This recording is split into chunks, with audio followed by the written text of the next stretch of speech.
see uh, Ooh, who's going to take this home, who's going to take the trophy. seems interesting. Great. Yeah. Well, any message you have for the champs who are come in and perform in front of us today? Sorry, I missed that. Okay, so anything you want to say to the players who are going to perform? There's going to be eight quarterfinals, if I'm not mistaken, there. So, any message you have for those players? I just want to say play confidently. This is a great event. At our time, when we used to play 1.6, we didn't have such events, and now you have the platform. I'm sure you have the skills. That's the reason you are there in the national finals. So play confidently and give your best. We all guys are rooting for you, and let's see who takes the trophy home. Yeah, it looks like Ankit is more than excited from all of us regarding that last final event, national finals. The two wingman who Oh, are yes. gonna bring this up to themselves. So I have one last question for you, Ankit. What was your reaction when we announced regarding the OG players? When we told that we have a event with all the old players from CS:GO, the professional. I suppose you have a lot of friends in CS. Yeah, it's good to see them come back to CS:GO for some time because most of us have shifted to Valorant now. But CS:GO will always be in our heart here. It gave us everything. At least my journey started from Counter Strike, and that's the reason Red Bull Flick and Red Bull Fragout are very special to me. And I'm looking forward to play against these guys whom we used to compete in tournaments, go to the LAN finals, be there on stage, play CS:GO, fans cheering, all that. Now due to COVID, due to the pandemic, obviously we can't go to the LANs, but these events bring back those memories. So it's really nice to be here and be a part of this Red Bull Flick. Well, I believe everyone is very eager, waiting for the matches to begin, as are you, as are we. Well, we won't keep you awaited any longer. Thank you so much for joining us here on the desk. And, well, we are Thank going you. to be seeing you again after the show. So, all the best, of course, because you're going to be also there playing with your friends, playing against your friends. So, all the best for that. And we'll be seeing you Thank you. again after the show is done. Sure. Thank you. Thank you. Thank you so much. And, well, talking about, today's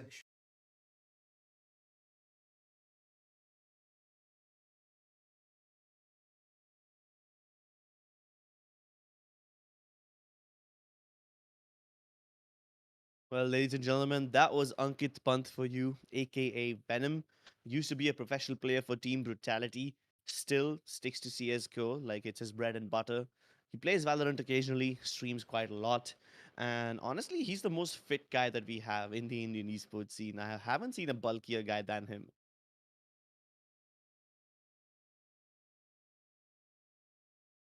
Universe, I believe you might be muted. Oh, I'm really Welcome back. sorry. Sorry about that, guys. So yeah, I was saying that definitely, it's not just all about gaming because this guy has one of the healthiest lifestyles. He takes care of himself.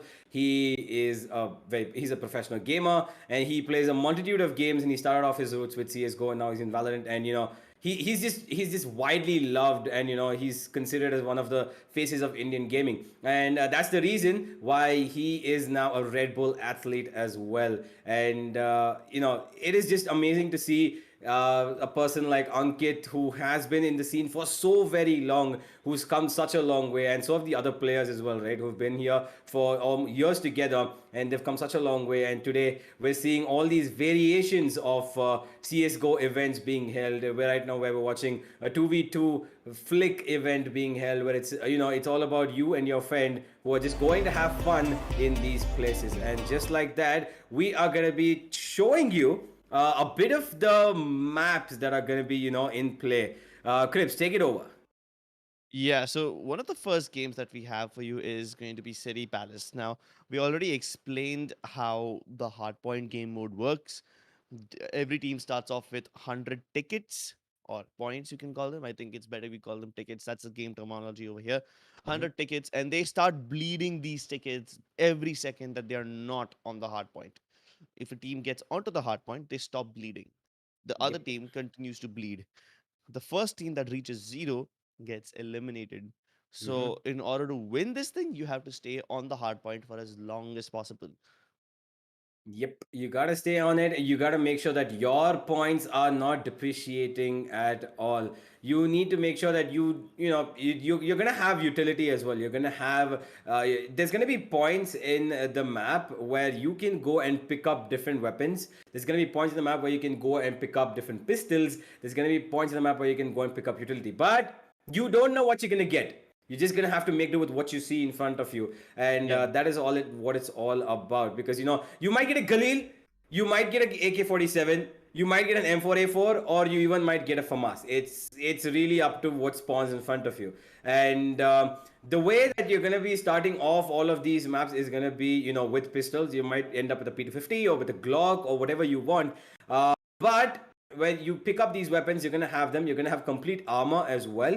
And the one interesting thing about this is you're gonna have the health shots that we've seen in CS:GO, in the Rim battle shots, yeah. royale. Yeah, we're gonna have them, and those are gonna help you, just revive yourself quite literally. Hmm. Not completely though, not from death, but a little bit of health will be restored, Yeah. and you will be able to fight back as well. And not to forget these utilities. In a map like this, how can you really use utility? How can you use smokes and molotovs when it's so huge and people are moving around every single where? Hmm. It's all for these players to But explore. yeah, I mean, all these maps also have something or the other unique with them. Like, Mm-hmm. let's take a look at this one, the Digital Archives map. This is a map that keeps on crumbling. Like, the Yeah. amount of area available for you to play becomes lesser and lesser every time. There Mm-hmm. is another map which we just saw like a few seconds ago called City Spaces. It's got controllable walls. So Yep. you can put them up, put them down, make them slide in and out, and you can control the hard point like that. You can funnel your enemies into one place. There's another map called Central Room, and Mm-hmm. honestly, the map says that it's all about discomfort. We Mm-hmm. don't exactly know what that will be, but I believe it's going to be a little bit of trickery because there's mirrors, there's smoke everywhere, and all these mirrors will definitely make you a little bit confused because Yep. you can see your enemy right there. Sometimes, if you shoot, they will be behind you instead because that's a mirror. Mm-hmm. Sometimes they will still be in front of you, but you can't shoot them because you don't have a mirror in front of you. You just have unbreakable glass. So you gotta be, on your toes and you gotta figure out what happens when all of these places come together. Take a look at this map. This, I believe, is my favorite map in the entire Flick series so far. This Mm-hmm. is a floating island in the sky. And if you fall down, you are dead. So we've got five such Yep. amazing maps. We've already seen four of them. Mm-hmm. Yeah, it's gonna be very, very interesting because the way that these players are gonna have to adapt now, because they're not coming back to the conventional CS:GO that they know and that they have been playing. It's about the entire different part of CS:GO where you have the most unexpected things happening around you. I'm pretty sure they wouldn't have, they I'm pretty sure that they wouldn't have played around with uh, that mystery of like you said, sheltered room. There's gonna be smokes all around. There's gonna be mirrors, and those doors that on the other map. All of that. It's a little bit it's a little bit up and down. You don't really know what you're going to expect. Yeah. And now, just like that, it's going to be another map player, what we just saw, Wing, right? We don't know what to expect even there either, but there's definitely going to be something different about each of these maps where we are going. Every single thing about these maps is completely different from the other. It's got its own specialty that's gonna throw these players off where they need to adapt, and that's where I think they're gonna have to the team which adapts better and quickly, I think, is gonna edge out ahead of the other and win this one. Yeah, Wings has like these interior connected pipes. Mm-hmm. So you got massive rooms in the middle where the hardpoints will be. There are places and cover to fight around all of that. But the pipes that connect these rooms are narrow and those can act like choke points. So every map has something or the other special. We just saw Wings with choke points, Sky Island. It's literally floating around. You can jump around with the jump pads and whatnot. You've got cities. You've got control room, which basically Mm-hmm. is the smoke and mirror map, and you've got one map with controllable walls, another map where you can do all of that combined. So now that Yep. we are clear about the maps, let's take a look at the teams that we have so far. The very first game that we're going to be seeing on our screens today is Excali and Sai versus SK Rossi and Deathmaker. Oh boy. SKRDM. That's the team. Now, that itself is one hell of a team. It's one of the strongest over here. Mm-hmm. Next, we have FFA Mix versus Team Antidote. Now, after that, we've got Kappa and Hellfighter, along with Team Venom. I'm excited to see who Venom's teammate will be. Mm-hmm. Last but not the least is Duo and Scamish. All of these teams are basically just these Indian CSGO professionals, but they keep their names the way they want to. Like Yeah. Excali's side keep it nice and simple. They just put down their names. FFA Mix used to be Hunter's team at one point. I Mm-hmm. believe now someone else is playing in that team. We will find out who soon enough. But yeah, this FFA Mix is not the first time we are seeing this name. And they've played this whenever there's a mixed lineup, they use this name. So that's no surprise over there. Kappa Mm-hmm. Hellfighter also keeping it simple. But then you've got team like Scamish. Mm. See, these funny Scamish. names, it just kind of indicates how these players want to just have some fun and put up all Yep. these funny names, put up some memes for us to celebrate and whatnot. So, yeah. Mm-hmm.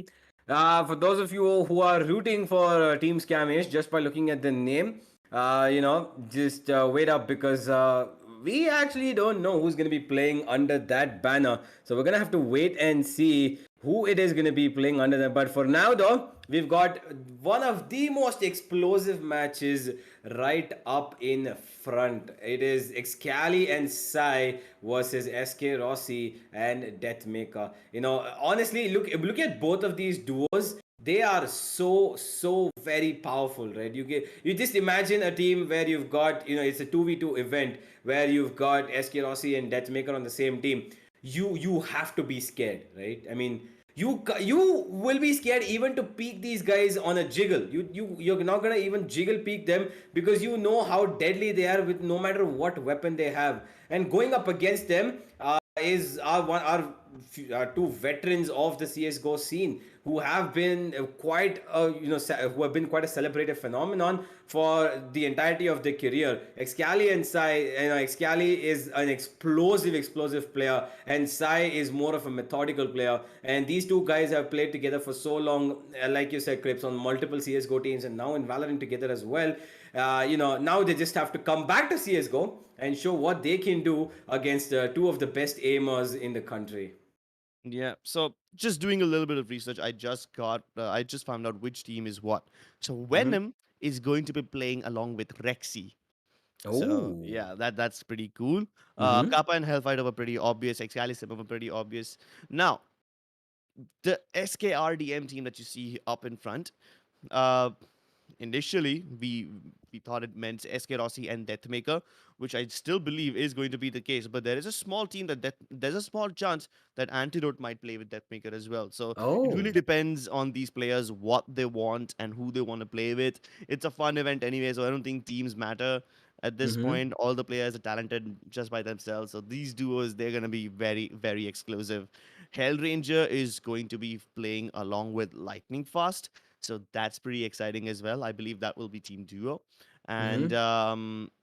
for FFA mix, I believe this will be Amaterasu and Right to Ace together. Oh. So yeah, this is all just looking up really, really well. All these players, they are the biggest names in the Indian CS:GO and Valorant scene. Really excited to see all of them come together and play out of their element. I want to see these Mm-hmm. guys in their raw form, without Mm-hmm. the tactics, without the refinements, just pure raw, uncut aim power and a little bit of synergy, a little bit of trade fragging. That's what I want to see. Absolutely. I mean, when it's all about fun and games, yeah, we got to go ahead with it. But it's all, it's even about their raw skill and whether or not they're going to be having to retain it the way they had it a couple of years ago. And, it was not that long ago that they shifted from CSGO to Valorant. Just a little over a year now it's been. But hey, I really hope that they've got their, flicks still in place, just like the name of our tournament. And I really hope that these guys are going to be able give our viewers something to look forward to, something that they are going to be enjoying themselves as well, watching their favorite pro players go back into the CSGO scene and try it out in a more fun way than the conventional way.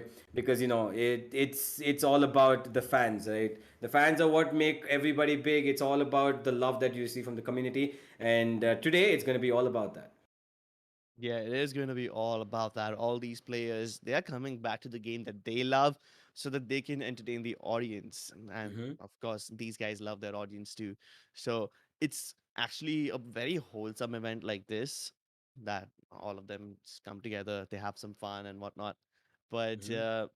yeah, I mean, more than that, Red Bull is doing such a good job of just promoting esports, be it by getting people online, in the popular players online into the games, or be it by hosting serious Red Bull Flick tournaments where you guys can win 140 hertz monitors as well. So all of this is just really, really great from Red Bull. Mm-hmm. Absolutely, it is really great, and the thing about this event is not it's just it's so it's like a throwback, and everybody loves to have a throwback every now and then. But right now, what we're gonna have to see is how these players, now that they're coming, we're gonna be starting off these matches very very soon, guys. And you can see that the first match is Excali and Sai versus yeah, there it is. It's gonna be changed. It's not SK Aussie and DM. It's gonna be SK Wills, which should be SK Aussie Oh, and so it is Skills. true. Yep. Yeah, it is true. The teams have changed indeed. SK Rossi and Deathmaker will not be playing together. Honestly, that's fine by me because both those players in one team would have been way too overpowered. Mm-hmm. Like honestly, it would have needed a nerf. I was wondering like how on earth can you even put SK Rossi and Deathmaker together? That's two of the best, literal best aim gods in the country. I mean, all these players have really good aim. All these players are really smart. But Mm-hmm. Deathmaker and SK Rossi are just super cracked. These guys are literally cracked. You can't have them on the same team. So SK Rossi is going to be playing along with his ex-teammate Skills. For those of you who don't know the history, Skills, Marzil, SK Rossi, Sting, and Rossi. Yeah, there were two Rossis in that team. All of them used to play under the roster called Blaze, a Bangalore based roster. Mm-hmm. Now, SK Rossi and Skills are still together in global esports. Marzel has joined Velocity Gaming. So they did part their ways in the Valorant scene, but they used to be together during the CSGO days. So SK Rossi Skills having a little bit of reunion. Not reunion, they are in global esports together. So it does make sense that they play together because these guys are sitting literally right alongside each other in the global esports boot camp right now. And then Mm-hmm. we've got Excali and Simmer. These guys have been together for so long. They played under so many rosters together. They used to be an entity. Then they moved on to another roster. I believe it was Eternal as well. All of that happened. They also tried playing independently for a bit. And now they're playing under Samurai Esports. Mm-hmm. Yep, they are, and now that they're going to be coming back to where they started from, all the four, all four of these players, they're going to be exactly where they started off their entire journey from. And as we move in towards this, guys, yeah, I really hope everybody's ready to see these players play absolutely, one of the some of the most unconventional maps, something that you've not seen, which is all about having fun and getting around over here. And like Crip said, it's all about that hard point. You need to hold on to your points really really hard, and you need to make sure that you do not give up that particular site for the to the other team, because if you give that up, your points are going to keep depreciating, and once it goes down to zero, you're going to lose it. And I'm pretty sure that we're going to see a lot of smiles come around with the way these players have come into the game again, and seeing them face off each other in a different platform now, given to what they're usually used to in Valorant. I think there's gonna be quite a bit of. I wouldn't mind me seeing a few jumping mag 7 shots running around here and there, and you got the XM as well. If these guys can pop up, we've seen those jump pads, right? Those jump pads in the Sky platform. Yeah. It's a map that we could be playing, and if we see shotguns come in there and we see mid-air shots of shotgun, man, I'm gonna be very entertained. You know what's even more cracked? Mid-air scout shots. Oh boy, okay. Yeah, that is absolutely, yeah. I'm not quite sure how accurate the scout is in Pretty mid-air. accurate. Pretty damn accurate, dude. Everyone jump shots with it. I mean, they do, absolutely they do. But I think it's just me then who doesn't get even with the operator. So that's okay. That's all right. It's fine, guys, because it's not about anything else, if at all, about these players. Because these guys are here, and I think they're going to be logging into the server any second now, as we're going to be moving into the match very quick. And I want to hear from you, Crips. Who do you think is going to be taking this? Do we have to give predictions in this one? Like, you Uh, always put me in this spot whenever we cast 5v5 proper tournaments. You always put me in the spot, Crips. Who do you think is going to win? oh And boy. I usually have an answer, but this time I don't. Do we need answers? What is Nah. life? Why do we What is exist? life? We just here Why? to have some fun. That's it. I'm a nihilist that way, and I will not put out any predictions. Do you have any predictions? No, no, Then I'll turn this absolutely. around No. on you. I have to agree with you. I don't have any predictions either. I'm here for the fun. I'm here for the players. I'm here for the good old game of Counter Strike, which we've all been playing for so long. And even though it's not played as much now by these professional players, it's still what we all go back to. Like Venom said as well. It's not, we might have moved on to other game titles, but CS goes right here in the heart. And that's exactly what these players have thought about when they would. I'm pretty sure they would have blindly accepted when Red Bull would have asked them to come in and play in this 2v2 event, and you get to play with your teammate. I'm pretty sure they would have blindly accepted, because who would not want to go back to where you came from and show that, okay, you know what, I might be good in Valorant, but hey, I still haven't forgotten where I came from, and I am pretty good at CS:GO too. Yeah. I mean, the only thing that's really different about CSGO and Valorant is the fact that the counter strafing works a little differently in CS. It's a lot more punishing in CS than it is in Valorant. So everything else Absolutely. can still be same. These guys will still have the aim. I think the only part where they will struggle is the counter strafing, because Mm-hmm. that's the one thing that's very different between these two games. That's pretty much it. Other Yep. than that, you've got jet dashes in form of those jump pads. You've got Mm-hmm. walls that change, so you have a little bit of sage barrier rob action coming up as Mm-hmm. well. You can heal yourself with the stem shots, so yeah, Mm-hmm. all of that exists. Flashes, smokes, and molotovs already existed in Counter Strike, so Yep. they work exactly the same way as they do in Valorant. It's just that every agent has a different way of using it. So yeah, Mm-hmm. other than that, the basics of these games are still the same. Yeah, absolutely. The basics are the same, and all these basics are what they have learned from CS:GO are what they're gonna have to go back to, because once you shifted towards another game and you've been concentrating over there, there's gonna be quite a bit of okay, you know what, you might get a little rusty, but it actually depends, because I don't know. Hey, you know what? I've known players who used to go and warm up in the the LOT servers and all of those servers, the deathmatch in CS:GO, and then come play Valorant, because they feel that trains their aim better. And if these players, these professional players, are doing the same thing, because it's just you're stuck to that pattern of aiming over there. You never know, right? You never know who's got what practice routine, whether they practice in CS:GO and come back, just like for a quick warm up session or something like that. You never know. But hey, if they are doing it, then I'm pretty sure it's gonna pay off over here as well, because this is gonna be quite a bit of a fight up, especially the first map.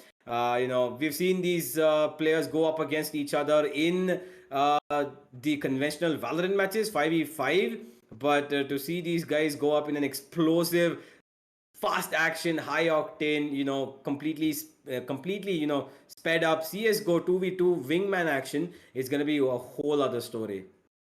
Yeah, I mean, when we tried these maps out, there were a couple of things that we noticed, and one of them was spawn camping. So some of these guys Oh, might yep. not even get to pick up their guns. Like they spawn and they'll die.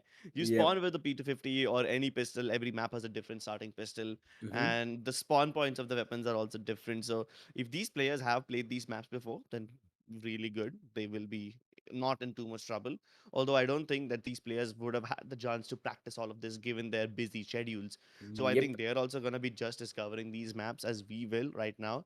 For all Mm-hmm. of you guys in chat who've played CSGO before, and if you happen to play these maps before, you will instantly know what's going on. But these players might not.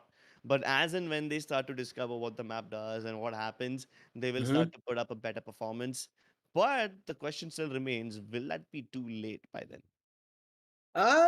I would say I'm just gonna go with the saying it's never too late because with the way that these guys are gonna be picking up, I'm pretty sure that as they're playing along, they're gonna understand the mechanics of the game better, right? The way they play these maps, they're gonna understand it better. Although the maps are different, it's got one objective, and that is to stay on that platform and not give it up, right? So it's a best of three. Remember that. So even if they lose, let's say either one of these teams lose out on map one, they are gonna have a little bit of an idea as to how they're gonna be adapting on towards map two, and we might just see this go all the way towards the third game as well. So, but hey, it's all for saying unless SK Rossi goes completely nuts and he's got the AK go running like just absolutely crazy, or we just see Excali jumping around because we know how good he is with those bunny hops, and he's just gonna be jumping around, popping off the heads of SK Rossi and Skills at the same time.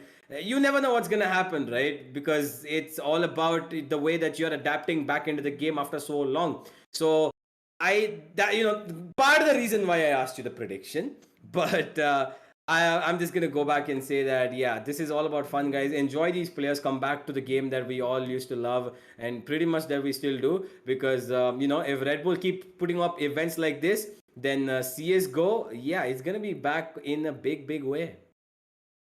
It never was gone in the first place, so it can't That be yeah. back technically. It just becomes bigger and bigger every year. Mm-hmm. This game, like, it started off as a mod for Half-Life, which started in 1999, Mm-hmm. and then CS 1.6 came around. It's been 21 years since this game has been here. This game is legally an adult now. It's 21 years old. CS:GO, the new iteration, came around in 2012. So what? It's been 9 years since that game as well. And all these games, they sort of build a legacy, right? If you've been Mm-hmm. around for that long, you kind of build a legacy for yourself. Now, speaking of legacy, these players also have built legacies of their own. They used to be very popular in CSGO. They're still doing really well. In Mm-hmm. fact, a couple of players of Team Velocity who are, participating in this tournament, I do believe we will get the chance to interview them later on, and I Mm-hmm. kind of want to ask them what their preparations are for VCC because they've qualified for it as well. So things are Mm-hmm. just really looking up for Indian esports right now, and Absolutely. I mean, I know that you guys are looking forward to the matches. I do have an update for you. The players have started to join the server. It will be up. Excali asked for a few minutes because he needed to adjust his aim, he needed to adjust his settings and whatnot. I mean, that's what happens when you download CS after so long and you have to reset Yeah. everything to your default settings. So yeah, he asked for a few minutes, but that's the update, ladies and gentlemen.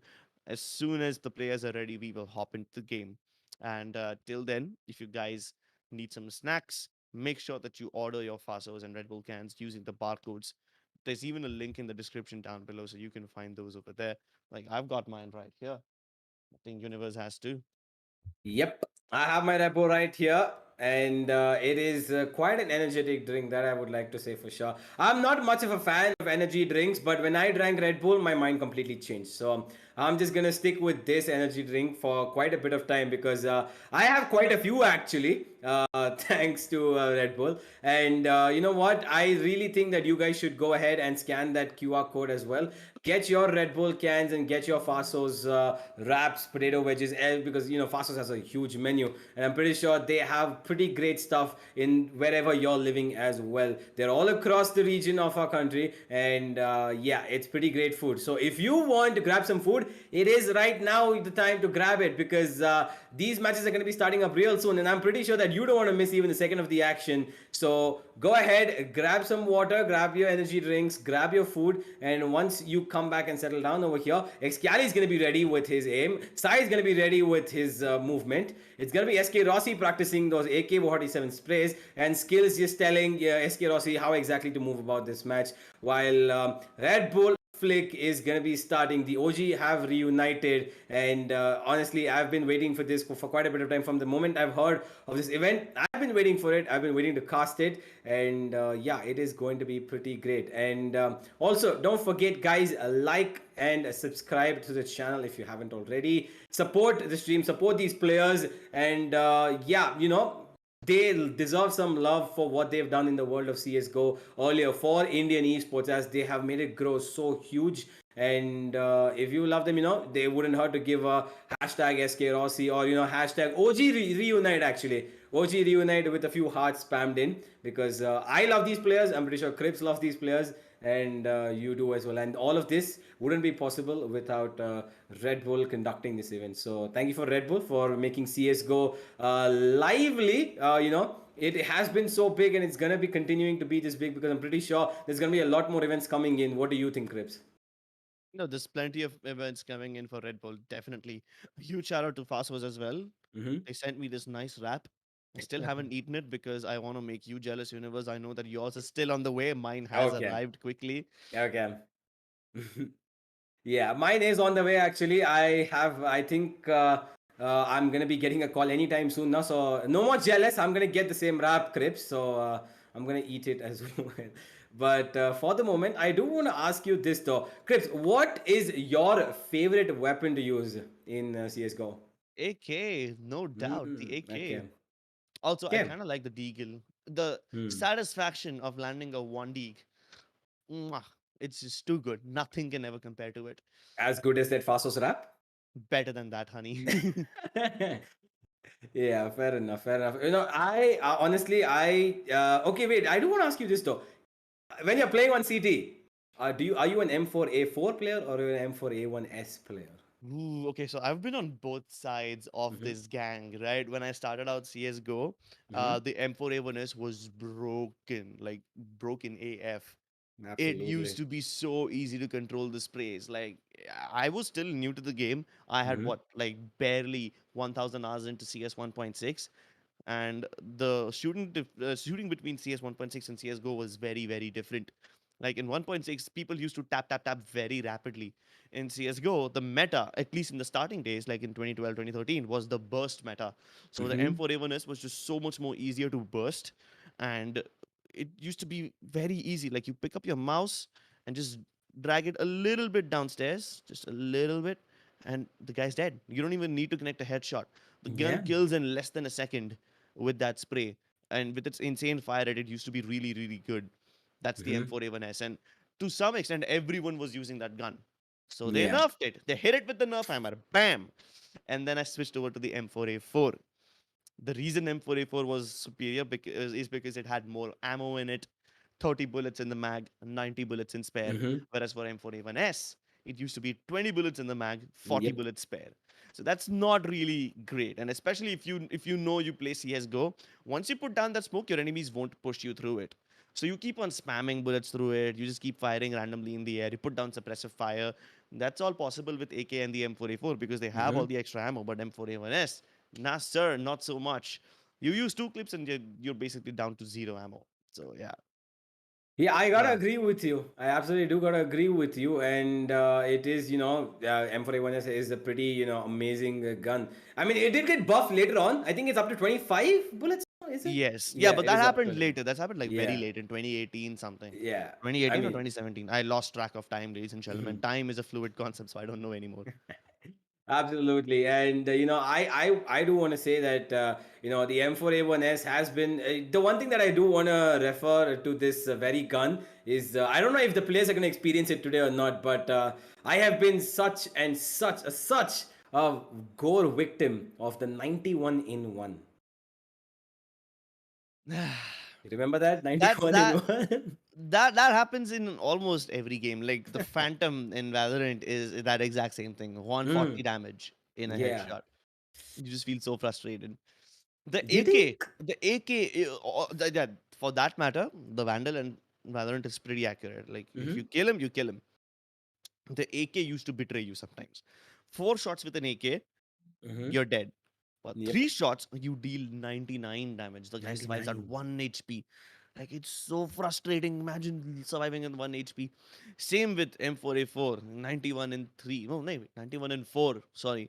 Sometimes 88 or 84, depending on how much distance you're spraying it at. So, yeah, that kind of stuff used to happen. And it's just so frustrating. So, yeah, the M4A1S and the M4A4 gang, those battles will keep on going on. Tell me something. Were you the P2000 guy or the USP guy? What I was till now was the guy who was on green on screen. I don't have a green screen behind me or on my face, guys. But that was just a little bit of a glitch from my cameras. That I thank you for Sky Sports for fixing that. And I used to transition a little bit left and right between both P2K and the USPS. Oh, But I brave. think, I think, because there were days where I would hit the USPS, and even if the crosshair is dot on the head of that guy, it would just go back through it because, well, hitboxes in CS:GO. Yay, it's not a surprise. But you know what? I was still edged towards the USPS more because, to be honest, I like the sound of the one tap better than the P2K. I mean, P2K is the tuck tuck tuck, but then the USPS is so that. Okay, did not expect to hear that today, but that's okay. Completely okay. Onomatopoeia is always celebrated over here. Um, I mean, hey, I try my best. Okay. Yeah. All right. CZ or 5-7 or Tech 9. See, I am an Olaf Meister fan. Okay, I've been an Olaf Meister fan for my entire life. I love the man. He is one of the most celebrated players in CS:GO. So I cannot ever look over the Techmeister Oh meta. yes, how can we forget Techmeister that? meta. You have that armor, and you have the Tech 9. You don't need an AK, guys. You do not need any other weapon. Techmeister is the proof of that. All of Meister has shown that the Tech 9 is more than enough for you to go and pop some heads, clutch a 1v4 because the man's done it himself. The man's done it. I mean, it used to be called so many things. Yeah. The run and gun 9. In fact, at one point, the entirety of Fnatic lineup used to use that gun, Mm-hmm. and they called it the Fnatic, not Fnatic. Yeah, Fnatic. I remember this. All these CS:GO memes, all of Meister, man. Okay, I am going to say something very controversial now. Mm-hmm. I'm Warning. listening. I am completely in support of what all of Meister did in that boost thing on the overpass boost. I am completely in support of him. I think it was wrong. Many people will cancel me out for this. I don't care. I said what I said. It takes a huge brain to come up with something like that. That man, he figured out a trick. He figured out a very crucial pixel boost, and he used it to his advantage. But can you imagine how much effort it would have taken him to come up with stuff like that? And Fnatic have always been the guys who innovate. The Olaf Mm-hmm. boost was just one of the things. They were the ones who Yeah. invented the Tech 9 meta. They were the ones who invented the quad op meta. How Yep. on earth would you ever expect quad ops? You don't. I And don't. yeah, Fnatic have always been very innovative like that. So throughout the entirety from the start of no, not the start of the end of 2014 to the start of 2016, Fnatic have always been very innovative. Yeah, at the start of 2016, the whole Luminosity Gaming slash SK Gaming meta started, and after that Astralis came through. But right now the things that are coming through are the players on our teams, ladies and gentlemen. It's Sai and Excali versus SK Rossi and Skills. We've kept you waiting for quite a long time here, but we are finally about to jump into the action. Yes, we are, ladies and gentlemen, and we hope that you are ready because this is quite a bit of an interesting matchup that is between these four players actually, as Excali and Sai are going up against the mammoths of global esports, and they are looking around for where they exactly they're gonna find their opponents because this map they don't expect. And look at that. Okay, Sai, he's dreaming and he's gonna get the first frag of his dream. It's gonna be SK Rossi to go down with this FAMAS. And Sai lurking around. He knows where his teammate is as well. And he's picking up another weapon. Oh yeah, he's gonna pick up the. Yeah, he's got the Galil now. No. Oh no, he had it, but now okay, I am quite not able to follow what exactly is happening, but I can say that Excali and Sai clearly have apparently a higher win percentage over here, Crips. Look at that. Oh boy. All right, that's a little weird. Mm-hmm. I mean, the win percentage keeps on swinging between Excali and Team Skills, but I believe that's the CS:GO, the meter thing. It always tells you which team is going to win based on the weaponry that these guys have. So you see, every time someone picks up a more stronger weapon, the win percentage swings in their favor. Like, take a look at this. Sai and Excali both have Galils right now, but as Mm-hmm. soon as Excali died, and they both were spawned with dual Berettas, it swings back in their favor. M4s are available now, so SK Rossi has picked one up. But the funny thing is, none of these players are actually playing on the A hard point. Yeah, none of them. They're Yeah. trying to camp towards C. The other team is trying to camp towards B. So they're just hoping that they will be able to pick each other off from a distance, kill them, and then make them come towards the hard point, which will just make them bleed out points more. I believe that's what they are doing. I don't think strategy exists in this map. Like, Nah. what strategy? See, this is what I was talking about. What Excali is doing right now is called Slide. surfing. Yes, surfing. Yeah, and that's one of the most difficult things to do in CS. I mean, movement related. If you can do it, it grants you quite a lot of advantage. And this map, it has quite a lot of these surfaces which you can surf off of, yeah? So I do believe that some of these players can use these as makeshift jump pads as well if their surfing skills are on point. Yeah, absolutely. And now look at Skills. He's popping off. He's gonna get 2 kills back to back. Both Excali and Sai are gonna go down to his AUG. And SK Rossi's gonna add on against Sai. He's gonna go down again as they're trying to hold on to their lead. And look at that. The win chance has gone in their favor as a result of that. And they're gonna be popping off. Skills already has 9 kills to his name and just 2 deaths. And it is the global esports players over here who are popping off completely, Crips, and they are doing quite a bit of a job over here. Excali now has picked up the AUG, and Sai has an XM. That is what we love to see, but he's gonna be. Did he just fall? Okay. I think Sai just fell to his death. Yeah, he did, unfortunately. Surfing around can be risky. You need quite a lot of momentum in order to actually pull it off. But SK Rossi needs no momentum. He just needs his crosshair. And he's got the health back in his favor now. Yeah, that kind of stuff is actually pretty cool. And now that we are going back to the A hardpoint, none of these teams are actually trying to contest it. See, look at how fast kills went. Yeah. That's the real surf potential. He can do better. I know he can do better than this. This was just one way to go for it. But this time it's Team SK Rills that ends up winning this game. Skills himself has like 9 kills in his bag. SK Rossi had 4. So yeah, the first map goes in the favor of Skills and SK Rossi. Of course, you can see you can see Sai going for the regular role excuses. I got lagged, etc., etc. That's the standard gamer behavior. But we're gonna be starting with the next game soon as well. Okay, one more thing for all of you to keep in mind: the win chance that you see above has nothing to do with what's going on in the game. That's just a CS:GO metric of showing which team has better weaponry. That's literally it. That's all. The only thing that does matter is how fast these teams bleed out of points and how much they're able to stay on the hard point.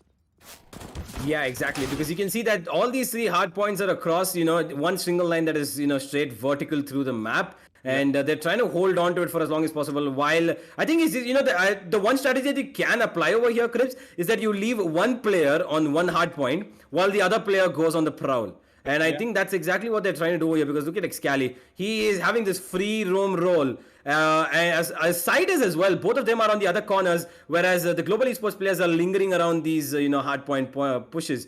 You can see that there's one player towards the A point, and that's SK Rossi actually, and he finds the frag onto Sai. And now it is Global Esports who've already picked up 1 point. Sorry, Global Esports. Oh my god, I'm so used to saying global. Completely okay. It is Team SK Rossi and Skills who are picking up, who already have picked up 1 round in their favor. And Excali and Sai, they need to bring this back if they want to be, progressing ahead in this BO3. Because at this rate, I think the players of the global esports side are going to take away this first map. SK Rossi really good on the trades. He exacts revenge for whatever was done to Skills. Should be able to heal himself up as well now. But here's the thing. These guys have the B side in control. But unfortunately, that's not where the fights are happening. The hardpoint has swung towards C, so these guys need to race to the other side. Excali still thinks they're somewhere around the corner. But nah, that is not the case.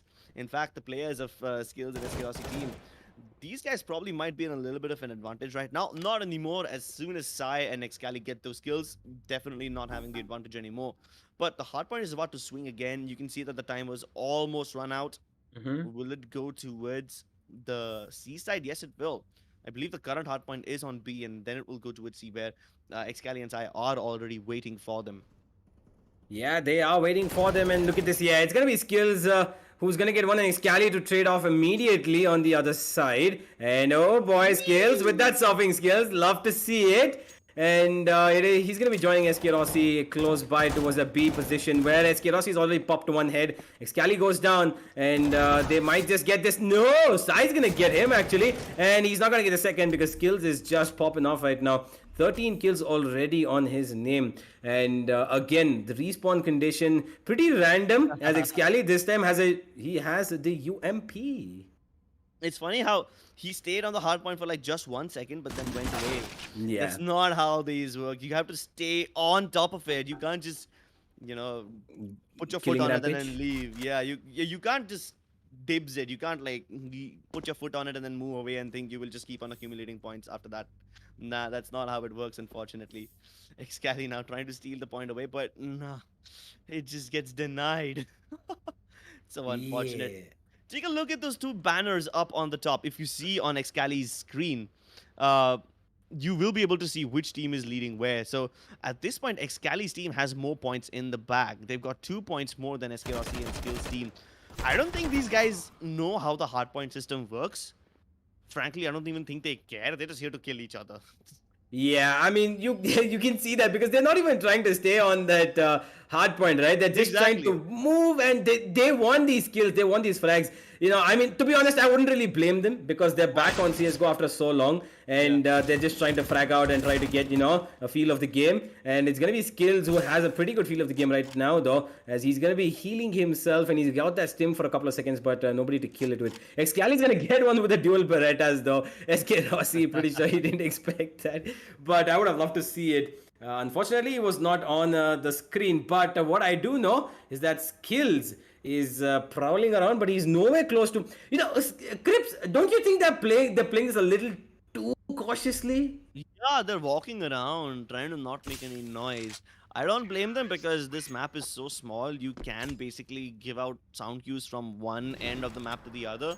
But hey, come on! I kind of expected these guys to go ham against each other and just straight up start fighting. You know, instead of just staying and chilling and walking. No, I kind of expected them to run at each other. Yeah, more or less. For now, it's not happened though, but I think it might just happen in some time to come because as both of these teams have got 1 point each, I think they have one more to play for, or maybe two more to play for in this particular map of Digital Archives at the very least. Sai, Excali moving around together, whereas the other two players from the opponent team are on the other side of the map. They are moving towards, and now they're going to be facing off each other. Excali is going to get the better of Skills as the hard point right now, which is in, I think it's at the Still on center A. of the map. Yeah, it's still on A, right? Yeah, it is on A. And nobody's going there. I mean, these guys are just roaming around. You would least, I mean, the very least that you would expect is that, okay, both these teams, okay, you know what? They're going to be on the side which is highlighted for the moment. And that's where the other team should also be going to kill them. But they're roaming around so much, like it's like almost they don't care about whether or not they're gonna be standing on that hard point because they need. I mean, fair enough, right? They just need a couple of seconds on it so that they can slow down their point reduction from the other team compared to the other teams.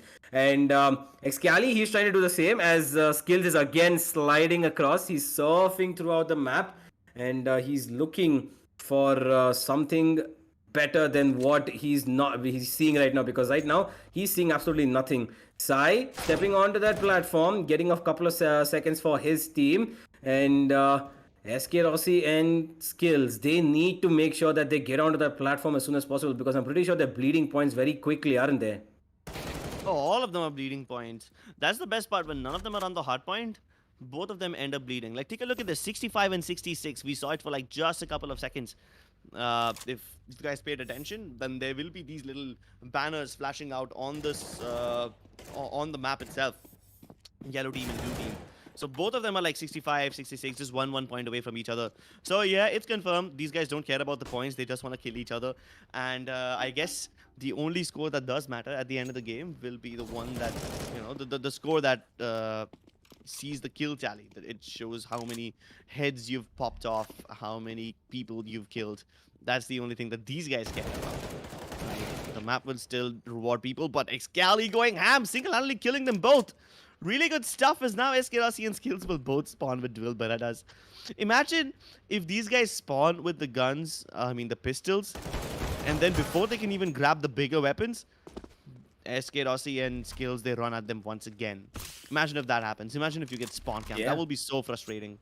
Oh yeah, I mean, who would want to just see the minute you spawn, the second you spawn, you just see a player sitting in front of you like hello, and he's just gonna pop your head off again, and that just keeps repeating and repeating and repeating until the end of time where you are just gonna, you know, just say you're just gonna hit that console button and you're just gonna type exit.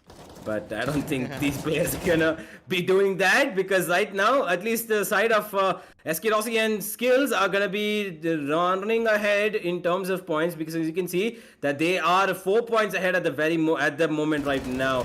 And Sai, he gets one, Skills gets taken down. It's gonna be another tap for him as well. The Galil doing work, and he's gonna try to move on towards the other side where it is on C. Sorry, no, it's on B right now actually. The platform is on B, and you can see one player who is running towards that other side. It is going to be one player from the blue team definitely, and it is going to be the other one who's going to get the kill. Skills is going to get the frag. Excali is going to get the return frag, and I think it is still SK Rossi and Skills who are leading the charge right now. They are trying to get the point secure. They are trying to get the time in their favor. But Excali and Sai, they're trying so hard to get these kills because they're not getting that either, are they? Excali, he's just getting caught off guard in very precarious positions because he's just spawning and within a couple of seconds, before you can even grab a gun, he's getting killed off. Yeah. But take a look at this. Both these teams now finally fighting on the C hardpoint. The one hardpoint that actually matters, but Excali kills them both. He's going to be able to take it for himself, but he leaves. Oh no, okay. I don't think he cares about the hardpoint anymore. Nah, he I don't doesn't. think he even realizes the impact of the frags that he just picked up. Because those frags should have easily net him a couple of points. But right now he's only up at kill points, which isn't how the map works. But hey, these guys, they want to entertain us by not winning the game deliberately. So kudos to them, honestly. Yeah, there it is. Yep. It is absolutely kudos to them for sure. As Skills, he's also going to be taking home a snake bite case, and that is going to be, he's I'm sure he's going to be opening that up as a victory, victory cause. I mean, I didn't know that CSGO was dropping up cases in these custom game modes as well. Otherwise, I would have been Yeah. playing these every day. In I fact, mean, I had so many of these skin cases, and I used to just sell them out. But hey, I never knew these things dropped over here. But honestly, we'll talk about the skins and the cases later. For now, I do believe that SK Rossi and Skills have won this game, mm-hmm. so that's gonna be pretty great for them. I kind of wanted to see the end game scoreboard as well. I wanted to see which one of these teams have more kills than the others, Yeah. because SK Rossi's kills win on the basis of the hard points that they are able to capture. Yep. But gentleman's agreement between these two teams was that they don't care about the hardpoint points. They only care about kill points, right? That's the gentleman's agreements. That's what these teams agreed Yeah. with. So I kind of wanted to see how many kills each player had. Unfortunately, we didn't get to see that. Maybe I'll ping one of the admins and I'll ask him what the scene is. Mm-hmm. So maybe we'll be able to get some information. But hey, that was the first map for you guys. I hope you guys are able to enjoy, but this is going to be a best of three. So yeah, don't go Ooh. anywhere. We still have these players fighting off again and again. Yeah, absolutely, we do, and not to forget that that gentleman's agreement that you just said. I wanna imagine a prelude to that what these players might have talked because I know that all of these guys, even though they play on different teams, they're pretty good friends, right? They play Yeah. with each other, they have fun together, all of that, and I'm pretty sure if Excali and SK Rossi, were talking, he'd be like, bro, nobody stands on the platform. It's about who gets the most kills. Yeah. You go stand there. I don't care. You win this. I don't care. If I get more kills than you, I am the real MVP here. Yeah, that's the agreement that these guys must have had with each other before the game started. And yeah, you're right. All these players are friends with each other. All of them have either played with each other or against Mhm. each other at some point in the last 5 years. I mean, at one point, the whole CSGO scene in India used to be 10, 15 players who are really, Yeah. really good. And they keep on switching lineups between themselves and trying to figure out which is the best one, really. And all of them have either played with each other or against each other at some point. Now, currently, again, they are in different teams. Excali and Sai and Samurai Esports, SK Rossi and Skills and Global Esports. But these guys have played with each other. These guys have been friends. Yeah. There used to be a time when Amaterasu, Excali, Skills, I believe at the same time it was Ace. No, Ace wasn't in that team. I don't exactly remember because this happened like in 2018 Mm-hmm. or 2019. So yeah, these guys used to be together. Amaterasu, Skills, and all these guys, they used to be in the same team under the Entity Gaming roster. And later on, they left, and you know, all the roster shuffles happened, which they keep on happening quite honestly. But yeah, these guys are super duper friendly with each other, and they Yeah. know each other since quite a long time. Absolutely, they do, and it is quite a bit of an interesting match that just happened right now because we moved ahead and we saw two of you know four of very loved players from the CS:GO and Valorant community go up against each other in map number one, and we're soon gonna have the second map, which I believe is going to be coming up any second now as we're going to be heading in, ladies and gentlemen. Yep, the second map is up and running, and Sai is, yeah, he's just going to tap down both the AFK players. All right, ladies and gentlemen, I guess at this point you can actually see the ticketing system in this game. Yeah, So, you remember how we were speaking about the win chance percentage in the previous game and how I said that doesn't matter? Yeah, now we're gonna get to the scores which actually do matter. You will notice that both these teams have 91, 87, numbers like that underneath them, and they are all decreasing. Yeah, they keep on decreasing at this time. The only way to stop these numbers from decreasing is to get control of a hard point and stay over there. So you can stop the bleeding of these points. At the end yeah. of the game, the team that reaches zero first is the team that will end up losing this match. Yeah, absolutely. And now it is looking like Sai is gonna get one kill for sure, and it is Excali pulling on another. They are not letting these players from Global Esports breathe at all because Skills is still playing with the USP, and he's getting tapped down one by one by one. Yeah, it's gonna be Sai to get that kill as well. As we're moving ahead in where Ooh, it op. is okay, SK Rossi. Okay. I think. Oh yeah, I think they're gonna be starting. Oh wait. Oh, so this was a warm up till now. Maybe. Oh, oh, Maybe. yeah. Maybe this was a warm up. Sai has the operator. Sorry, been casting a Yeah, lot of see? Valorant recently. Yeah, see? I mean, I still call them op, Yeah, no matter which game it is, because in CSGO it's AWP, in Valorant is OP. okay. So it's still op for me. But yeah, I forgive you for saying operator. It's completely fine, understandable. I guess these guys are also used to the things. Although I must tell you something, Mm-hmm. Sai in CS:GO, he was a very cracked opper. Like this guy was an absolute beast. In Mm-hmm. Valorant also, he is a beast, but we see him play rifles a little bit more than the operator. It's a very Yeah. situational weapon for him. And Excali and Sai keep on switching the operator roles in between them in Samurai Esports. But in CSGO, he used to be the designated operator and he was cracked. Like, the opping in CSGO is just so much more fluid. It's so smooth and crisp. Man. Yeah. I have to agree there. It's more about the mechanics of it. It's just the way. Yeah, look at that. Like the way you just adjust yourself to get those skills. It feels much better, right?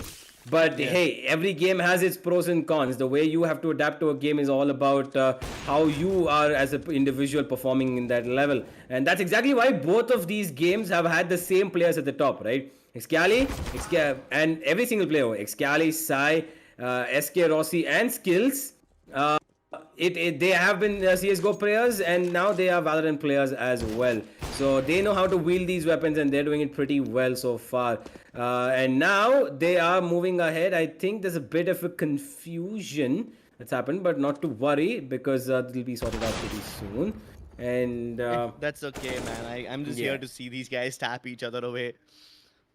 yeah, absolutely, yeah. I mean, these guys are taking it seriously. The players are actually taking each other, killing each other pretty seriously. But hey, it's all fun and games. I mean, Team Eskerosi and Skills have won the first map. This map also might go in their favor. No, wait, it might actually not go in their favor, considering that Excalisai still have 21 something points left in their kitty, whereas Eskerosi and Skills, these guys are bleeding points. Eskerosi picked up the P90, a very funny weapon to kill with. Sai killing him with a UMP. Also, so the P90 used to be frowned upon. Mm-hmm. It's not that great of a gun, honestly. People used to call it the Noob Slayer gun, Hey, but it's okay. I Any decent player worth his salt can still overpower the P90 with the UMP.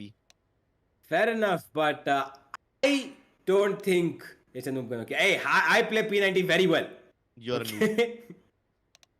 I play the P90 very well. Of course, you can play it well. Everyone can play the P90 well. Doesn't take skill. So, okay, the P90 is the Odin equivalent of CS:GO. That's what people get mad for. Yeah, yeah, absolutely. I mean, that is there. But right now, we're going to be heading into the second game, ladies and gentlemen. Excali and Sai have picked up the first part of this map. And now, as we're heading into the second part of it, it is going to be, for them, it's going to be for SK Rossi and Skills to come back and try to do something to get this thing back online for themselves. But yeah, I'm not quite sure what exactly happened in the first map, but they have been doing quite a bit of a good job. They got the first, they got the first best of one, the best of three. They got the first map completely under their favor. Now that we're going to the second map, I think there's a bit of a tech issue that has been coming, and we're just sorting it out very quickly. Not to worry though. But so far we've seen players who don't really care what the platform is. Players who are concerned about popping each other's heads off. Doesn't matter And with which weapon. it doesn't matter with which weapon, be it dual Berettas, be it P90, be it FAMAS, be it the Deagle, anything at all, and they're doing it. And now we have the op in the play into play as well. And look at this. Okay, SK Rossi is being a little ambitious. He has only the USP. Now he's going to pick up the M4. And there it is. Excali already going ham with that op. He's going to get the first kill onto Skills as both these players are low. And it's going to be SK Rossi to pick up one and the second as well. There we go. SK Rossi back in doing his usual tactics, and he's trying to pick up the operator. He's waiting for it to get spawned. Yeah, so I love this game mode. It has a little bit of Quake vibes as well. You gotta memorize where the weapons spawn. You gotta memorize where the medkits are and where the utility spawns and everything. So and you need to remember how often it spawns as well. So that's something that has been inspired by Quake. The map design itself, it looks like an arena map rather than a 5v5 CS:GO map. And Curiosity finally has that big bad zoom banger in his hands, and Excali, he wanted to beat him to the punch. He wanted to be the guy who steals away the op, but he will not be successful in doing so. Skills has memorized where the AUG spawns up on that sniper tower, so he's still going to be staying on the high ground so far. And I don't think he's going to be getting off of it anytime soon.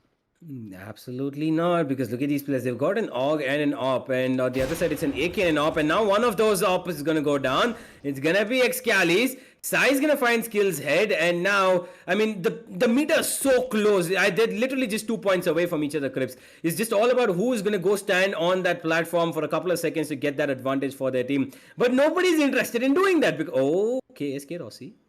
SK Rossi jumping no scope. No, he misses it. He misses the second as well. Oh my god, SK Rossi. That's not what you want to see or feel, my friend. Yeah, but that's okay because Skills is, making quick work of Excali with inferior weaponry. Sai, unfortunately, cannot pick up that op because the moment you die, the weapon just disappears. The only way to get weapons in this game mode is at their respective spawn.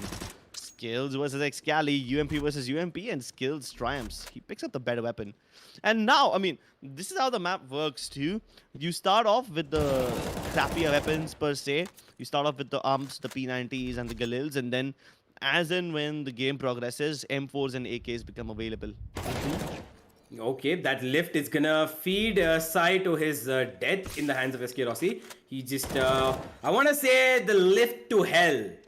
Or heaven, based on wherever Sai is gonna go after life. But yeah, for the moment, oh look at that, Excali and Sai have actually got a lead over here.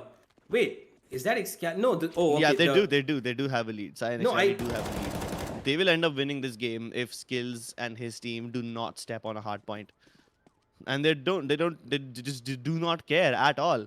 Like they can see those big arrows. You see those big arrows up on top on the screen? Yeah, that's basically the indicator of where the hard point is. That's basically where you need to go. But no, these players are just too busy killing each other. Yeah, they are, and just like that, it is going to be over as it was actually Skills and Rossi. Yeah, that's exactly what I was confused about, because the numbers are actually, they're color coordinated. You look at that, although it's on the left, but the number on the left, you can see that 100 is blue, which means that is Skills and Rossi's. Oh, yeah, we just attention to detail. Okay, Attention this to game detail. bamboozled us actually. Yeah. Absolutely. Damn, Universe, good eyes. Hey, Must I'm be eating a lot of carrots. yeah, carrots. I mean, hey, that's not the only thing. eyesight you can get from practicing when I go to the doctor's office as well. Have you read that ABCD board I when you go did, to but I wasn't very I keen on doing it. it, Honestly, I don't even like eating carrots. I just want to eat my fast foods, man. Same guys, if you want to get some food, go and order on Fasos right now. The QR code will keep popping up every now and then, and you can get some delicious rolls and potato wedges, wraps, fries, anything you want. Fasos got it for you. And for the moment, though, it's gonna be Skills and Rossi who are gonna be eating up round number two as they pick up one for themselves, and this is gonna be the last thing, the last part of this map at the very least. If Skills and Rossi pick this up, it's going to be them winning and going ahead as they're going to be getting the second map as well. And so far, it looks like it's an even Steven setup, 76 to 77. Skills and Rossi are in the lead, and they are in lead by a very narrow 2 points. And it's all about who's going to be stepping on that platform for a couple of seconds, because in this map right here, Crips, because they really don't care about that, and so much so that anybody who steps on that platform for just maybe 3-4 seconds might just take the victory. Yeah, but you gotta stay on that platform for like 10, 20 seconds in order to actually make a big difference to the points. Yeah. If you are able to stay over there, then you definitely will have a massive, massive lead of it, like at least 10 something points. And that's a big margin now. Absolutely. And now SK Rossi upgrading his weapon to what he loves the most. Oh! He's not connecting with his op shots today, is he? Yeah, unfortunately, the opping system in Valorant is not as fluid as the one in CSGO. So he's probably still used to the old opping system of Valorant. And surprisingly, Sai and Excali are popping off with the op, but SK Rossi isn't. So I guess those guys are a little more familiar with the opping system over here. It really just Yeah. boils down to your comfort, right? Yeah, more or less. And oh, look at the skills. He's getting that little bit of extra time for his team. He stepped over the Doesn't platform to matter. get. Stepped on the Yeah. platform for like barely 1 second. Doesn't matter. You gotta And stay over there for like 10 something seconds in order to actually make a difference. yeah, I mean, I really thought by this map they should have understood the mechanics of this map, because, hey, like, if you know that that platform is what's gonna get you the victory, you should try to be defending it more like a bomb site, right? You should be Yeah. standing there, you should be not letting the other players come in, and you should, it's more like literally the basic Counter Strike stats, but with no bomb. The site itself is the bomb. You just need to step on. It's like a landmine, but the Yeah. landmine actually saves your life instead of gives up your life. Yeah, but the thing is now these hard points are so out in the open, there's basically no cover. And everyone wants to play around a little bit of cover. Staying out in the open is like a death sentence in a game of CSGO. So I believe that if we come across some teams who actually care about the hard points instead of killing each other, the tactic would be to have one player on the hard point and then get the other player to somehow go around killing and cover you for as long as possible. Yeah, absolutely. And now, as we're boiling down to the bottom edge of this canister where all the points are going down the drain, it's actually the side of Skills and Eskirosi who have the advantage. Wait, no, it's been deleted. Now that it's back to one each. And it's all about who steps on the platform any second now, because we're going on level terms. The platform, it's going to be SK Rossi trying to move towards it, but he's finding players with that P90 as well. SK Rossi will find one, definitely. And Sai and Excellier are actually in the lead. And it's again nullified. And it's again back. Oh my god. Okay, this point system is just driving me crazy. It's actually Skills and SK Rossi who are in the lead by barely a point. Excali or Sai need to step on the platform for literally a second, but I don't think they realize that. And now it's gonna be Excali and Sai who are gonna be losing out this. As a result, the second map in this best of three going in the favor of team SK Rossi and Skills, as they have won this out in a 2-0 fashion. And wow, I mean, I love the names that they've given them as well. The clickbait for SK Rossi and the carry for Skills. Yeah, those guys definitely have a little bit of something going in their favor. And it's kind of unfortunate that the game just really judges you on the basis of how much time you spend on it rather than how many kills you have. Clearly, these players never cared about it. I hope the other matches that happen and hope all the other players that are witnessing this stream, they figure out how these maps work so they can actually put up a little bit of a fight which is more structured rather than just going around and playing that match with each other. Yeah. Absolutely. I mean, it was like, you spawn, you kill, you spawn, you die, you spawn, you kill, you spawn, you die. That's all it's been. And you try to pick up a couple of weapons. Have you played Arms Race? Have you played Arms Race scripts in Yes, CS:GO? yes, it's Yeah. very exciting. So yeah, but this is like I would say this is like a twisted version of Arms Race, maybe. Over there, you have a constant flow of weapons, but over here, you pick up whatever's there on the ground itself. But again, that also is a flow, like you said. Like you start off with weapons that are a little bit lesser on damage side or in terms of penetration, and then you move on towards you've got the AK, you've got the M4, you've got the op, and that's exactly how it works. It was like a spawn op race kind of thing where you need to spawn Yeah. and the weapons also spawn. So it was fun. Definitely, it was fun. But it is Excali and Sai who are not going to be feeling this as much. I mean, they were here for fun, and I'm pretty sure that they had fun as well because clearly all they were concerned about is killing each other. And I'm pretty sure after this they're gonna have that banter because if they had that gentleman's agreement that we spoke about, whoever gets the most kills is going to be the winner. Pretty sure SK Rossi and Skills are going to be saying, yeah, we got the most kills and we won, so take that. All right. If that is indeed the case, then they definitely will be the winners. Unfortunately, we didn't get to see which one of these teams picked up the higher amount of kills. Mm-hmm. Hopefully, we will be able to see all of those statistics as well later on. Yeah. But for now, it is Team Eskelosi and Skills that end up coming out on top. They edge out Excali and Sai in this best of three. And they're going to be moving on to the next stage of the tournament. Mm-hmm. And what's a better way to witness this OG Reunite tournament than having some OG game elements mixed into it? Like, if you guys have been around since 2001 or something, the whole Quake Arena setup used to be like this. It used to be a similar map, very small, very compact. It has high ground and low ground elements. It's got lifts, it's got jump pads all over. The weapons spawn in particular places, health spawns in a particular place. You got to remember where it is. So it's a little bit of Quake mixed with a little bit of domination and hardpoint mixed with Counter Strike. So the OG games of the golden ages now combined together, and we've got the OG players playing it. That's this combination that Red Bull has brought for us. It's a deadly combination. It's a deadly cocktail. Absolutely, it is, and it is quite a bit of an interesting match because this is just the first match, ladies and gentlemen. We got more coming in your way. We've got Team Venom, we've got Team Antidote, we've got Scavenge, we've got Kappa and Hellfighter, we've got a lot of players. Kappa Hell Ranger, sorry. Yeah, We've got a Hellfighter, Hellfighter. He's with Hellfighter. Don't worry. Oh, sorry, Hellfighter. My bad. I misread that. Sorry.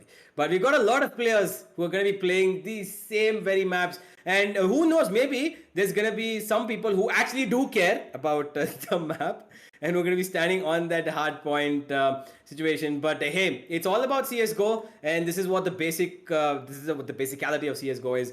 You get those frags, you feel good about it, and everybody has fun in the end. So I really hope these players they had fun so far. The four players who just played, because we've got more matches coming up ahead. And if you have not yet got your Red Bull cans to get yourselves energized, because it's gonna be a lot more fun. There's gonna be a lot more matches coming your way. You need to go get your Red Bull cans, scan that QR code which keeps popping on your screen every now and then, and you too can have wings just as good as these players as they surf around the maps, as they jump around those jump pads, and they fly across every single path they can to get those headshots.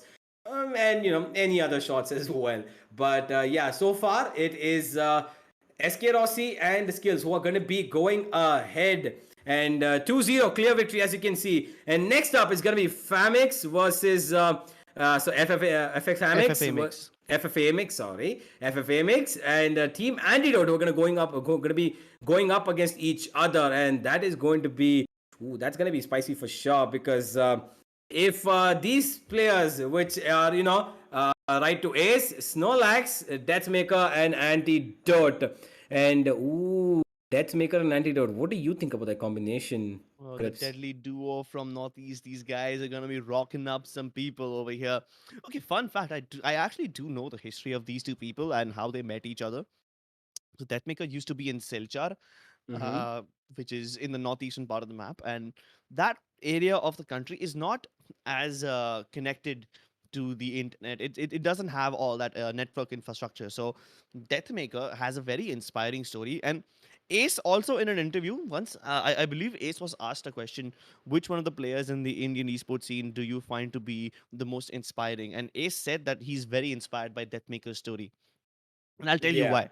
So Deathmaker used to travel from Silchar to Kolkata to play CS, and he used to participate in the tournaments and everything with that.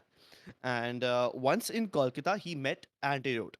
So Antidote, Deathmaker, Hellfighter, all these three players from Bengal used to play with each other. All these three Kolkata people, they used to form their own team. At one point, they had a really, really strong team. And they used to compete in the CS 1.6 tournaments of the country. Later Mm-hmm. on in CSGO, Antidote and Deathmaker stepped out of Kolkata. They were discovered for their talents, and people from all over the country started to hire them for their teams, and they started to travel the country. They started to travel the continent for tournaments. So all of Yeah. that happened. Snorlax and Right to Ace, these guys used to play CSGO together back in 2012, and they were so close to each other that they were a part of Team Wolf at one point. Snorlax did not go along with Team Wolf for the tournament in IEM 2014, IEM Cologne, Mm-hmm. where Ace played against Ninjas in Pajamas, which was the best team in the world at that point. Yeah. And they managed to give them a tough run for their money at 16-7. But then Snorlax had an international appearance of his own later on, 2 years later, when he represented the country under the banner of Virtual Impact in ESWC 2016 in France. Yes. So yeah, both Ace and Snorlax have international experience. Ace used to play for Team Wolf, which played against NIP, Ninjas in Pajamas, the massive team with Get Right and Forest. He played against those guys. Snorlax got his own opportunity in 2016. So both of these players have represented the country internationally, and they're the old guard. They're the old dogs of Indian Yep. Counter Strike. Antidote and Deathmaker, on the other hand, I can't call them old. They are just about my age, so they are pretty young, and they're definitely younger than Ace and Snorlax. But these guys are cracked, and these guys are really, really good at their aim. And all these matches are going to be really, really interesting because you've got the young guns who are nutty with their aim versus the old guard who have experience and calm, composed way of thinking about CS:GO. So this is going to be one hell of a matchup. Absolutely, it is going to be one hell of a matchup for sure. As as ever knowledgeable as my co-caster Crips is. Thank you for that because honestly, I did not know half of that Snorlax's story, but I knew that Ace had participated in an international tournament. But thank you for that, and I'm pretty sure everybody who's watching would also appreciate what my man Crips right here has educated everybody about, and kudos to you for that. And as we move ahead, I would like to say that if these players, like the young guns, have anything in them that they want to prove that they couldn't show when they were back CS:GO players, I mean the time has passed. They are doing it in Valorant right now for sure. But right now, it's all about them having fun. And I really hope it's a tough fight. I hope it goes close. I hope it goes to a map number 3 because I would love to see. I've missed seeing Right to Ace on those CS:GO servers. And as we talk about that, I'm pretty sure that we're going to be jumping in very very soon, as I've heard that the players are already on the server. Crepes, I want to ask you this though. Out of Deathmaker and Antidote, who do what do you think? Are they going to be standing on that platform, or are they going to just go ahead like Excali and Skirosi and the rest of the players? I don't know, man. I guess we will have to find out. Luckily, we won't have to wait too much to find out. Let's jump right into the game, ladies and gentlemen. We've got Deathmaker and Antidote on one team, Right to Ace and Snorlax on the other. And right off the bat, we can see them trying to play on the hard points. Like Deathmaker himself is waiting on the A flag, whereas Antidote is just running around and trying to cover him from the different angles. So, yep, these guys know what they're doing. The A hardpoint has just expired, and now we're going to be moving on to B. You can already see Ace trying to take control of that place, and he's going to be putting up a smoke as well, trying to cover the choke point that allows the people to come towards this B flag, and so that he can take control of it. So really good stuff by Ace as he kills both of them, but then Deathmaker avenges by killing him with a dual Beretta, and he switches over to the performance just in time to kill Snorlax. Yep, and wait, and did Antidote just Did he I just think he die? Did fell he? off. Yeah, he fell off. He absolutely fell off. And Deathmaker, he's got the FAMAS in his hand as he's going towards the hard point. Okay, these guys, they are going to be starting to respect what exactly this map is known for. And Yes. just as a result of that, Antidote and Deathmaker, they're going to be in the lead for sure. But look at where Antidote is standing. He's on top of that surfing board and he's going to get one head and he's going to be moving ahead. Cheeky little fellow, that guy Antidote. And he's going to be taken down. Snorlax is going to find both of these players. And I don't really see. Okay. Right, right to Ace. Yeah. Ace trying to go for that surf is not gonna get it. The surfboard not quite supporting him over there. But for the moment, I do want to say this though: FFA mix players are not moving towards that hard point at all, are they? Yeah, Deathmaker is standing firmly on it, and he's got Antidote along with him as well. Finally, we are seeing players who know how the map works. No more Yeah. gentleman's agreement. We're gonna play this game as it is supposed to be. A fun take on CSGO where you guys have to capture an area without the bomb. Absolutely. The bomb is not available, but there is a landmine, which I would like to say a safe mine. It's more like a pressure plate where you need to stay until and unless you are going to be running out the points of your enemies.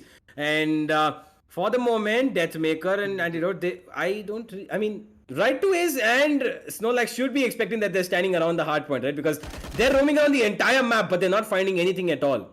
Yeah, now they've finally spotted out Deathmaker. Ace died to a headshot.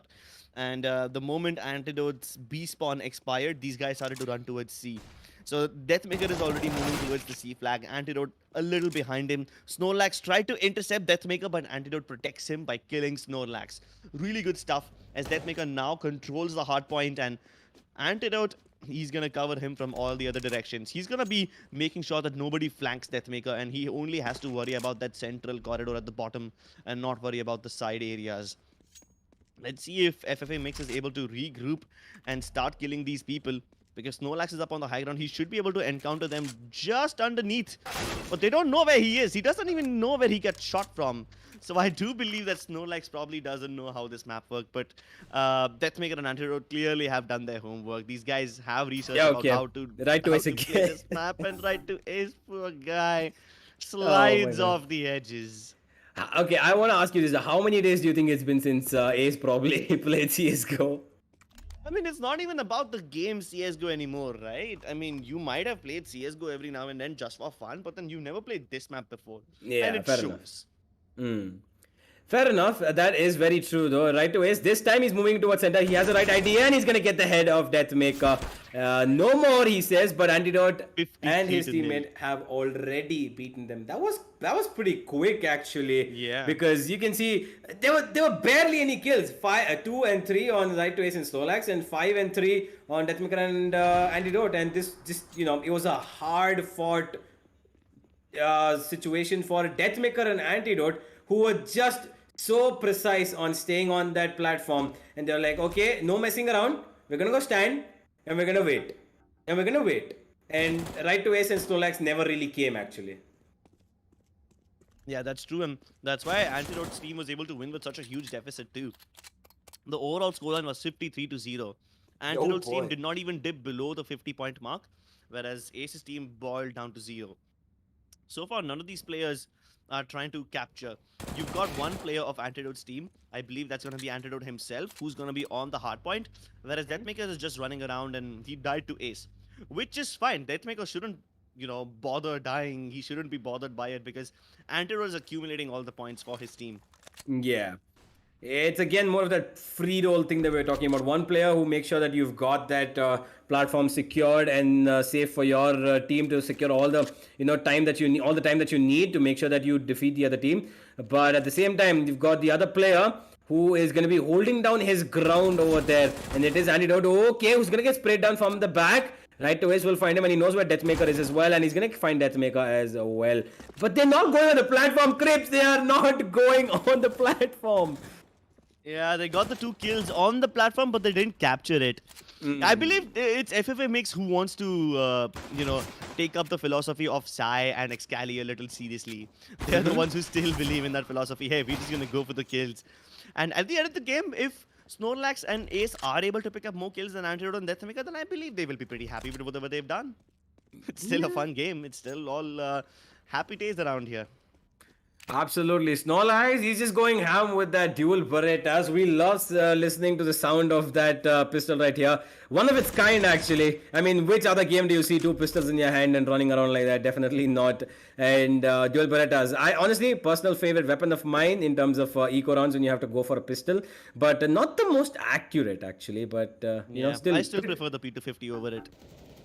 Fair enough, but if you want the Wild West, you got that feels of a cowboy, and you're like a howdy partner, and you want to, go a little bit of the action of the Wild West, which I think Raito is feeling right now. Nah, he's gonna be shifting to the gully pretty quickly, and I'm just having fun over here watching these guys play, and I hope everybody is as well because right now Antidote and Deathmaker, they look like they might just win this one out as well. Look at that, 67 to 46 Crips, and ooh, this might just be another quick one again. Yeah, but Deathmaker himself is not being allowed to stay on the hard point for too long because now Antidote is here to capture the attention. But then these guys are getting all these kills, right? To Ace and Snorlax keep on killing them so often that Deathmaker and Antidote have to keep coming back to the hard point and try to capture it. So that's why it's not as easy for them this time around. Although they, I believe, still will end up winning because Deathmaker and Antidote are the only ones who are focusing on the hard points, whereas Ace and Snorlax, they just want to pick up these kills. They really, really don't care. And at this point, both of them are on the opposite sides of the map. They can sandwich Antidote and Deathmaker in. Ace Yeah. does exactly that. He's going to spray down Antidote. He saw Deathmaker as well, but he's not going to shoot him down just yet. But now he faces him, and he gets a double kill. Right to Ace, popping off the heads of both his enemies, showing them who's the boss. Absolutely, but as of now, showing them whose boss is not going to be all for him to win this because they are very, very much behind on terms of points that have been boiling down on their side. Because Antidote, he's been standing on the platform for so long, and right away might just flank him. Oh no, he has an idea. Right away, he's careful. He knows that he's around the corner, and they're spamming bullets at each other. All four players are over here, but it's gonna be Deathmakers find both of them. Right away, and Snorlax are gonna be going down, and I think that should be the end of this match, Crips, because the points, I'm not. Yeah, look at that. I mean, I don't have a clear vision of it yet. It's on the scoreboard over there, but I think it's almost done and dusted. Yeah, it should be done and dusted pretty soon. 10 to 50 something. 10 to Yeah. 53 to be exact. Oh, Snorlax, you're gonna die. Snorlax, come on. Careful. Tough around. Fancy Yes. footwork. Do it. Come He on. almost did it. Yes. Nice. Gets back to safety. And he's gonna sneak up from behind them. Oh my god, he's placed on both of them, and Snorlax has a living chance, but he's still not standing. Snorlax, stand on the platform! The platform, friend! I don't think he cares. It's okay. He's just happy that he survived that sliding platform. He survived the slope. He was Yeah. able to surf back to safety. And he's able to sneak up behind them. So that's pretty cool. Hey, let's see how many kills do these guys have. I do believe that Antidote and Deathmaker will win the game. But then if we press tab and take a look at how many kills these guys have, I think Ace will still be able to edge all of them out. I believe Ace had 9 something kills. Maybe 9 or 10 kills. So yeah, I think Ace will be pretty happy with whatever he's accomplished so far. Yeah, he should be, but unfortunately, Crips, FFA mix are going to be going out of this bracket as Team Antidote are going to be moving ahead. The boys from the Northeast should be feeling pretty good about themselves, and they know how to play this. Clearly, they know how to play this, and they stuck hard onto where they were supposed to be. They made sure that the platform was theirs.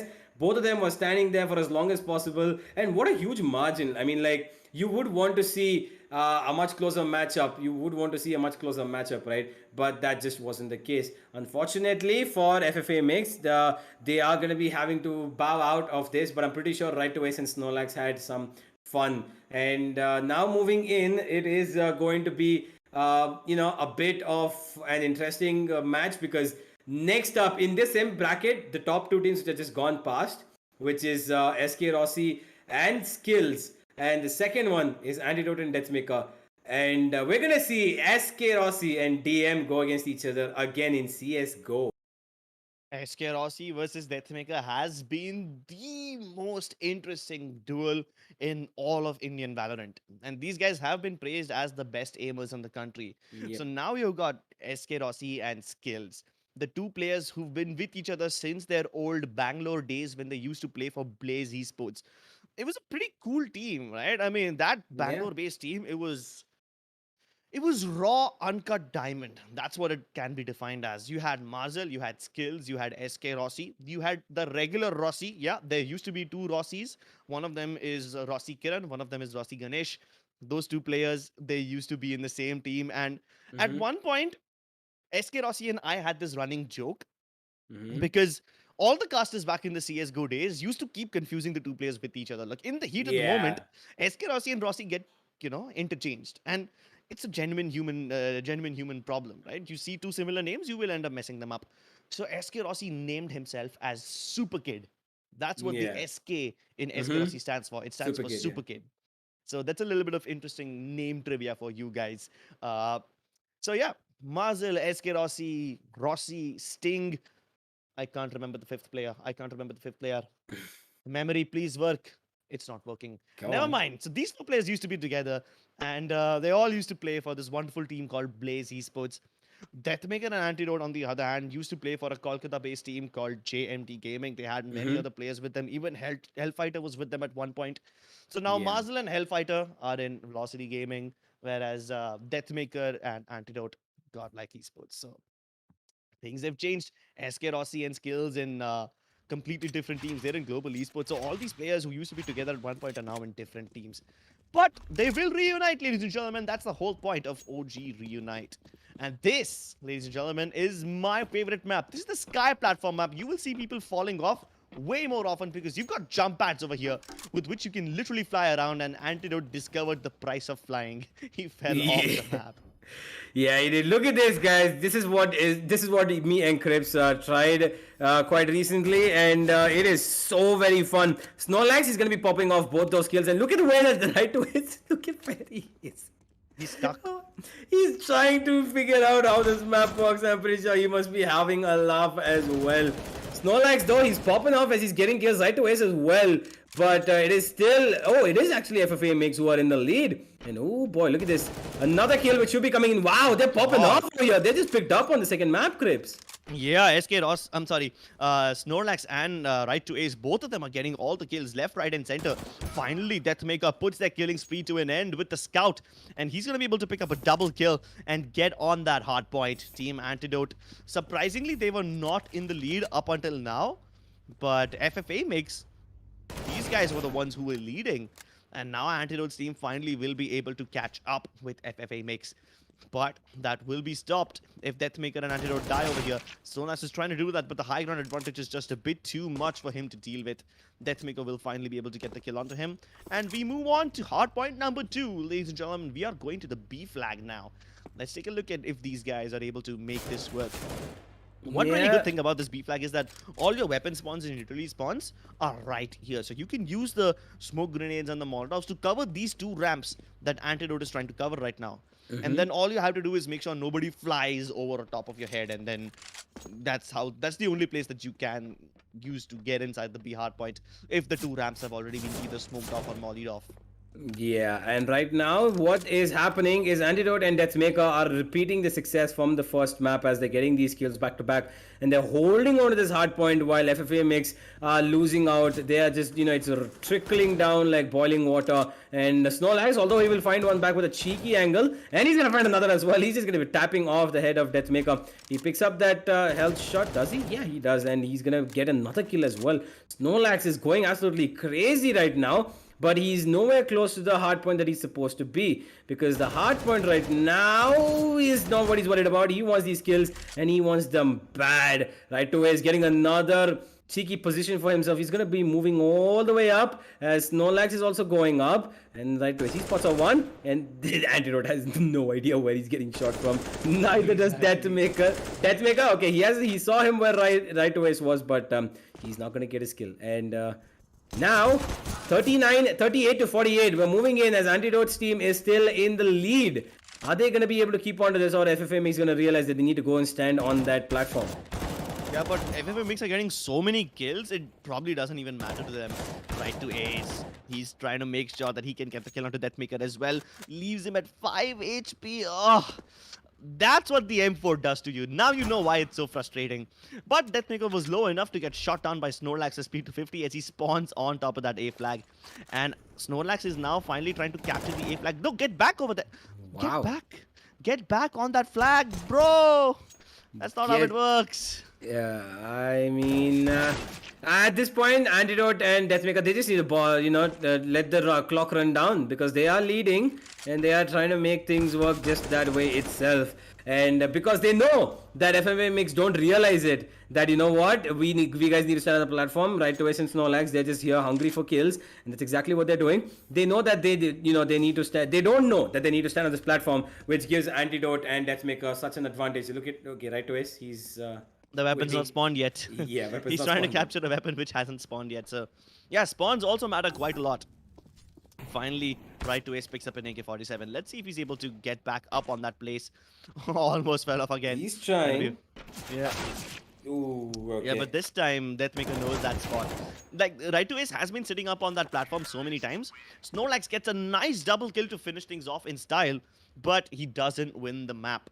But then Snorlax still has the most kills over here. He's got 14 frags. That is amazing. Right to Ace has 5 frags, and that's still more than what Deathmaker and Antidote have. So, hey, Team Antidote might win the round, but FFA Mix is leading in the kill department. Yep, absolutely there. And now that we're heading into the second round of this map, I really hope that somehow Right to Ace and Snorlax realize that they have to stand on this platform.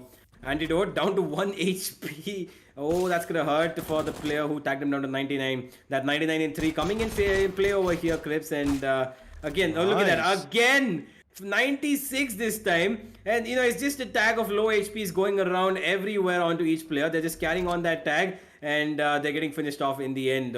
Antidote gonna find Snorlax. And Deathmaker going up to help out his teammate on the high side that platform that he needs to be standing on. And now he spots one, the other one's on the other side. Antidote's gonna make sure that Deathmaker doesn't die from a backstab, and he's fighting on the other side. The FAMAS is gonna be reigning supreme on to Right to Ace as he gets taken down. And FFA Mix, they're already on the back lines. They are holding this so well. Deathmaker's popping off, and so is Antidote. And now Right to Ace, he has a max 7. Come on, Right to Ace, jumping max 7. Give it to us.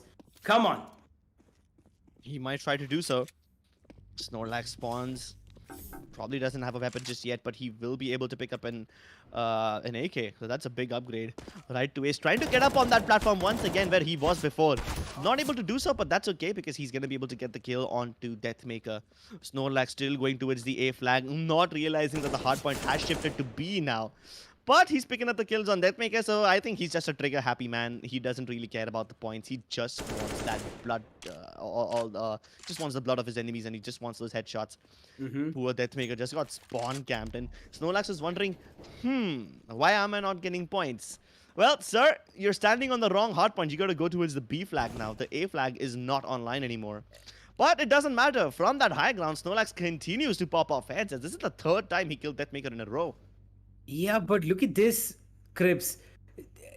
Antidote's team just entered 80s in terms of points boiling down. Whereas FFA is already down. They're going to be touching 40 any second now. And that should show that these guys clearly need to get a grip on things. But you know what? I think they're here just for fun, right? And they're trying to get these kills because now Antidote's going to go to the position where Right to Ace was playing. He's climbed up. He finds one. Yeah, he will definitely kill him as well. Snorlax will find Deathmaker though. But that's okay. Antidote down to 18 HP. The grenade not going to do any damage to him. Molotov being thrown as well. But they aren't going to find any kills. Snorlax not going to find any kills. He spots one. He knows where he is. He's going to tap him up. But Antidote! He was 18 HP and he still made it work. Right to us flying around with that UMP. He's going to go down to Deathmaker's Mac 10. And that's all it's going to be because Antidote, they're going to be cleaning this up pretty soon because they're double the points ahead of what FFA Mix are at right now. Whereas, you know what? I think, as much as Antidote and Deathmaker would want to win this, the bragging rights definitely go to Right to Ace and Snorlax, don't they? Oof. Oh my Deathmaker turning around and picking up that kill onto Snorlax. That was amazing, but Right to Ace responding with 2 right away. Really good stuff by Team FFA Mix as we take a look at the kills, and these guys are clearly in the lead.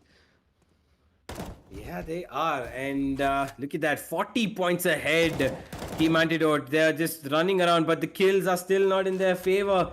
I mean, Snorlax and right to waste. What more do you want for at this point, man? Like y'all are going around. Look at that. He's just getting another. Snorlax is going absolutely crazy. I think he might just have more than 14 this round. Antidote will He's have already found. got 21 kills. Snorlax is Oh, already up at 20, oh boy. now 23 because he picks up those two more. Oh yeah, he's So at yeah, 24.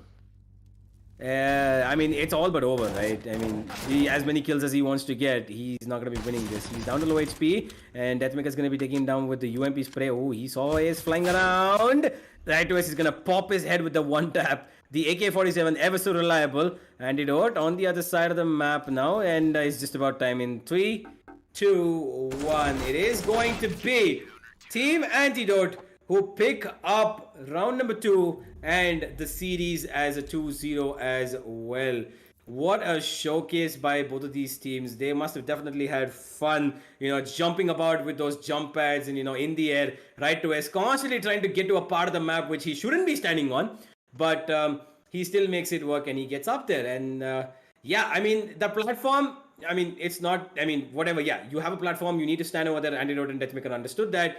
But bragging rights definitely go in the hands of Snorlax and Right to Waste because the number of kills that those two put up is insane. And Snorlax had like what 25, maybe yeah. even more than that. All those kills definitely show that this guy is in touch with CS. He's still got a little bit of Counter Strike left in him, no matter which game he might be playing right now. So Mm-hmm. that really just shows how experienced and how good Snorlax is. Although Deathmaker also had his moments, he was able to control that UMP recall like an absolute boss and take up kills at long range with that weapon. So that's always entertaining to watch. Right to Ace, on the other hand, was just feeling like Octane from Apex. Like he's just flying around on those Mm-hmm. jump pads, going from one platform to the other. Sometimes trying to get up on that curved platform, sometimes trying to get up on the floating one, the quadrilateral one. He did fall off the map a couple of times in his pursuit of high ground. But in the words of Obi-Wan Kenobi, it's over, Deathmaker. I have the high ground. Absolutely. It is going to be, even though he has the high ground and he did have it for most of the time, that little platform that he sat on and he was just popping his right and forth, back and forth, it's of no avail in the end.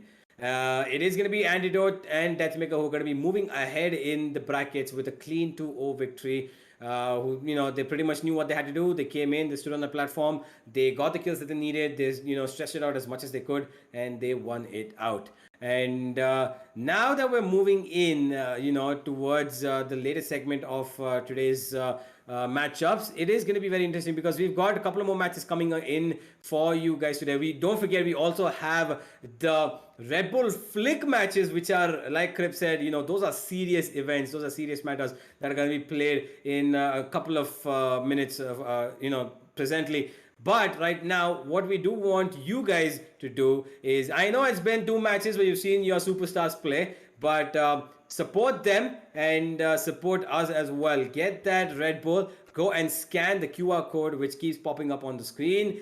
Get your Fasos rolls, get your Faso snacks. Energize yourself because there's a lot more to come, ladies and gentlemen. This is not it. There's so much more that's coming your way today. There's a lot more matches. There's a lot more interviews as well from players that you love. So this is going to be quite a hell of a day. It's still not, the day is still alive.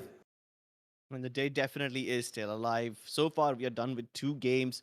Excali and Sai not able to pick up the win against SK Rossi and Skills. And that was a pretty close game. Like, both the teams had an equal amount of kills.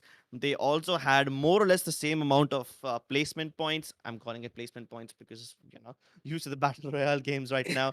But yeah, they had the more time on the hard point.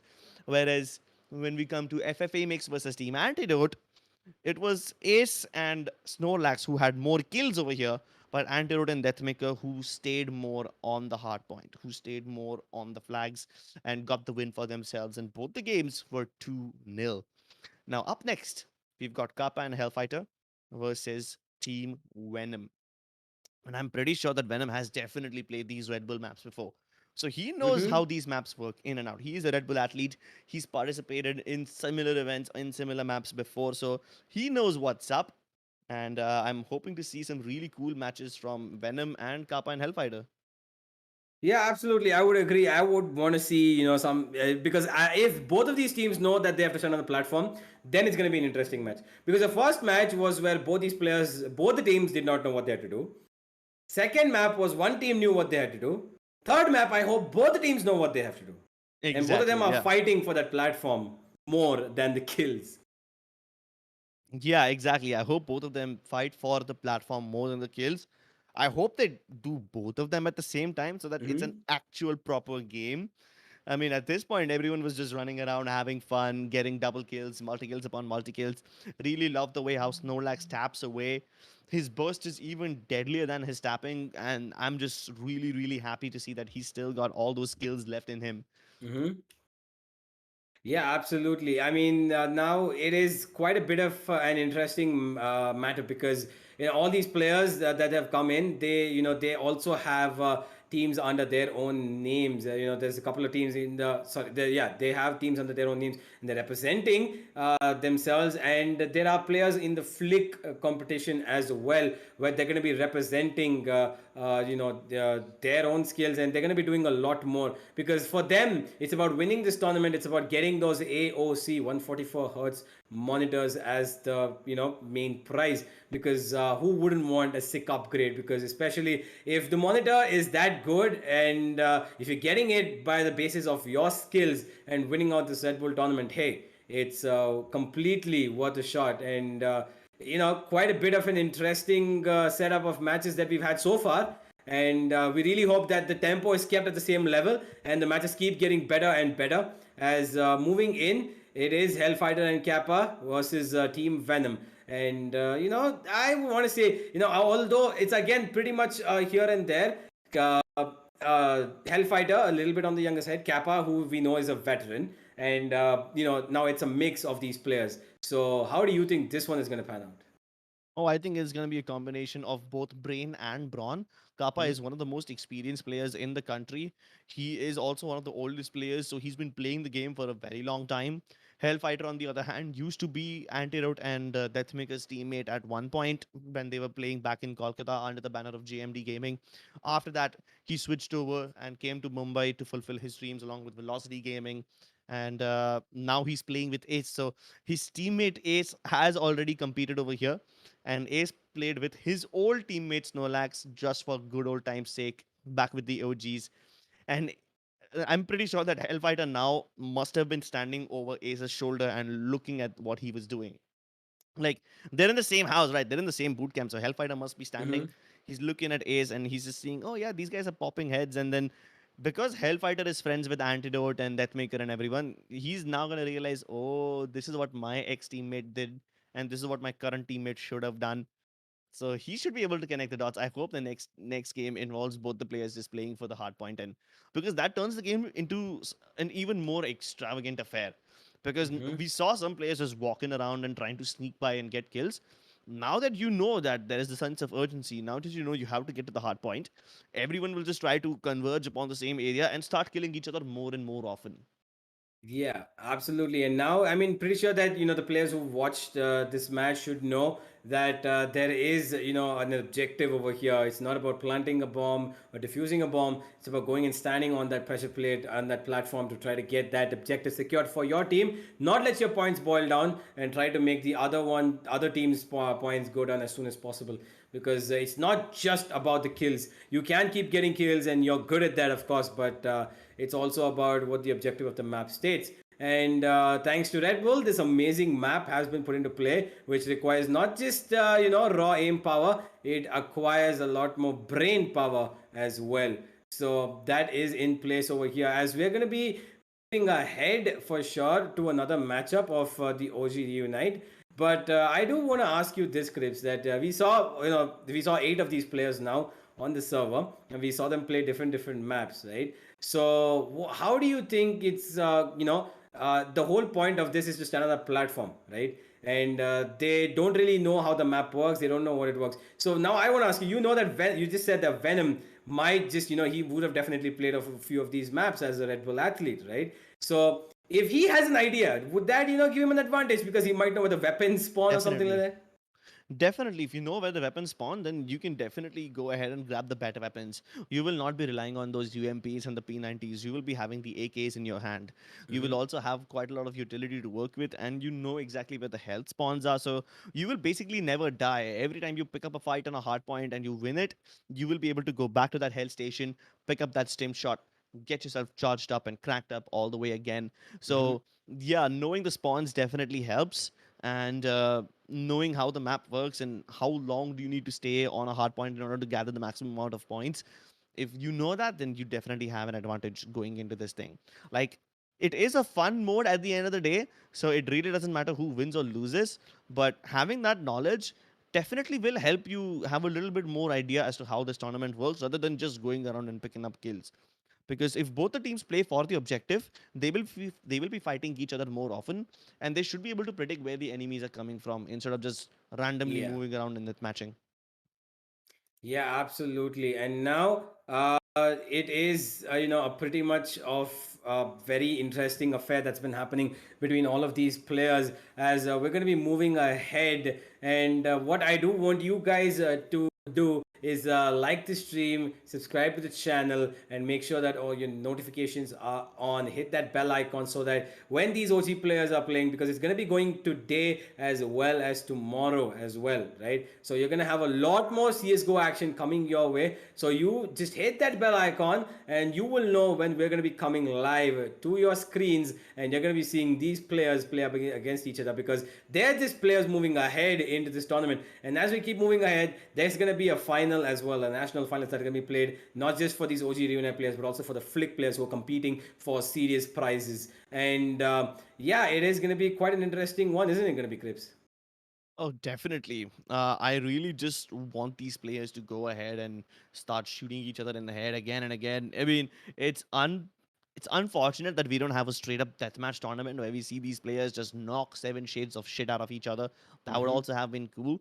But hey, now that you've got a little bit of objective into the mix, it really makes things interesting because you have a little bit of tactics and you have a little bit of firepower in it as well.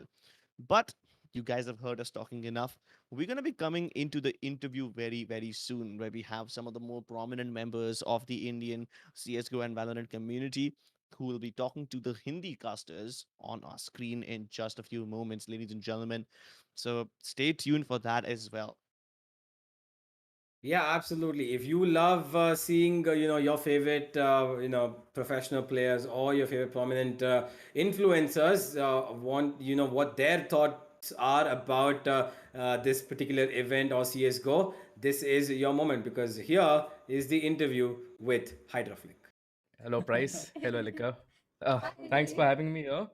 And Yes. Red Bull flick है तो भाई flick के बिना तो ये चीज Oh नहीं yeah, हो सकती Hydra बस Flick, वैसे Red That Bull Flick. Yeah, that vibes, man. ये Mm-hmm.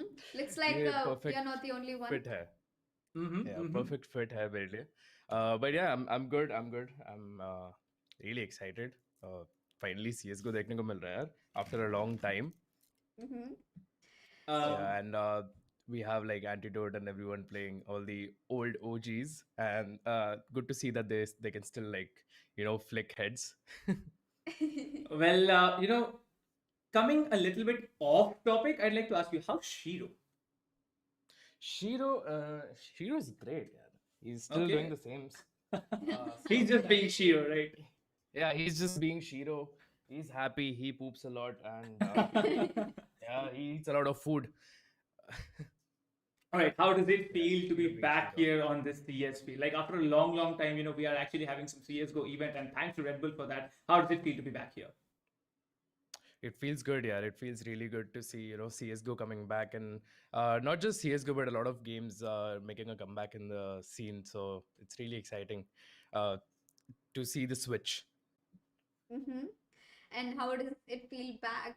How does it feel to come back to a nostalgic game? I'm pretty sure that you had your moments in CSGO, you've started your way Yes. out of it, and you've come a long way. How do you feel Fun about it? fact, fun fact: CS:GO is the game that I've played the most uh, till now. ये पूरे जब से मैंने gaming में like involve हुआ हूँ and जब से मैं गेमिंग करना स्टार्ट किया है, I've played CS:GO for straight 4 years, 4 to 5 years. Ooh, that's a long time. Oh, And did you उसमें play से CS उसमें से 1.6 3 साल too? Yeah, I started with 1.6. So my friends got me into it. When I never played like competitive 1.6 or anything. We just used to like go to a cafe and play 1v1s or custom maps $2000 and stuff. So then I switched to CS:GO later. But yeah, CS:GO is the game that I've played for the most amount of time, and I played that game for 5 years. 3 years, was say, I used to run and gun with P90, and later I started Going using the AK and everything. Well, I Yeah, think we all yeah, have I just had our started. days of RNG. So yeah, that's something like we did a lot when we just started off. But एक सवाल और मेरा आपसे रहने वाला है कि आज हमने ऑलरेडी 2 मैचेस देख लिए and I am pretty sure that आप भी देख रहे थे बैठ के like it's Yes. Not the OGCS थोड़े से एडिशंस यहाँ पे किए गए थोड़े से इम्प्लीमेंटेशंस किए गए तो what do you think about those changes like this is something I believe which brings in the excitement at a different level Yeah, this is what CS:GO needs. Some fun elements to it. Because more times the game, I guess, so of course, people need this kind of stuff to, have some fun. And yeah, it's really nice to watch. Actually, it's not just for the players who are playing the game. It's fun for them, but it's fun for the viewers as well to see all these kind of extra elements added to the game. Well, I think the extra elements they bring beauty to this game. So it's been a while, that CS has come back, and now, what do you think about this particular mode? As you said, you liked it. You like this mode. What more can we see in addition to it? What more were you expecting? What more? Actually, like I was kind of expecting a like a 5v5 match, but Oh. I think this is fun, dude. I mean, we can carry on with this mode for a while, and later then we can add something else. All right, so we have a lot of new players, popping up into the CS field. We have, of course, Hmm. we have old players as well, like there's Paradox, there's Sway, and all. So, any message you have to the new players who have come up on scene and who are gonna play in this afternoon? Sorry, I didn't get your question. Like we have the Red Bull Click event, of course, right? Like Yeah, the players who have yeah, qualified and come through. So, any particular message you have for those players? yeah. Good luck, guys. You're going against the best players, like who Mhm. used to be in the competitive scene. So just good luck. Just good luck. थोड़ा थोड़ा extra effort डालना पड़ेगा आज. Well, बहुत ज़्यादा effort डालना पड़ेगा, I think, because extra Yeah, effort से नहीं होने वाला because we just because know what it they're still is. gonna the old guys are still gonna like try to snatch their crown कि ये नहीं ये स्टील अभी ये सीन अभी भी हमारा ही है so so वो लोग तो अभी भी बहुत like मैंने देखा यार antidote and deathmaker right to S these guys are playing so good यार. Yes. Also, last question from my side, and this is like kinda an interesting question that might all the audience might be interested in. Which was your famous gun you got most of the kills with in CS:GO CS:GO on so I stream used to for be your viewers? On stream for your viewers. on stream. I haven't played much of CS:GO on stream. uh I played like rarely. I played CS:GO on stream after I started streaming. I started with PUBG a lot. I played that game for 2 years straight, so there was no CS:GO involved. But when I used to play, I used to pick up the sniper a lot, and AK, of course, to tap heads. But where my name comes from, like the operator flicking the operator AWM. So yeah, Oh, almost my favorite gun. So I believe we're going to see a lot more of flicks from you since you have AWM. that embedded in your name as well. Well, Yes, yes, yes, yes. thank you so much for coming, and joining us here on the desk. Anything you have Thank to you so add much. to for this afternoon? Well, I think everything is going perfectly fine, and the casting is also very nice. I'm really enjoying the event, so just keep it how it is, and yeah, just keep entertaining. Thank you so much. Thank you so much, Hydraflick, for joining us here on the desk. And I believe, Tanvi, this event that we are going through, like, this long run yes. that we're going to have of these 2 days, it's just amazing. And thank you so much once again, Hydraflick, for coming and joining us here on the desk. Well, what do you think, Tanvi? Like, is it gonna be at that same level that we saw in the previous two OG Unite matches, or is it just gonna be a little bit more, on a different level as well? Personally, first of all, what surprised me was the game mode. I'm pretty sure that most of the players or most of the audience that are watching, they expected it to be a little simpler way. but things are not like that. Even the casters were having trouble predicting out who could have won. And imagine the OG matches are getting into the nerve. Imagine what can the qualified players can do, what kind of amount and dedication, what kind of research they might have done through these maps. Well, all that research, it's going to come into play into the Red Bull Flick, national finals, quarterfinals. Well, till then, we are going to go off and take a short break, and we'll be seeing you right back with the quarterfinal matches. So, see you after a short break.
Oh, oh, we're back. Okay, sorry, ladies and gentlemen. You just caught me having my Faso's role, but hey, I'm not ashamed. Okay, I love these roles and these are amazing.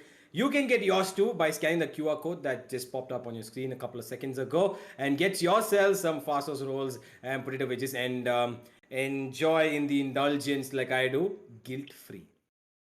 Guilt free completely. Which one are you having right now? Oh, I think this is American smoky sausage wrap. Yeah, I think that's what it is. Yeah, and it is Yeah. pretty big, and that's actually damn nice. Fills my stomach completely, actually. Yeah, and it shows, right? Like you were so excited. You don't even bother reading the name of that roll. You don't bother what's in there. You're just gonna chug it in. You're just gonna Yeah, start eating it right away without caring about what's inside. I got the absolutely. chicken buna roll, and I got this same thing, American sauce, smoky sausage today. So I got Hmm. two of them. Consider myself lucky.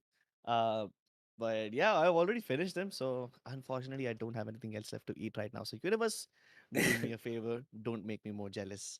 Oh no, no, absolutely not. I am not gonna make you any more jealous, except for the fact that I have a roll still left in my bag. So, Damn it. Damn, why did I eat all of those early on? but yeah, It's okay. I mean, it's you are hungry, so it's okay. If you've eaten them, it shows that they're pretty tasty, and right? Like we've Hmm. not been gone for that long either. So, but hey, apart from all that, we are back, ladies and gentlemen, and it is the Red Bull Flick 2v2 CS:GO showcase that you are watching. And so far, we've seen two OG reunite matches that have gone down. It was Excali and Sai against SK Rossi and Skills, which was won out by the players of Global Esports. And the second match was if a FA makes, which had right to waste and Snorlax, lose it out 2-0 to Team Antidote, which had the boys from the Northeast, Antidote and Deathmaker. And both the matches were quite very interesting in the way that they were played, because the players not used to this, not the maps that they've played before, not the objective that they know. But hey, in the end, there has to be one winner, and it emerged from both of these matches. But now, though, Crips, we are moving on to something else. We're moving on to something more serious, aren't we? Oh, yes, definitely. Red Bull Flick 2 versus 2 CSGO tournament. You got 144 hertz AOC monitors on the line. They are the top, they are the most top notch gaming gear that you can get for yourself. And the winners over here, if they end up winning this tournament, they will get two of these monitors for themselves. So you display your skill, you upgrade to a 144 hertz monitor, and Mm-hmm. then you will be able to show your skills even more. Let's take a look at the brackets and see what we have in store for you today as we are about to jump into the Red Bull Flick matches, where very talented players have some really interesting matches lined up for us. And the brackets should be on your screen in any moment. So far, though, it is something interesting because this is going to be a double elimination tournament. All the players who lose this time will have one more chance. So that's a little security bracket that this tournament offers to you. The Red Bull Flick tournament offers to you. The OG Reunite matches won't be having any other second bracket. So if you lose over there, you lose. That's it. The OG Reunite matches have single elimination, whereas Red Bull Flick do have double elimination. So over Mm-hmm. here, the very first game that's going to be on our screens is going to be Redemptions versus Kashmiri Gaming. And then we have Sha. Is that Sean or is that Shonk. Shonk? I think that's Shonk. That's Shonk versus Tyranny. You put that together, it kind of becomes Shawshank Redemption, but that reference will be saved for another day. So it's Shonk versus Tyranny next. Then we have GC Esports versus Chapralis. Uh-huh. It's a little play on Astralis, but you kind of call yourself Chapralis. Mm. Pretty funny. It tickles my funny bone. And then after that, you have Super Duper Cora versus Team South Africa. Mm. I Interesting mean, choice of names over here, bro. absolutely. I mean, you see a classic like Shawshank and I mean Shonk and Redemption, which could be somewhere close to Shawshank Redemption. But on the other side, uh, you've got Kashmiri gaming, people hailing from the top of the country, and then you've got Chaprales, complete downplay as to where you would see anything happen. Like you go from classics to complete local, and then you got super duper Khora. I don't really know what exactly that means. And then you go all international, say Team South Africa. I mean, I really, really want to ask these players what were they thinking when they chose these names? Is Kora like an edible or is it like a Well, dish?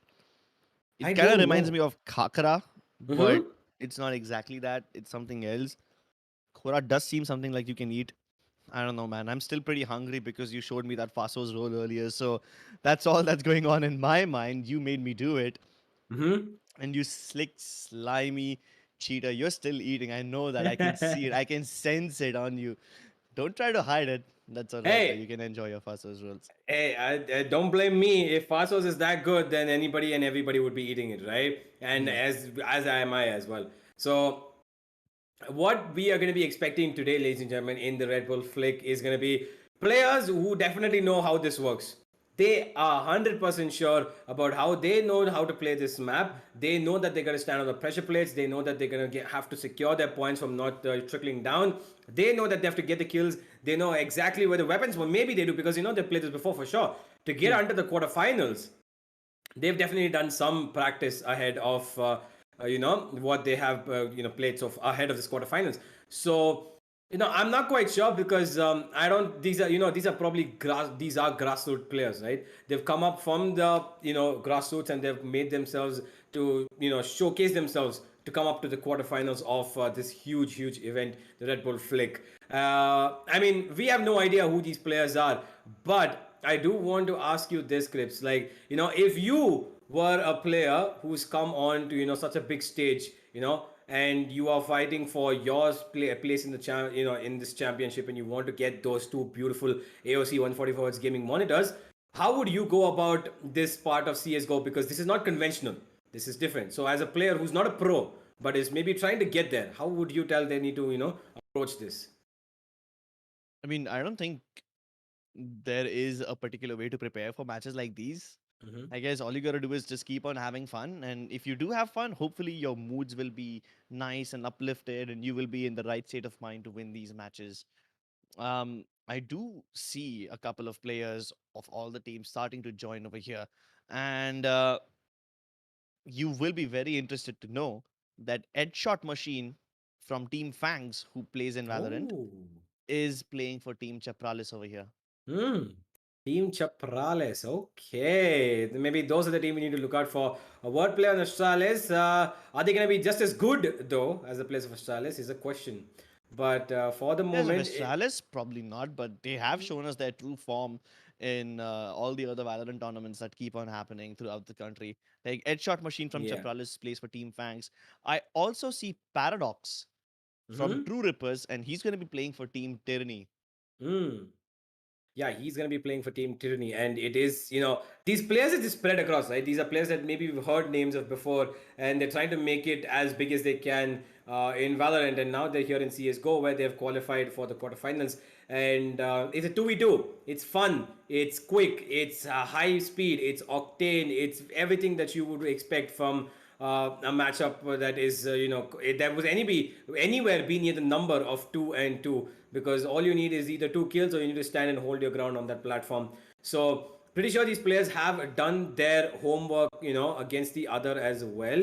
But the one thing that is going to be pretty common with all of these players is the fact that there's going to be no advantage in terms of CT or T. It's all about wanting to have to go grab that, which is equal for both. It's like even the CTs are fighting for the bomb site, and even the Ts are fighting for the bomb site. Both of them want their hands on that platform. No real advantage for either one. Points trickle down the same way. It's all about that one step. It could be down to that very last point, that one step extra that you were on that platform that could make the difference for either one of these teams. And moving ahead, and not to forget that this is double elimination. So even if they lose out over here on the first match, they're gonna have another chance to come back from the lower brackets. Oh yeah, and there are several chances that they have. Like Mm-hmm. one round itself lasts for pretty long. Now you Yeah. got 3 rounds. That makes one map. You've got 3 maps. So you've got several chances in your very first engagement itself. And then if you lose that one as well, then you can move on to the lower bracket and still have one more chance left in this tournament. Mm-hmm. So Yeah, that being said, the players will be having plenty of opportunities to prove their talent.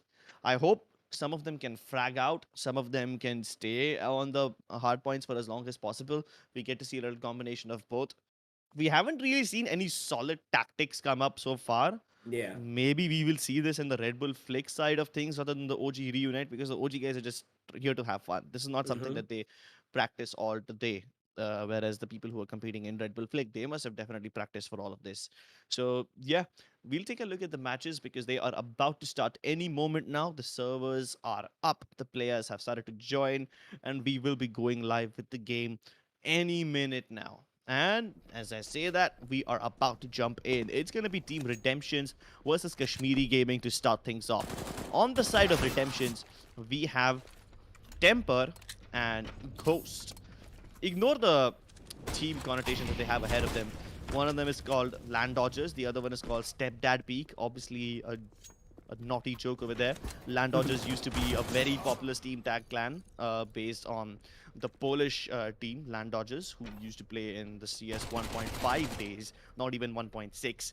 Kashmiri Gaming, on the other hand, have two players called NBT and Deathbringer. Let's see how much that they can bring to the table. As Kashmiri Gaming players, they are starting to feel a little bit of pressure from redemptions in the kill department, but they're still leading in terms of the hard points. Yeah, they definitely are. Kashmiri Gaming, they have a healthy lead of at least 5 points right now. But how long are they going to be able to keep it up? Because Landago, yeah, there it is. They're going to be stepping on a platform and they're going to be taking a little bit of a breather for themselves. Here's the operator in play. He misses the shot, but that's okay. He was jumping across an entire valley of, space over there. Oh, wait. Are there teleporters? Are they Oh, teleporters? Ooh. yeah, so this map definitely has, every map has some gimmick or the other. Like the one map that we saw before, Sky Platform, it has jump pads and you can fall off the map. One map has surfable walls. One map might be having teleporters. So you've got a little bit of everything, and that kind of makes things very, very interesting. Yeah, it does. And as a result, it is Kashmiri Gaming who have gone back down. They are not having the lead anymore, and now Redemptions, they're making things work. Ghost is gonna get beautiful Sheriff. Okay, I'm great again. Messing up with my weapons over here. Deagle. Yeah, he's gonna get a deagle shot over here. Sorry for that, ladies and gentlemen. And now the operator has been picked up by Ghost as well. So the question is, are Redemptions going to be able to hold on to their lead? Because they're trying to hold on to this side very heavily. And look at the teleporter. He's just going to be running around over here. NBD. Clearly out of Quake. Mm-hmm.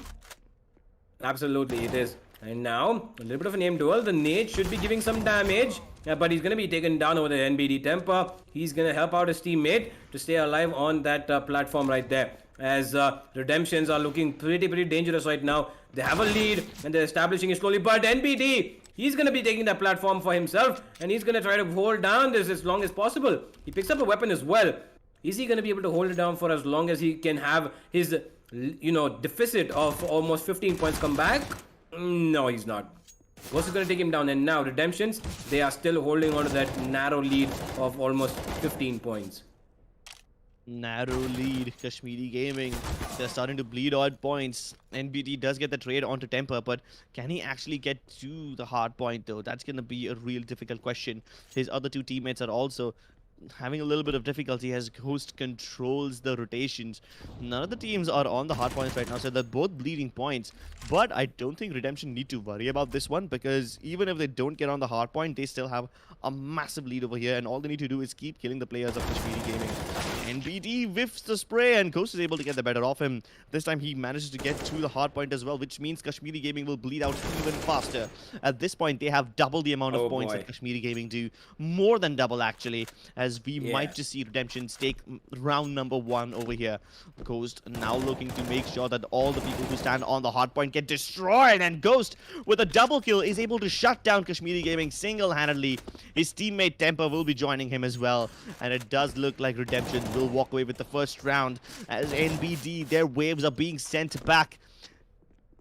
He gets shut down. Ghost unfortunately runs out of bullets, and Deathbringer is able to get the kill onto him, but it doesn't really matter because Temper will get those final 2 frags and the first round on board. Team Redemption's definitely in the lead over here. Yep, and they got a good kill feed as well. Look at that, 14 and 11 to the comparison on the other side of 15 to 5, right? So clearly they know what they're doing, and now that we're starting off with the round number 2, Kashmiri Gaming, they need to get back into this because Redemption, they're gonna have an easier time. They can afford to lose this and still go on to the third one. And as a result, Kashmiri Gaming, they are making it work. First kill already on their favor. A trade comes in, and again another one goes back in their favor again. And now, Kashmiri Gaming, first ones on that platform are going to get some time for themselves. And they are clearly in the lead by just a narrow 2 points. And Redemption's trying to put some pressure on. But it's going to be difficult because they only have pistols. That CZ not really working in the large part of map where you have to take, long range duels. And Kashmiri Gaming, they have the advantage for the moment though. They've got weapons that help them. Look at that. He's just spraying down the gully, but it's not going to work. They're jumping, but they're falling down as well. They're not able to get up, and Ghost has the op, and he's going to get the first kill with that. And the scout is going to be returning in favor. Oh, cheeky. NBD picks up 2 with that scout, and he's going to be doing a good job to hold on that lead for himself and his team. 84 to 76. Almost 8 points in lead right now, Kashmiri Gaming. They might be able to pick this up unless Redemptions somehow have an overflow of momentum and they run riot. I'm surprised you didn't call the scout as the marshal, but hey, Oh my that's God. just me being mean over here. Redemptions, this time they still have the lead, but not that much, as Kashmiri Gaming are just 7 points ahead of them. Kashmiri Gaming this time might just be able to mount this comeback, as they are very hard and fast on the hard point. These guys, they just refuse to let go, and they're playing around the cover very, very beautifully. It seems like this time they've finally figured out how to make this more work in their advantage, as they're making sure that one player stays on the hard point while the other guy covers him from another angle. And this bait and switch combination is gonna allow Kashmiri Gaming to walk away and extend their lead to 15 points now. And this will be great. Redemption finally bringing 1 kill in at a time, but the players of Kashmiri Gaming are baiting each other out, and they're making this work.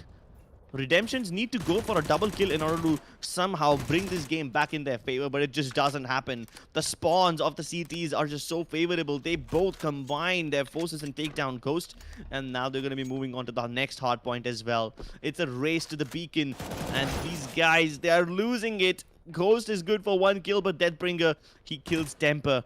Can they actually make this work though? It's a M4 versus UMP battle, but Deathbringer still wins it! Kashmiri Gaming mounting a comeback, as they now are solidly in the lead. They've got the hard point for themselves as well, and NBD is covering his teammate. He's gonna bait him out, and he might just be able to get a surprise kill, but no, Ghost comes in from behind. Ah, this is finally working in the favor of Team Redemptions, but as soon as I say that, the caster's curse becomes real, and NBD picks up a double. Oh, this is the opportunity he needed. Redemptions almost had this game in the bag when they got that double kill onto Kashmiri Gaming, but Kashmiri Gaming bring it back, showing them a little bit of that true northern flavor. NBD, can he actually make this work though, as Ghost will be able to take his teammate down. He's got utility as well, flashes to follow through, but NBD right behind him. Race to the beacon once again, as the players of Team Redemptions are putting down smoke grenades and just staying behind them. They're preferring to hide instead of fight, but Ghost, his sound sense is immaculate. He knows exactly where NBD is, should be able to single out the other player as well, as he's got a general idea of where he is. Peeks around the corner, Boy. counter strafes in time, and Ghost will be able to pick up that kill as well. They're bringing it back. Kashmiri Gaming now stuck at 17, and Redemptions are the ones who are bleeding. I'm sorry, Redemptions are the ones who are, making this work, and Kashmiri Gaming is hard stuck. Yeah, they are. And look at that. 1 by 1. Ghost is just putting up number after number, kill after kill, and he's just making it work as they're pulling it closer and closer. Redemption's bleeding slowly but surely, and they're going to be getting close to that number 16. They were up almost till 50, and now they're down to literally 9 of a difference between these two players, between these two teams. This could be very close, as the platform has shifted on the other side, and Kashmiri Gaming, they have an advantage. They don't have a lot of time though, and look at that, both these players are going to get that kill, and it's going to be Redemptions who are going to take control of the platform, and now they just need to hold it on for a couple of seconds more. 17-11, and the time is just going to keep ticking. 16-11. It's going to be Deathbringer to get one back for himself, but it is NBD to shut it down, as I think this might just be the end of this game unless they run in as quickly as possible, get these kills, and they take control of their platform themselves. He's praying down, but NB is going to shut him down. The P90 is not going to work, and that should be it, ladies and gentlemen, as Kashmiri Gaming are going to win this one out in a 1-1 situation, and we are going to the last round of this map as Redemptions won, Kashmiri Gaming won, and this is now all to play for both of these teams. And it's all about who starts to get that weaponry and who starts to get that initial kill. It's gonna be Ghost to pick it up for the first one, and he's already got the platform secured for his team. Ghost and Temper are gonna hold on to this for as long as possible. He takes in that stim shot so that he can get some health as well. And although NBD gets one back with the Mac 10, it's not too favorable, but he gets another in that long range. He's gonna jump in and get that platform for himself. And now Kashmiri Gaming and Redemptions, they're going blow to blow, as it is a pretty close scoreline. 92-91, it's pretty much the same. Yeah, definitely. Redemptions finally able to make sure... I'm sorry, it's actually Kashmiri Gaming who is at a disadvantage right now, as Redemptions, these guys, they got a little bit of advantage for a few seconds, but they bring it back. Both the teams going both for both, and nobody has an advantage so far. They need to go for some double kills and string together a bunch of points at the same time if they want to make it work. Poor Kashmiri Gaming, they're going towards the A point just as it's about to expire, so all their efforts will be wasted. And while I say that, the players of Redemptions are already standing on B. So they beat them to the punch. They're gonna abandon the A site, take in control of the B flag, and the Redemption players are now converging. These guys firmly in control, but Ghost dies. Ghost was the one who's defending the hard point. Oh no, Temper was supposed to protect him. He gets taken down by Deathbringer. And now maybe Kashmiri Gaming can start mounting a little bit of a lead. But will this lead be enough though, as it gets instantly nullified? Ghost comes around the corner. Ferrari peeks and he double kills both of them. Really good stuff, as now Redemptions are back in control. They should be able to equalize the scoreline at 65 each. But can Kashmiri Gaming bring it back? He knows exactly where one of the players is, NPD, going for one of those duck and spray control techniques.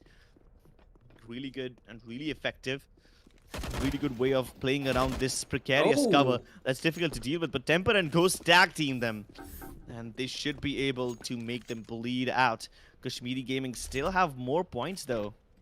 Yeah, they do. And look at this. He's going for that very cheeky teleport. He's trying to find these players and trying to stall them off at the places where they're spawning at the very beginning itself. NBD not connecting that op shot. He's going to be looking for another, and he does not connect that either. But Deathbringer is going to make short work of both of those players from the side of Redemptions as they go down. And NBD, yeah, he's going to be adding on a 5-point narrow lead for the side of Kashmiri Gaming. But not quite sure how long they're going to be able to hold it on, because Deathmaker, although he gets one, he's down low on HP, he gets a little bit of a heal as well. And they're actually making this work. NBD, he's gonna get two back to back, and now he picks up the AK as he's looking to where he can see this place coming, and he's gonna get another one. NBD is just making it work, and this could be a potential comeback victory, as we lost out the first round, pretty disappointing way. But this time around, the second and third round, they're doing so much work. Deathbringer and NBD are not even letting them come anywhere close to these platforms, and they're just holding it down so well. Temper finally responding, after which I think was almost 10 kills in the favor of Kashmiri Gaming, and now it's another one for Ghost as well. They're going to be holding down, and they need to hold this down for as long as possible, because they are at least 18 points down. That XM going to be doing work. He gets both and picks up an M4 immediately. Now Redemptions, you need to hold on to this as long as possible. Temper gets another. He's trying to go all back and forth, and he's looking at every single corner, and he's popping off heads. He's getting a lot more than he should be. Ace. He has got an ace, and it is moving in towards that side. Everybody is coming closer and closer as time is ticking out, and they know where the next platform is as well. And they're going to be shifting any second now, as Kashmiri Gaming, they have been brought down to 26-26, and it's again back and forth, Crips. This is just going so close, and I'm really excited to see who's going to win this one out.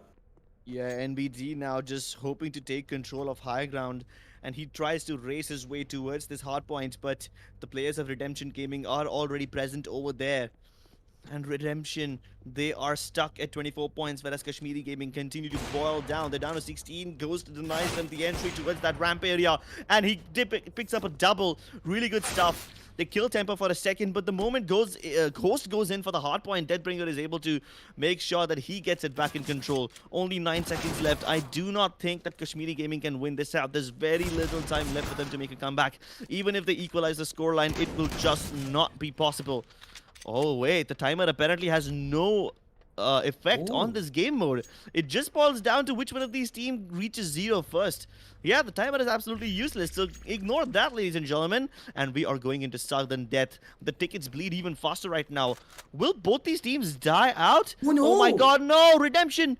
They're about to lose this one. Kashmiri Gaming It's have over. it in the bag, and they bring it back. 6 points. Redemption! Oh my god, that's so unfortunate. Team Redemption clearly had the more kills over here. They did seem like the mechanically superior team over here because they were able to get the kills more often. But as soon as the sudden death mode started, that's what happens when the timer runs out, ladies and gentlemen. As soon as the timer reaches 0, you enter that sudden death mode and you start to lose out faster and faster. And in that mode, if a team has control of the hard point, you are guaranteed to win. And this time, Yeah. it was Kashmiri Gaming who picked up 2 kills at the opportune moment to take control of that hard point. They were closer to it as well, so they were Yeah. able to make full advantage of it. Although I do feel bad for Redemptions, man. They were getting the kills, and they clearly were the sharper team over here. But Kashmiri Gaming was smarter.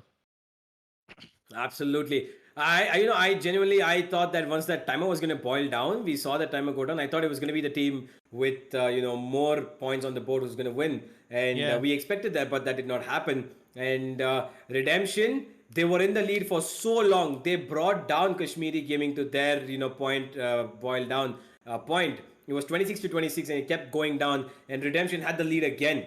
But then Kashmiri Gaming at the very last few seconds, they got what they needed. They got those 2-3 kills that they needed, and they made sure that they came nowhere near that platform because weaponry, as soon as you spawn, is not that great. And they were just finding them at the exact points where they could pick up weapons. And before they could pick up those weapons, they made sure that they killed them. And that's exactly how Kashmiri Gaming came back from behind to get this victory, and they're going to be going ahead and winning out map number 1. The question is, are they going to be able to pick up the next one as well and put it down to a 2-0? It is of question because we're going to be seeing that real soon. But so far though, Redemption, like you said, Crips, they have been more sharper. Do you think they might, be able to come back into the second map? I definitely think so. It really depends on how well they know this map. Like the teleporter map, we are also seeing it for the first time, right? So these guys probably might have some idea as to how this map works, but it will really depend on whether or not they can make this coordination work. Map knowledge helps you out very little.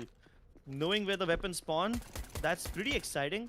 But we're going to be jumping into the next game. And this game mode also has surfable walls. But this map is just way too big. I mean, you take a look at it and you already realize how far apart these points are. And this is like a one big vertical map. All the points are just in line with each other. Oh, wait, what? Oh! Jump pads, ladies and gentlemen, as he jumps Okay. right into the crosshair of Ghost, and he's going to be able to delete him with that Max 7. Or rather, should I say the Swag 7? That's the appropriate name for it. Absolutely. And now, this is going to be very entertaining, Crips, because you keep seeing these players jump down on those jump pads and they're just, if the Max 7 was in the hands of the guy who's flying in and if he gets a kill, now that's what I want to see.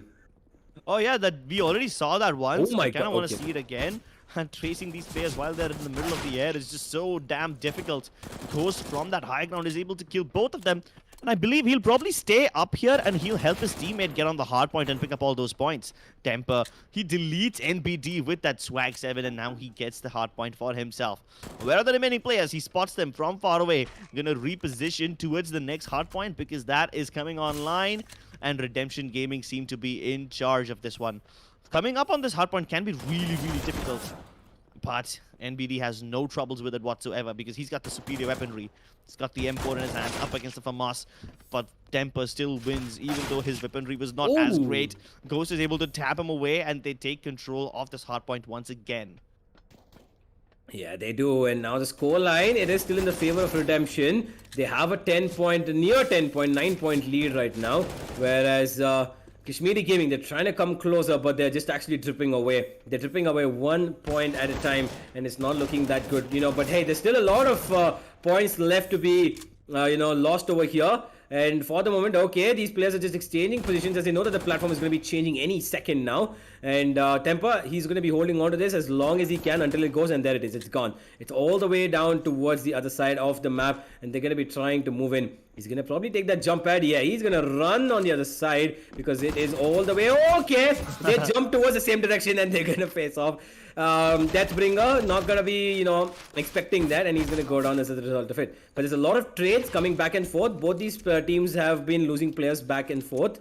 And Kashmiri Gaming, they are 20 points down now, Crips. And if they don't, get a strategy going up quick, they might just lose this one.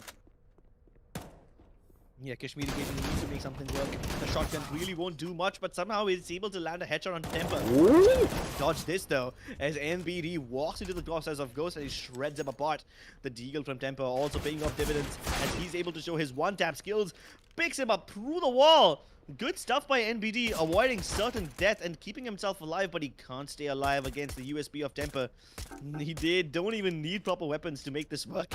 They're just juking around those walls. NBD, he's just toying around with his spray. And he sees his prey once again. Oh no! No! Not like that, NBD! He misjudged the position of that jump pad and he's gonna get punished for it. Deathbringer is gonna take down Temper though with that USP and a long range tap, and he's gonna pick up an M4A4, but not for long as Temper returns the favor to him with that USP tap, and Ghost is gonna pick up another as Redemption. I think it's all over, Crips. I think Redemptions have already won this one out. I do believe so. But they're 40 gonna have to points. make a massive comeback if they want to actually make this count. Like, they're gonna have to win the rounds and the map and then the next map too. That's the Yeah. only way Redemptions can make this work, because Kashmiri Gaming have a massive lead. If Redemptions want this, if they want to prove that they are the better team over here, they're gonna have to go the distance. Absolutely, and looks like they are. Right now it is 41-7, almost 8 times the lead for them. Okay, Deathbringer with the XM is gonna take out a flying kill, and although they are down in 4 points, I think that's gonna be it. He's gonna hold down that side for sure, but here come the players of Redemptions. There's 2 players tapping on him, and that's gonna be it. I think, yeah, 2-1, pretty much done and dealt with, and it's gonna be Redemptions who win out in terms of kills and in terms of points as well. 32-0. What a lead and what a performance from Redemptions. But now the only thing for them to do, Crips, is to not give this up like they did the last time, right? I hope they don't. I mean, there's no guarantee over here. Kashmiri Gaming, their only strength is that they follow up with each other really, really quickly. Redemptions, their strength is that they are just better at shooting. So that's something that works in their favor. But NPT over here, tag teaming along with Deathbringer as he distracts Ghost. Deathbringer is able to bag him. So these guys, they are tag teaming the players of Team Redemption and they're trying to make this comeback happen. But so far, the points are more or less the same, with Kashmiri Gaming 4 points ahead of their nemesis. Can they actually extend this lead though? Because now they are down to just 2 points. It might extend even further, as the Redemptions are now the ones who are starting to tick away at Kashmiri Gaming. Ghost very much in control of this hard point, but Deathbringer is good for only 1. They still have control of this hard point. Can they make it work in the next one though? I'm not quite sure because, yeah, there it is. Ghost, he's going to be spamming down on NBD no matter what weapon he has. This Mag 7 or the Swag 7 is not going to be working out in that range. And it's going to be Temper to clear out this site for himself and his teammate. Now the score is trying to be leveled even because Kashmiri Gaming, they are down. They are down by, I think, about 10 points, 9-10 points. And they need to get on that platform as soon as possible so that they can clear it out in the early stages itself, or else it's going to be very difficult for them moving in towards the later stage of this game. But for the moment though, Kashmiri Gaming, they are lagging and they're losing points fast. Redemptions are holding on to this platform so heavily. Temper's been doing so much work. He gets one, but he gets finally taken down. And Ghost, he has an idea. He sees one, and he only has a USP, his opponent, so he can spray him down. And BD is gonna find one. No, yeah, he will. He was almost about to escape Temper, but he's gonna be taken down. Ghost gonna pick up some utility for himself as anybody's trying to creep up upon him. He knows where he is and he's gonna be looking at him and he's gonna go down. Ghost, HP, heals himself up to 77. No worries whatsoever. Redemptions are making this work. Redemption's really on the road to redemption over here as they're on the verge of taking map number 2. Can Kashmiri Gaming hit the top side, show us the Northern Power, and bring this one back? Seems unlikely at the moment because Ghost is just tapping away with the Desert Eagle upgrades to the weapons. I really like this because the moment you take that jump pad from the bottom of the map, you either risk falling down or you get a massive gun in your hands. You either get the AUG or the GSG. So both those guns are just really, really overpowered. Deathbringer tries to do the same, but unfortunately there's no weapons available this time. Ghost has already stolen those weapons, and Temper has a better gun as well. Oh, these guys, they end up falling! Oh my and god. they lose their gun. Maybe this is the time that they can actually make a comeback with Temper. As soon as he spawns again, he's able to catch NBD looking with his looking in the opposite direction. Oh! The swag sim is enough, and the Ghost is so accurate with the... It's funny how he's using a USP. Yeah. His name is Ghost, and the USP equivalent of the gun in Valorant is Ghost. So Yeah. it kind of it comes together politically that way. Yeah, no, I get that. I completely get that. And here's another fall death. Ghost, you know, both of the players from Redemptions have died out to fall damage over here. Not fall damage per se, but like falling off the map. But right now, Kashmiri Gaming, they have control of this platform and they're going to be contested for it as soon as they spot Temper. Temper's going to go down to the shotgun. Ooh. Kashmiri Gaming, they're making this work. They're gonna have health as well to do it. Back to 77 HP he goes, and it's gonna be a spray down. They're pulling this, they're pulling it closer and closer, but how long are they gonna be able to hold on to this platform? Because the minute it shifts, which looks like to be very soon, it's gonna be Redemptions running onto the other side of the map, but they're getting the kills right here, and they are gonna take back control. They pulled it down to almost, you know, I think about, yeah, it was about 7, 8, but 11 points, I guess, and that was all it was gonna be. And now it is Redemptions again who are still having the control in their favor.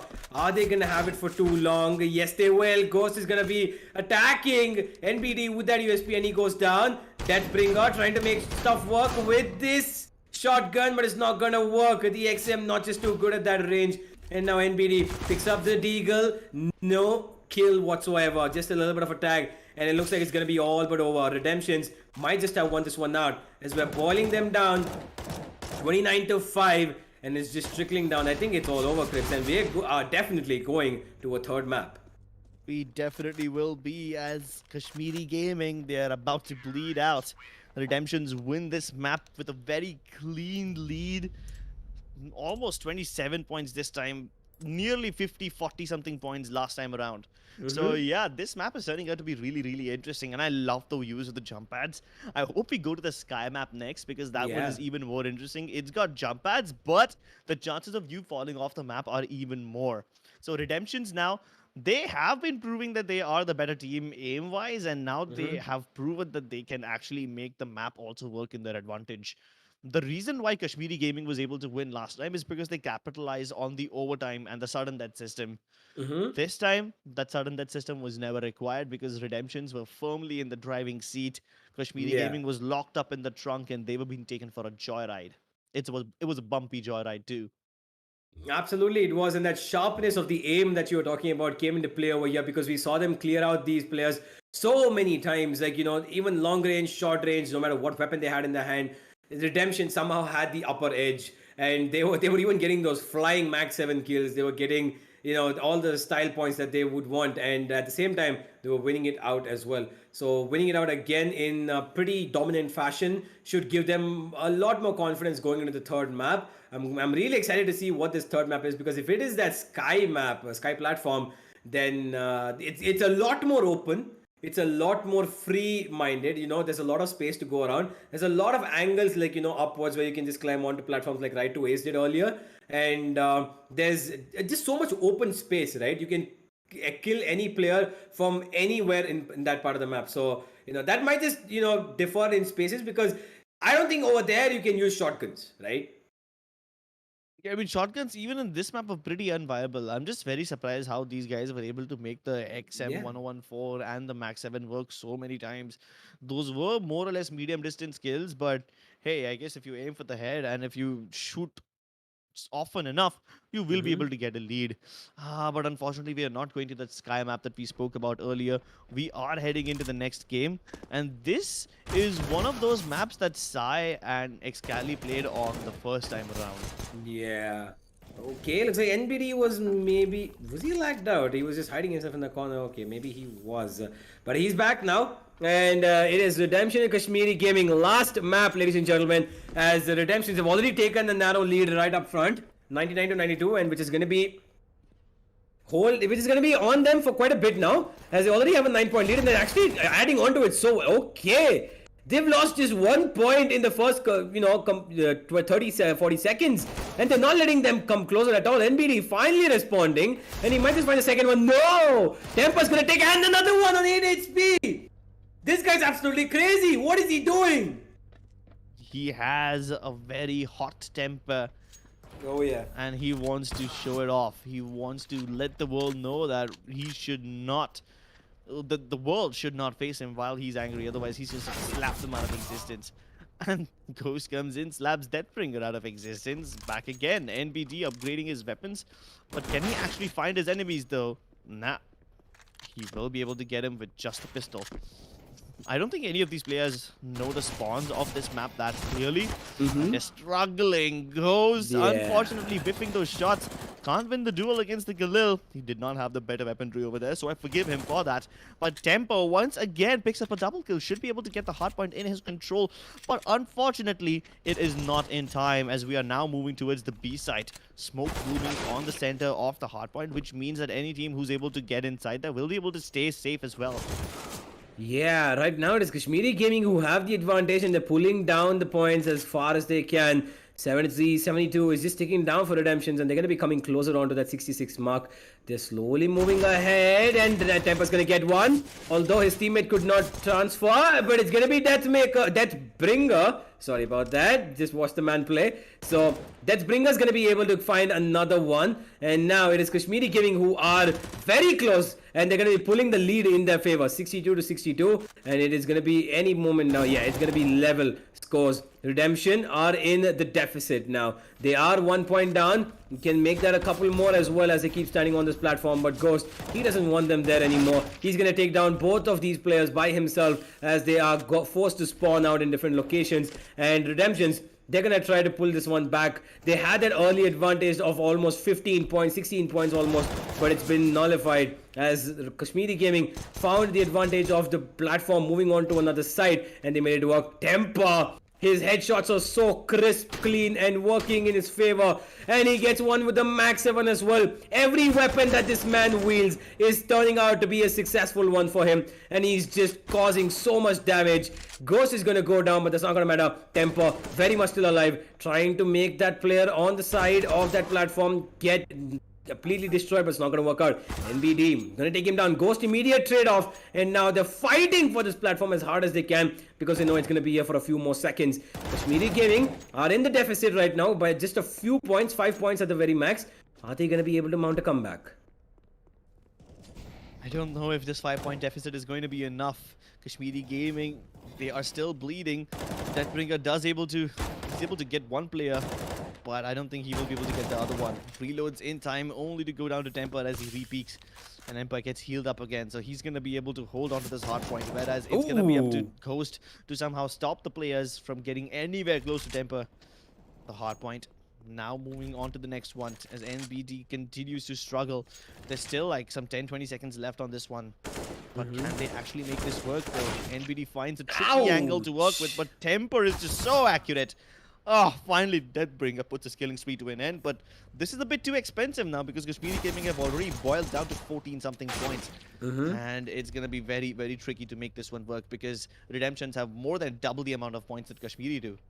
Yeah, and the platform has already changed, Crips, which means that it doesn't matter how long that Kashmiri Gaming was sitting on the other one, because there was only a couple of seconds that they could have, got from that platform. And although now NBD has killed off Ghost, who was on their platform, they need to take care of Temper. Low on HP, he goes down. Temper makes sure that NBD is not on the platform anymore, though. And now points trickling down for both sides, and that's gonna be it. Redemptions pick up another one, and they're inching closer and closer as they are going to be pulling out round number 1. And if they pull out the next one, Cribs, that's going to be it, and they're going to be taking the series 2-1.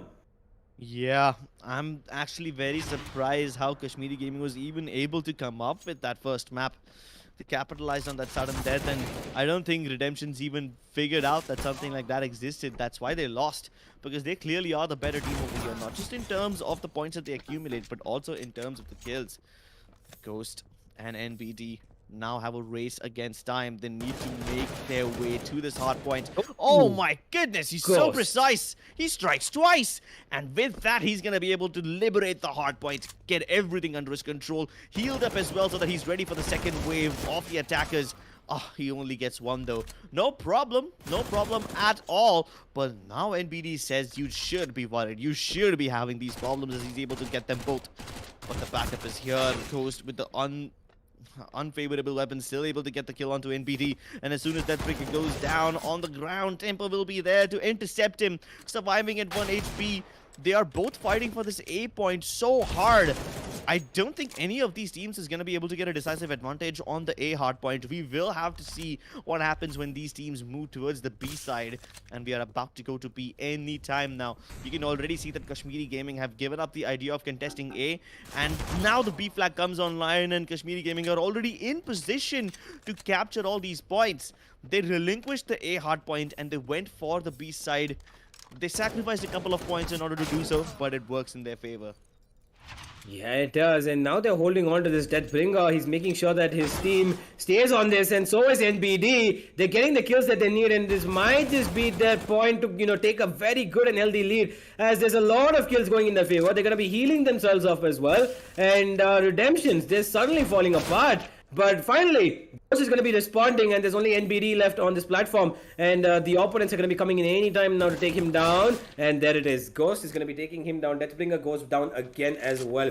NBD also went down, and now it is back in the favor of Redemptions as Temper, he's pushing in so hard because he knows when the next platform is coming online. He's letting his teammates stand on the other side of C while he is holding up B, so that as soon as it changes, he's going to be able to not let a single point of theirs track down. But unfortunately, NBD is not going to let him hold on to that for too long. He takes him down, and he's going to get taken down in turn. Ghost will take him down, and now it's going to be again Redemptions who are putting up numbers on the board, but the scoreline is still so close, Crips. It's 54-54. Halfway through this match, it is still the same scoreline as the beginning. It is very, very close, although there's a narrow lead for the Kashmiri Gaming side right now, who have built up 4 points. Okay, keep making that more and more. It's almost 6-10 points coming up. Are they going to be able to hold this on though? Because NBD and Deathbringer, they're making things work again. They've got 2 kills back to back. They're going to be healing themselves up. And now, another one. Yeah, Temper, he's going to take down both of them. And he's going to take control of that side. Deathbringer though, that P250 reigns supreme over the Deagle. Not going to be able to get that kill, but Temper's going to be doing his job on that side of B.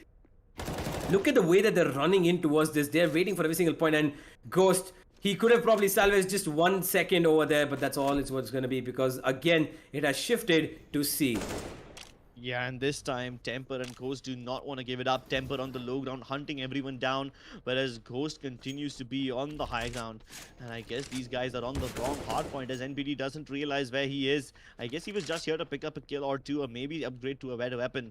But can he make this head-kill jungle work for him, though? He's been spotted in jump shots. Temper, really good stuff, as this will liberate the hard point, and Ghost is not anywhere close to the C site, so... yeah, Redemptions might be in a little bit of trouble over here, but Ghost, as soon as I say that, does bring it back. Both the teams losing points. Redemptions not in the lead right now, but with that kill, maybe they will be able to bring the scoreline back into their control. Somehow tied up at 23-20, and Ghost stays alive for even longer. Finally will be taken down by Deathbringer. Very little time left right now. Redemptions need to stop Kashmiri Gaming in their tracks. They need to be able to cut off these rotations, and so far they're doing a pretty good job boiling the deficit down to a mere 4 points. Make it 2 as they're about to overtake Kashmiri Gaming, and now these guys are finally tied up. Redemption, true to their Oh, name, indeed redeeming themselves this time around as they are inching closer and closer to victory. And Kashmiri Gaming continue to bleed out. oh Deathbringer brings boy. only one back, but NBT somehow with the P90 stays in control. But will he be able to retain control for a long time though? Very few seconds left on this hard point, and I don't think we will be finishing our game on this one. They need to bring this back. Somehow Ghost drops Oh, down, but NBT is oh prepared, and the no! P90 wipes them both out. This might just be very, very close. I think Kashmiri Gaming can actually start making a comeback now, and we will be going to 1-1. There are very few points left. Unless Redemptions Oh pick up a my double god! kill in the next 2 seconds, they won't survive this one. And they do! They pick up the double kill. They're back in lead. Can NBT bring it back? He's got the deagle to work with. 1-1, and I think this will go into a tie. No, ladies and gentlemen, we are going into a tiebreaker. And the tickets will bleed out even faster. Both the teams not on the hard point. They're trying to figure out which one it's at. And finally, it is indeed Redemptions that reach there first. And look at how quickly the points are bleeding out for Team Kashmiri Gaming. They're down to 10 points. Temper flicks over to Deathbringer. Really good stuff. NBD brings it back somehow. Can he equalize the scoreline on the verge of going to a 9-9? But no, they don't get it.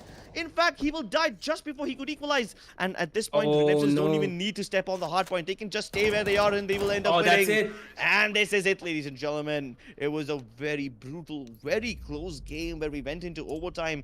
And this time, Redemption Gaming knows exactly how things work.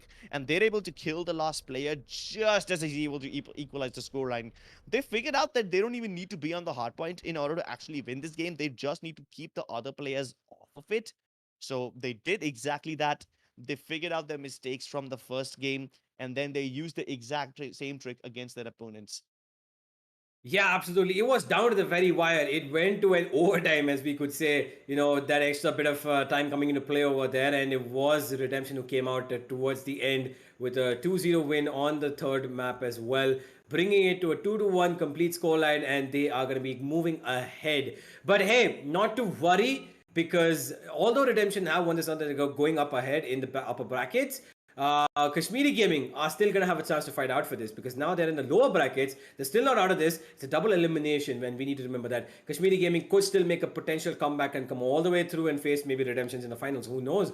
But for now, though, Redemptions are going to be feeling good about this, because both their players have performed really, really well. And both these players are going to be going ahead with their head held high as they are moving ahead in these brackets. Now, Cribs, now that we've seen, these different maps come into play, which, have, there's some maps that had their gimmicks, but this map, not that much, right? The third map, it was just a Yeah. couple of stairs here and there that led onto the side, but no teleporter or no jump pads as such. There was, Yeah. a very mediocre terms of no gimmick kind of map, but kind of signifies how CS:GO is also, right? Because Yeah. there's nothing weird about this. It's just raw aim that you need to implement. Yeah, and you gotta be worried about different angles too, because Mhm. here the hard point is at the bottom, and then on top of it, you've got this massive ring that you can get shot Yeah. from in any direction. So the high ground, low ground thing really plays into picture over here, and it's very difficult to. I mean, it is somewhat easy to move your mouse sideways and then flick onto your enemy's head, but it's very difficult to flick it upwards and downwards instead. Hmm. So people are just not used to that action. So you can get easily caught off guard, and trading becomes the name of the game in a map like this.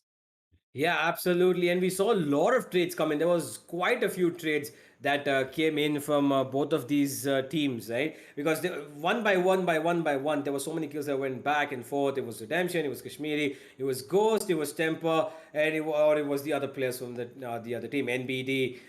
Anybody, it was just them trying to make it work. But in the end, it was Redemptions who won it out. And just to give you guys a little bit of a heads up, in the background, there were two matches that were played, offline as well, off stream, that is. And over there, it was the counterpart of Astralis, Chapralis, who won 2-1. And Super Duper Kakra or Super Duper Kora, that reminds me of food. They won it out against the internationals of Team South Africa. Not really internationals. Don't not the players are not really international. They just named them South Africa.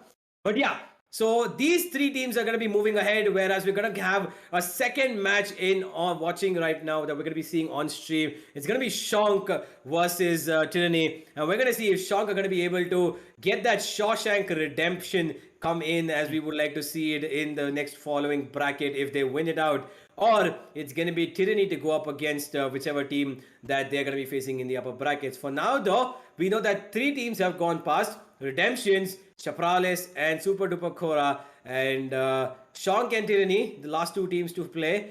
What do you think, Crips? I mean, we don't really know what happened in the other two maps, but I'm pretty sure that if it went down to 2-1 for Chaprales, then the teams that have gone to the lower brackets, that they are definitely going to, have to come up with something different if they want to come back again towards the finals. Yeah, I'm kind of excited to see this game with Team Tyranny because I do know that Paradox from True Rippers is playing in this team. I don't know Oh. who his teammate is going to be, but I'm assuming it will be one of the players that he regularly plays with. So, yeah, he is also one of the OGs. Probably wasn't as famous during the CS:GO days, but he's Mhm. earning a knack for himself in the Valorant era now, and Yeah. he's been pretty prominent. All throughout the CS:GO era, but I just got word from production his teammate is gonna be Sway. Now, she also is a very talented player and streamer. In fact, her team was on the verge of representing India internationally, and Mm-hmm. they've done it in the Asteria and FSL tournament, so that's pretty cool as well. So, Yeah. Paradox and Sway, these guys are going to be up against their opponents, and I'm kind of excited to see what they bring to the table because I do believe that back in 2018 and 2019, for 2 years in a row, Sway and Paradox have been playing the Red Bull Flick tournaments, and they've been doing really well in both the years. I'm kind of excited to see them come back into this one. So this will be like the third or the fourth year in a row that they're competing in Red Bull Flick. Let's see if they're able to win this time as well. They were the defending champions of 2019. Yeah, they were. And now, Paradox, he's just gonna start off by doing something what he always does, getting those kills. Sway, she's gonna get another as well. And now it is both of these players who are making it work, as they've got a very good lead right up in front, 97-88. And look at that. First, finally, there is a response. Okay. Omgir, I don't really know how to pronounce his name. I'm really sorry Just call about him that, my OMG. friend. Yeah, OMG. Wow. OMG, definitely the reaction. But Paradox, he's gonna get 1-2 back actually. And now it is the side of Tyranny who are getting one by one kills that they need. OMG trying to get another one. His teammate not really showing that much right now. Although Shonak, he needs to step in. No, he's not gonna get the kill. Okay. Yeah, Paradox is just too good. Yeah, and Team Tyranny are actually kind of in the lead right now as they're able to send the players of Shonk back. And even though Shonk do get the kills, they are not able to get control of the hard point because it's on the other side. If they teleport back towards that area where I believe Shonak is the one who's on the hard point and OMG is covering him from the other side. And they send back this wave of Team Tyranny, so they're going to fall down in points, and Shonk have taken the lead once again. They should be able to solidify this even further, especially with OMG on the high ground. Woo! He destroys Paradox as soon as he teleports out. Sway will be able to get the kill onto Shonak, and she's going to double up onto OMG because he was low as well. This will bring Tyranny back in lead. Potentially, if not the lead, then definitely in a tie with Shonk as they take control of this hard point, and they've got plenty of time left onto it this time around. But are they still trying to contest this one? Yes, they are. I thought maybe Shonk will try going for the next hard point right away, but I believe that's not going to be the case as both the teams are now bleeding points. They're tied up. Let's see what happens.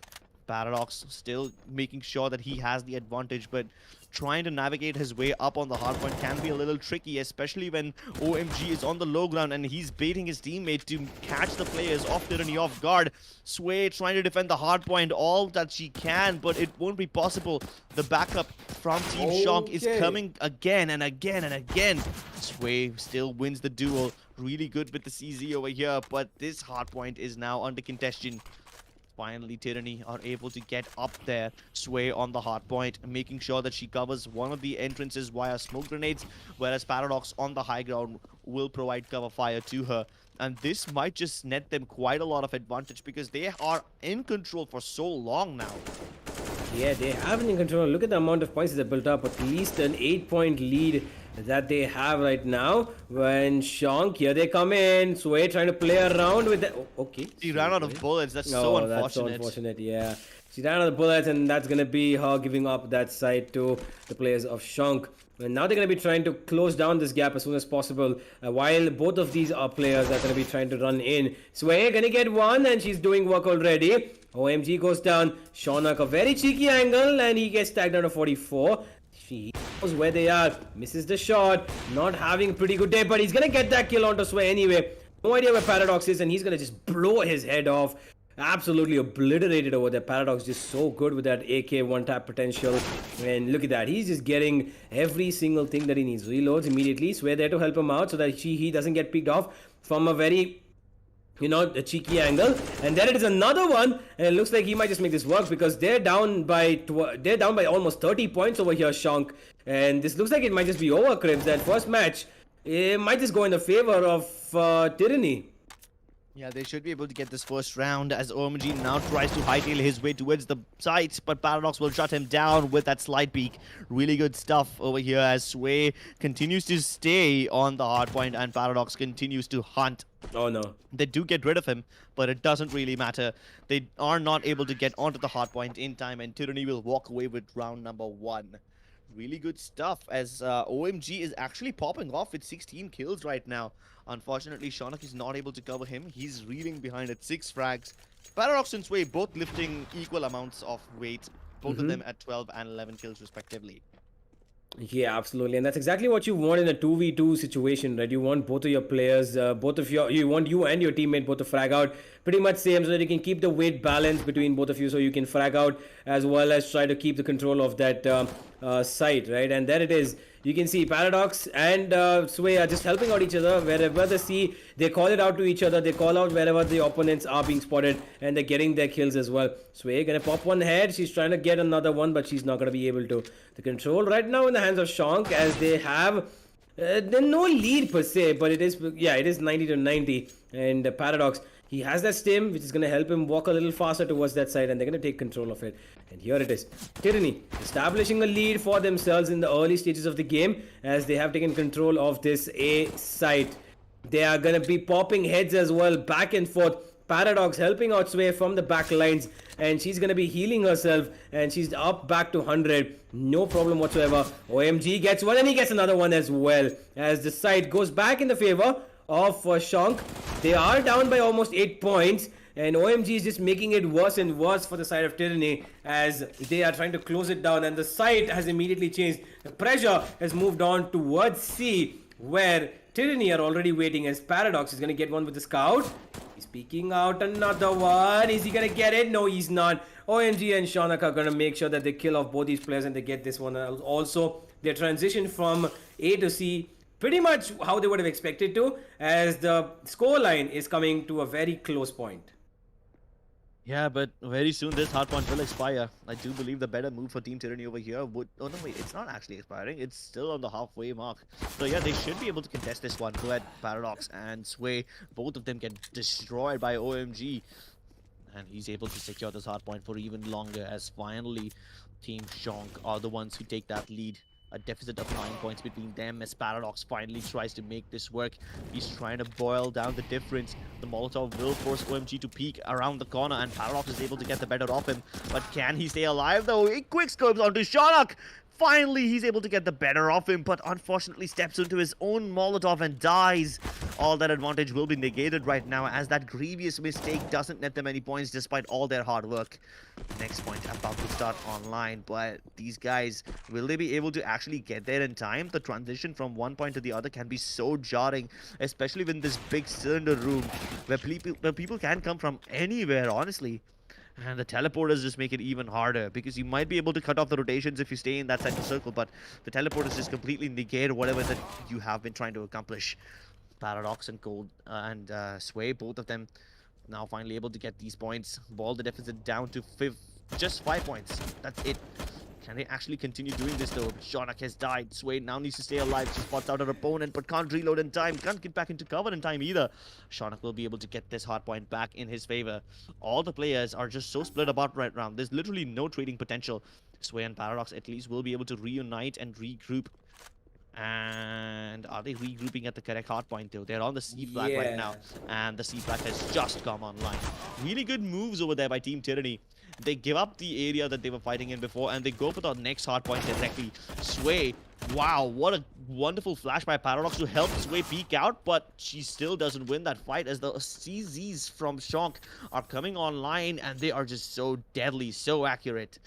Both the teams tied at 34 points right now. Let's see if they're able to actually make this one work as we are approaching the final stages of this round.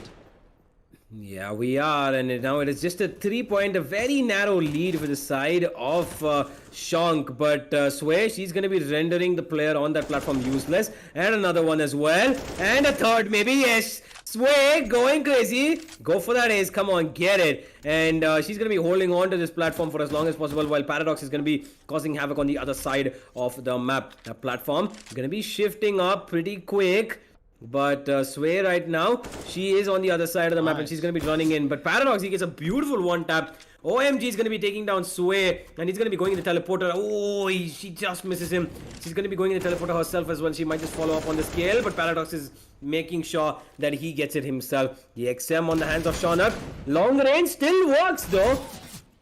XM sometimes in that range might just cause, make wonders happen. But for the moment, Shonk, they are in the deficit of 2 points. But it looks like they're going to have control of this side and they're going to be able to shut it down to 12 to 12. And then, no, 12 to 11. 1 point. And that's all they needed to hold it down. Tyranny are going to make this work until the last second. Yeah, we might just go into overtime unless Tyranny give this up. And now the platform has shifted as well.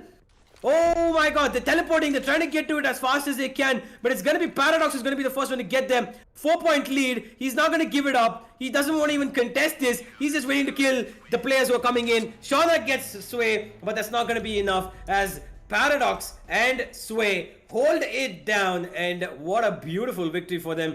2-0, map number 1 goes in the favor of Team Tyranny, sorry. I forgot. Sway and Paradox over there doing such a good job.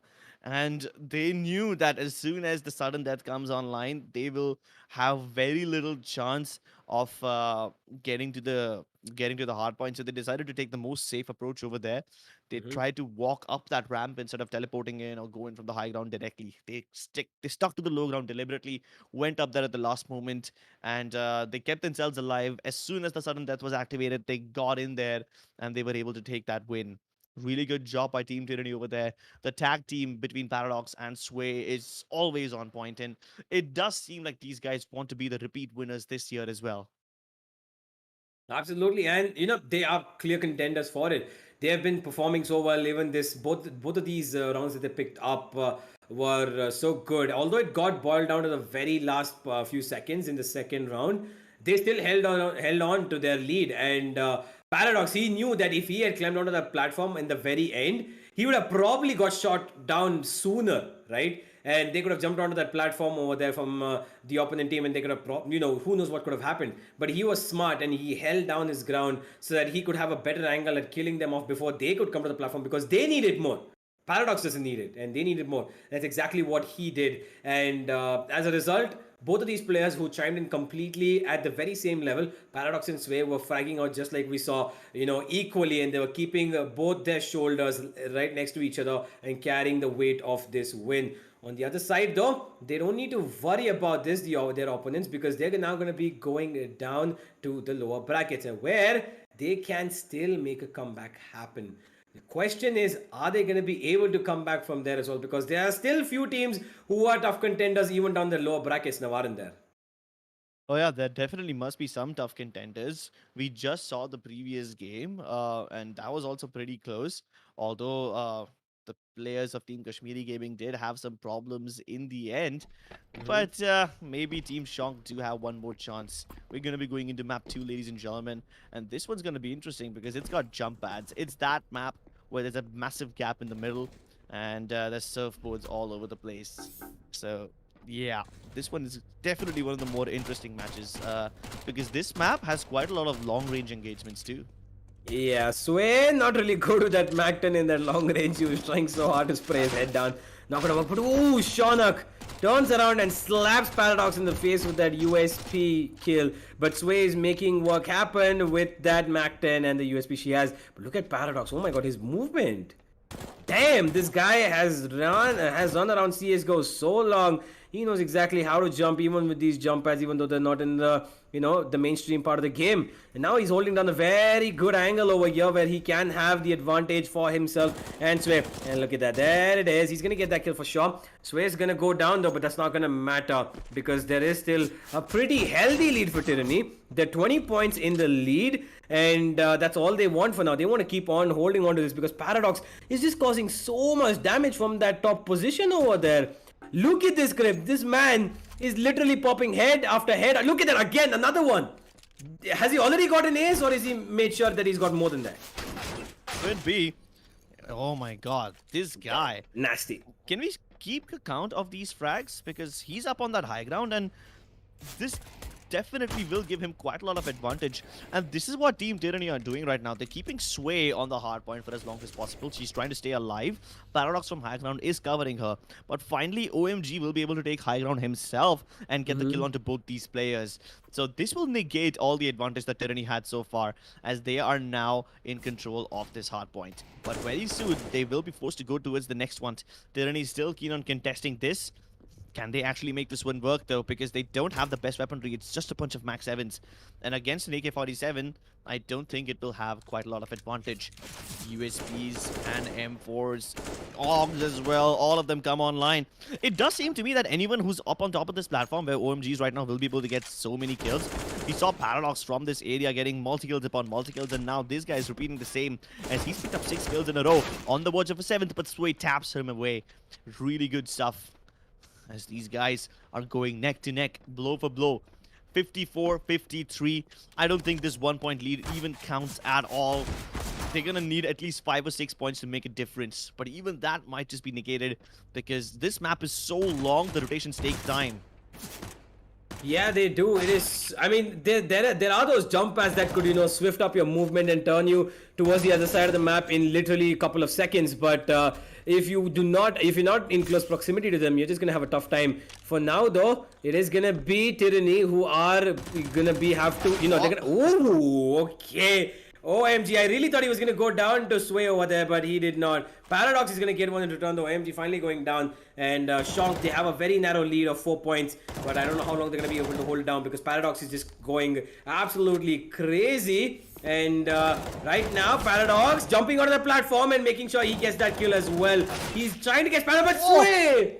Sway turns around and absolutely deletes Shonak from the server as she's looking to get another one, and she will. OMG goes down and Sway is also going to go down, but for the moment though, Paradox holding on so tightly onto this side of B, and he's got players coming in towards this direction. They're coming in from every single way, and now Paradox, he has his game sense so well equipped that he knows exactly where to peek out from. He's going to take out both these heads, and he's now going to have the lead established back to 10 points. Paradox literally doing so much work. Sway is just giving one tap after another, and the side of Tyranny are just doing so well, Crips.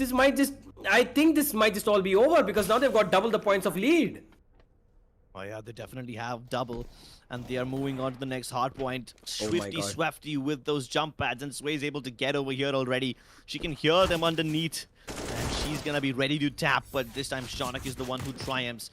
Maybe this will be enough for Shonk to make a comeback, but they're going in the wrong direction. No, you're supposed to go you were supposed to just climb up that ramp. They're going on the wrong hard point. None of the teams are actually on the hard point. Tyranny are able to get back in there, but Shonk are just on the verge of bleeding out. So Tyranny have this map in the bag already. With a lead of 21 points, they are able to secure this win, and they are very well on their way to the next stage of the tournament. They've got a map in the lead already. They are able to pick up the first round over here as well. Let's see what happens when we go into round number 2. Yeah, absolutely. It is going to be very difficult for Shonk if they want to make a comeback now because Paradox and Sway are looking so very good. Oh boy, immediately look at where that player's gone. Paradox, he's going back to his camping nest and he's going to be holding down his position. He's exactly where he wants to be and he's shutting down these players one by one. Look at that. I mean, the FAMAS is all he's gonna have for this time though, because he cannot pick up those bigger weapons, and he's waiting for that AK or that M4 to pop up. Although OMG will take down Sway, Paradox is still scouting above from the heavens, and he's making sure that he gets every single kill. The man's on 27 crips. He's already on 27 kills. Do you think he can drop a 30 bomb? I definitely think he can. He probably can drop a 40 bomb. Oh, okay.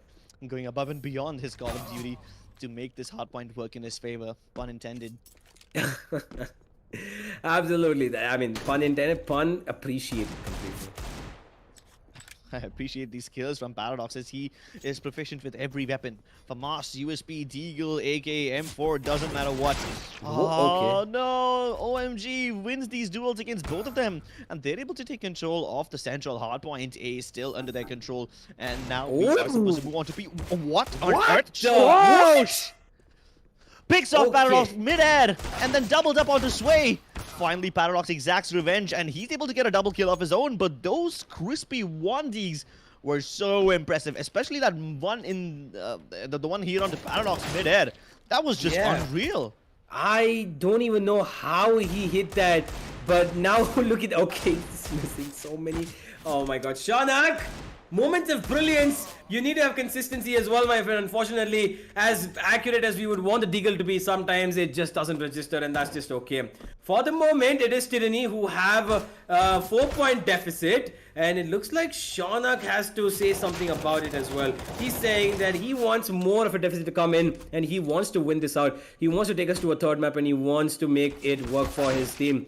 And looks like he's gonna try to do that as well. There's so many kills going in the hands of Shanak. Look at that! OMG and Shanak are making this work, and now they have a almost 15-point lead over the team of Tyranny. And if they keep holding on to this, it might just be getting a lot more. Sway and Paradox finally respond though. They're gonna get something done. Paradox knows that the B site is open and nobody's there, but okay, Paradox, how do you lose that battle out? He was stuck in a corner and you should have won that out. OMG and Shanak are making this work, Crips, and it looks like this might just go in their favor. Yeah, it seems like Shank are finally starting to put up a little bit of a comeback as Tyranny are not able to pick up the kills that they want. Paradox is able to get that kill, but will he be able to liberate this hardpoint? Yes, Sway will be able to do so. They finally will be able to put up a couple more rounds on the board, maybe get the score a little bit closer to each other. 32 to 38. Tyranny starting to come closer and closer, but still, there's no guarantees over here. Paradox is already online on the next hardpoint, ready for it to be opened. That hardpoint will expire soon, and Sway is now going to start making her way on the other side, but they bump into each other mid-air. Wow! And she body blocks them and then shoots them down with a shotgun. Really cool stuff. I don't think Sway herself expected that to happen, but it's really cool when you see stuff like that. Absolutely, and look at Paradox. He's putting up more cool stuff as he gets one though, but that's all it's gonna be. He looks in the wrong direction, and OMG is gonna make sure that he gets that kill. Shauna gets another with the USP. He's been doing a lot of work with that USP actually. Paradox pulls back another, and now okay, Shauna. He's just not able to catch on to the movement of Paradox, and Paradox is gonna punish him after that crazy snake-like movement, absolutely slithering his way across every single inch of air around him. And now it is Tyranny who are in the lead. They're holding on to it and it's boiling down. Last couple of seconds, Crips. It is okay. They're making it work again. Sean going to the center. They know where it's happening. But it's going to be Paradox who's not going to let OMG go anywhere near. Sean gets the return. And now we're going down almost to a 10 to 10 scoreline. This might just be so close. Sway using that wall to her advantage. And she gets the first kill. And looks at Paradox's might just. And no, that Deagle is not working. Oh my god, Sean Akeem might just have done it for his team. Yeah, but there is still a little hope of comeback as Sway goes for the kill, walks into the crosses of Shanak, but Paradox should be able to get this kill. No, if he will, over. then he should have stopped him. But no, it seems like Shank will finally be able to put one more round up on the board. As these guys, they go in for the disrespectful moves later on as well. Well, it seems like we are going to be going into one more round as Paradox is finally getting a groove of his movement. He's using the jump pads and the air strafing to his advantage as he's able to cut momentum in the middle of that jump and get up on that high ground. He's got a better gun to work with as well. And we know that everyone who stays up on this platform over here will be able to get so many kills. This is the highest vantage point in the game. And if you're in control of it, you will be able to get kills left, right, and center. Paradox should be able to set up Sway for success now. Yeah, he should. And look at this. Okay, Sway. Missing a couple of shots, but she's not going to be feeling too good about that. And now it is going to be Paradox on this high ground who's waiting out for Sway to come in. And there it is. Paradox will get that kill. Shaunak will finally rid of Paradox in that high ground. Sway trying to hold on to this where players are going to be flying into a position. And she's going to be taken down with that Max 7. Paradox there to back up his teammate. And he's going to get a tag on. He's trying to finish it off, but he's not able to. Sway picks up it, and she's going to be pushing in from the other side. And both these players are causing damage from two different directions. He's going in. He's going to get control of this. He's going to get that health shot as well as a smoke to work around with. Pops it on one side, flashes out the other, tries to get a better weapon and maybe move around to the other next side. But okay, Shaunak again, mid-air deagle shot. Another Max 7 kill, and Shank and Tyranny are going so heavily back and forth. There's so many blows being traded off. It's just that sometimes the shots don't connect as if they have not been playing CSGO for 2 years. But sometimes shots connect as if they've been playing CSGO for literally every second of their life. Oh, man. Yeah, that's a little bit that's a little something that happens in maps like these, especially when these maps revolve so much around movement. These slopes, they're not in a proper 45-degree angle, so surfing on them can be difficult, but it is possible. It does require a lot more mechanical precision though. And the jump pads, I just discovered that Paradox was able to cut that momentum mid-air, which means air strafing is possible in a map, especially if you bounce off of those walls.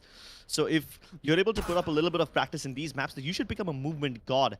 And oh my god, he's able to find his way up on that cross platform above where the op spawns. Paradox has the op right now.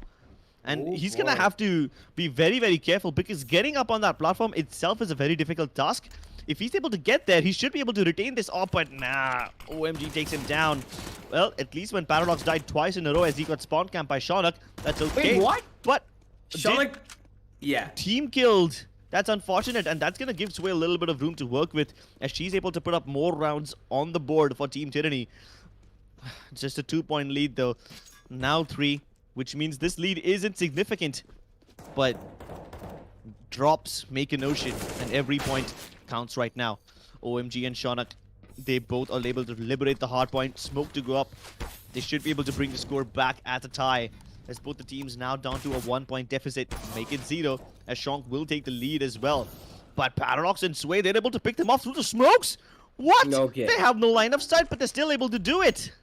Yeah, I mean, although he was low, he was just down to 19 HP, so I think that served as a favor for Paradox to get that kill. And here it is, again back on his sniping nest with a rifle, and he's gonna be getting those 2 kills, while Sway is comfortably resting upon that platform as she's gonna get all the points she needs for her team. And Tyranny back in the lead, making it a 10-point lead for themselves. And look at that jump. Oh my god, Shaunak actually gets that kill. Flying USP headshot. Yeah, but Kukli it doesn't style. matter. Yeah. It was a very stylish shot, and I wish we got to see it from his perspective.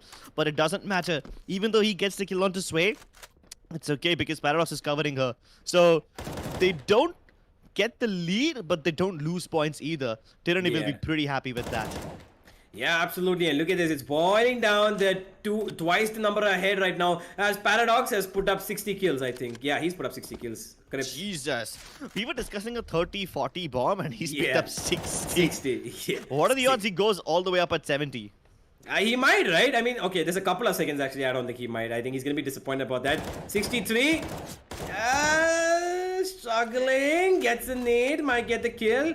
Nah, no 63. It's gonna be all over. No, he might just find. Yeah, no, he's not gonna find 63. But it's gonna be over as Tyranny win this one out. They're gonna win this 2-0. Second map 2-1 actually, and the entire series 2-0. And a danger zone has been dropped for one of the players for their victory. And look at the celebration by their player models. They are so happy. I'm pretty sure Sway and Paradox should be as well. Yeah, these guys definitely no surprises over here as they're able to win this game.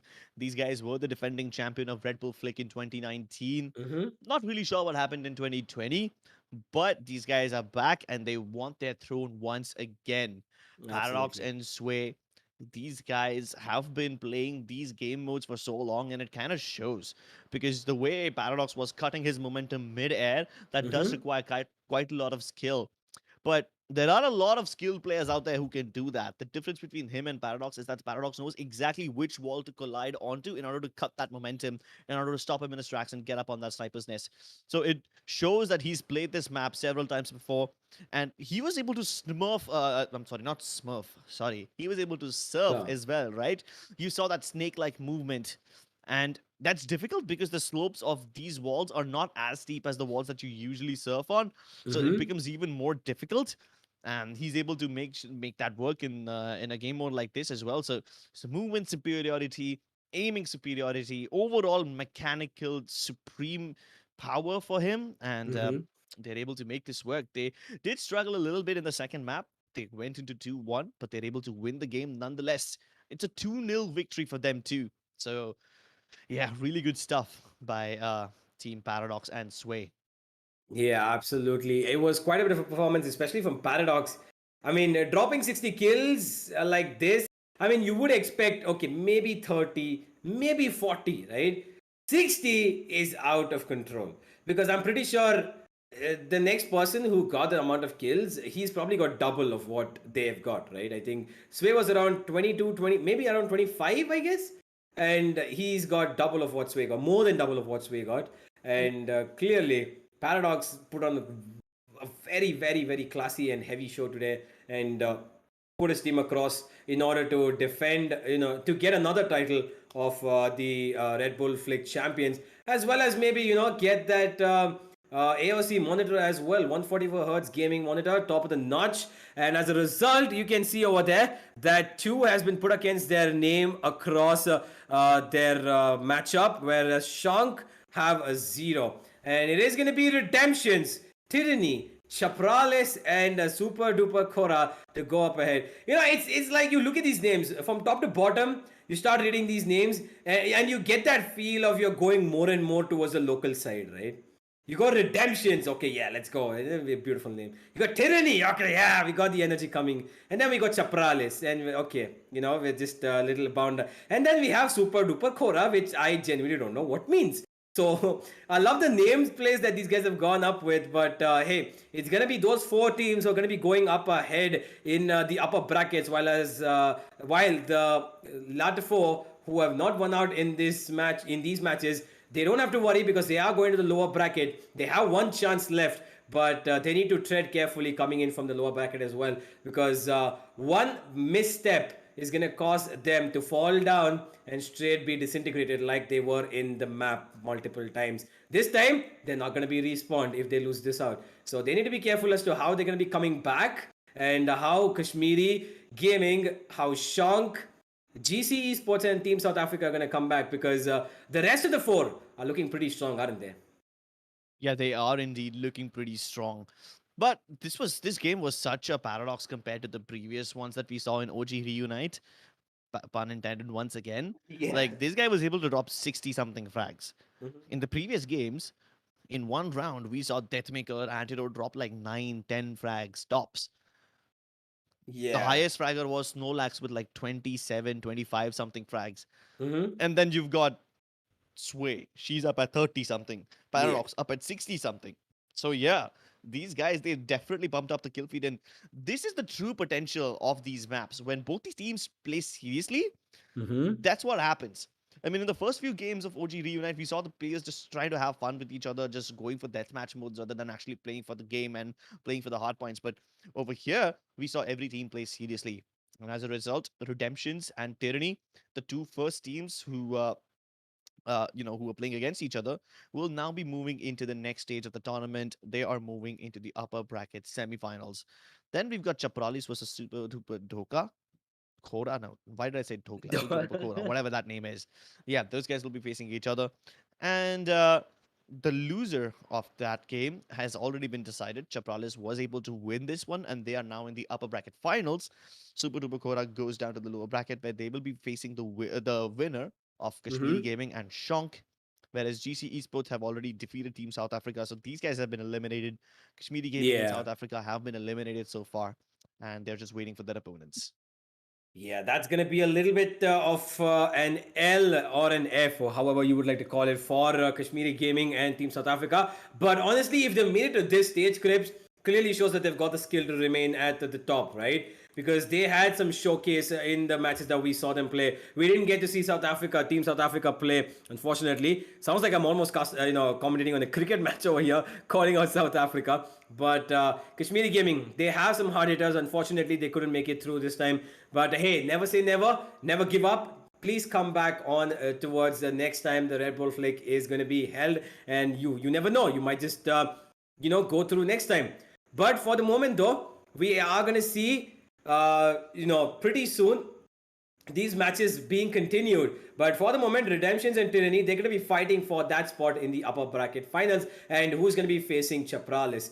On the lower side, though, GC Esport and Super Duper Kora are waiting for their opponents. They are waiting to see who's going to come in. Wait, oh wait, I'm sorry. Kashmiri Gaming are still actually in it.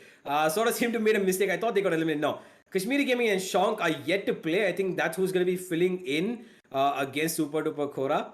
And the loser of the upper bracket, which is going to be either Redemptions or Tyranny, they're going to be facing GC Esports. And that's the bracket in its full glory, ladies and gentlemen. Soon we're going to be having the upper brackets and lower brackets go on as well. But for the moment, these are the matches that have been concluded as we're going to be heading slowly. There are a couple of matches being played in the offline mode, yes, and there are a couple of matches that are being shown on stream as well. So everybody has to just wait and watch as to who's going to be coming up, because the upper bracket finals is what I am waiting for, because I really want to see who these guys from Chapralis, how they're going to be playing against whether Redemptions or Tyranny. Because if Tyranny go ahead and Paradox and Sway are going to be facing off as Chapralis, I want to see how that matchup is going to be. Yeah, me too. I can't really wait for these matches. Um, but there are a couple of more exciting games coming our way as well. We've got the OG Reunite games coming online once again after this. But before all of that, before we head over to the next few matches, we have a very, very esteemed guest who will be joining us for an interview. Mm-hmm. And when I say us, I mean she'll be joining our Hindi desk for an interview. Zaya is here, and we're going to be speaking to her in just a few moments. So, ladies and gentlemen, if you want to see what Zaya has in store for you, what she has to say about this tournament, stick around for a few more minutes and we will be getting that interview online as well. After which, we will be moving on back to the OG Reunite matches. I'm Mm-hmm. assuming that uh, the OG players who did not know how to play these maps early on and were just playing in a deathmatch mode, I'm assuming they must have seen the games over here and Yeah. they finally have figured out, all right, this is what we need to do, and hopefully the remaining OG matches that we see will be very, very closely contested.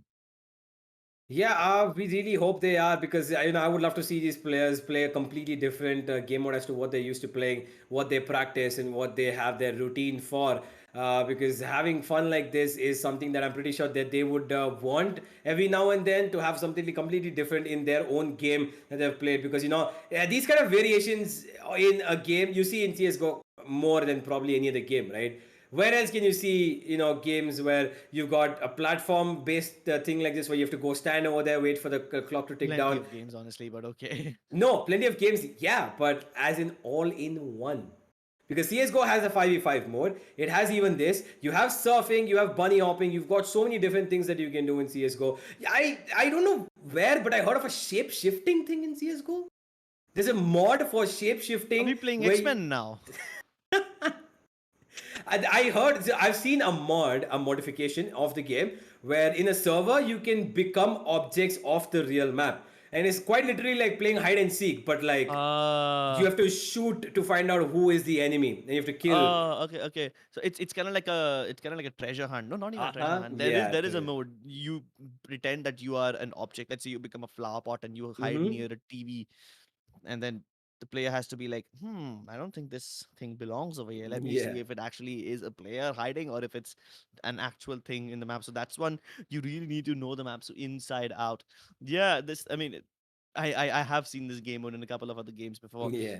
I'm not sure if it's called shape shifting or if it's just called find the odd object out or just blend into the environment, something like that. But yeah, You're right. These games, they're getting really, really creative. Like Mm-hmm. these arena maps, the layout of these maps, platforms, high ground, low ground, ramps all over the place, jump pads. It kind of reminds me a lot of Quake Arena and the Mm-hmm. Unreal Tournament games, the ones that we used to play back in 2001, 2003, Yeah. back in the golden ages of Quake 3. Yeah, the maps have been designed in that way, but they've got the modern elements, like that whole stim, the healing factor. Yeah. It comes from Left 4 Dead. Yeah, it's also another Valve game. They have this adrenaline shot on Left 4 Dead 2, and Mm-hmm. it's been inspired to make this a thing in CS:GO as well. So they've taken inspiration from a little bit of everything. The teleporters, they come from Doom. The jump Mm-hmm. pads, they come from Quake. The arena design itself comes from Quake, and they all have been put together into Yeah. this map. The surfing is a CS:GO element in itself, and of course, the gunplay of CS:GO is much better than all the other games that I've named so far. So you've got the best of all these other games, plus a little bit of CS gunplay, which makes this the perfect combo. But you know what else is the perfect combo? It's our Hindi casters and Zaya. So let's just jump right into that interview. Not We tired at feel all. fresh, you Oh, know, that's with good. with beautiful faces like you coming in every hour. Oh, I just feel you're still fresh. Thank you so much नहीं नहीं like So, मैं काफी time से देख रही थी mhm. Event like काफी time से तुम लोग यू नो बहुत ही We are मेहनत just कर रहे हो enjoying, so like we are just that's enjoying. Good that's awesome Thank you. So how does it, feel to be back at CS:GO?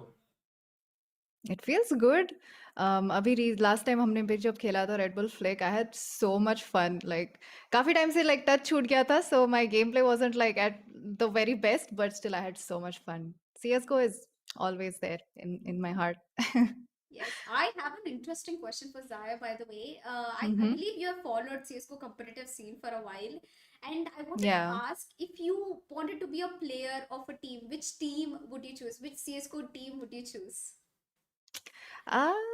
To be honest, like, I mean, I think तुमको पता होगा, like, मेरे को competitive में उतना interest नहीं है, like, even before, like, I used to just play for fun. मेरे को ऐसे कभी मैंने सोचा नहीं कि ऐसे कोई competitive team में खेलूं and everything.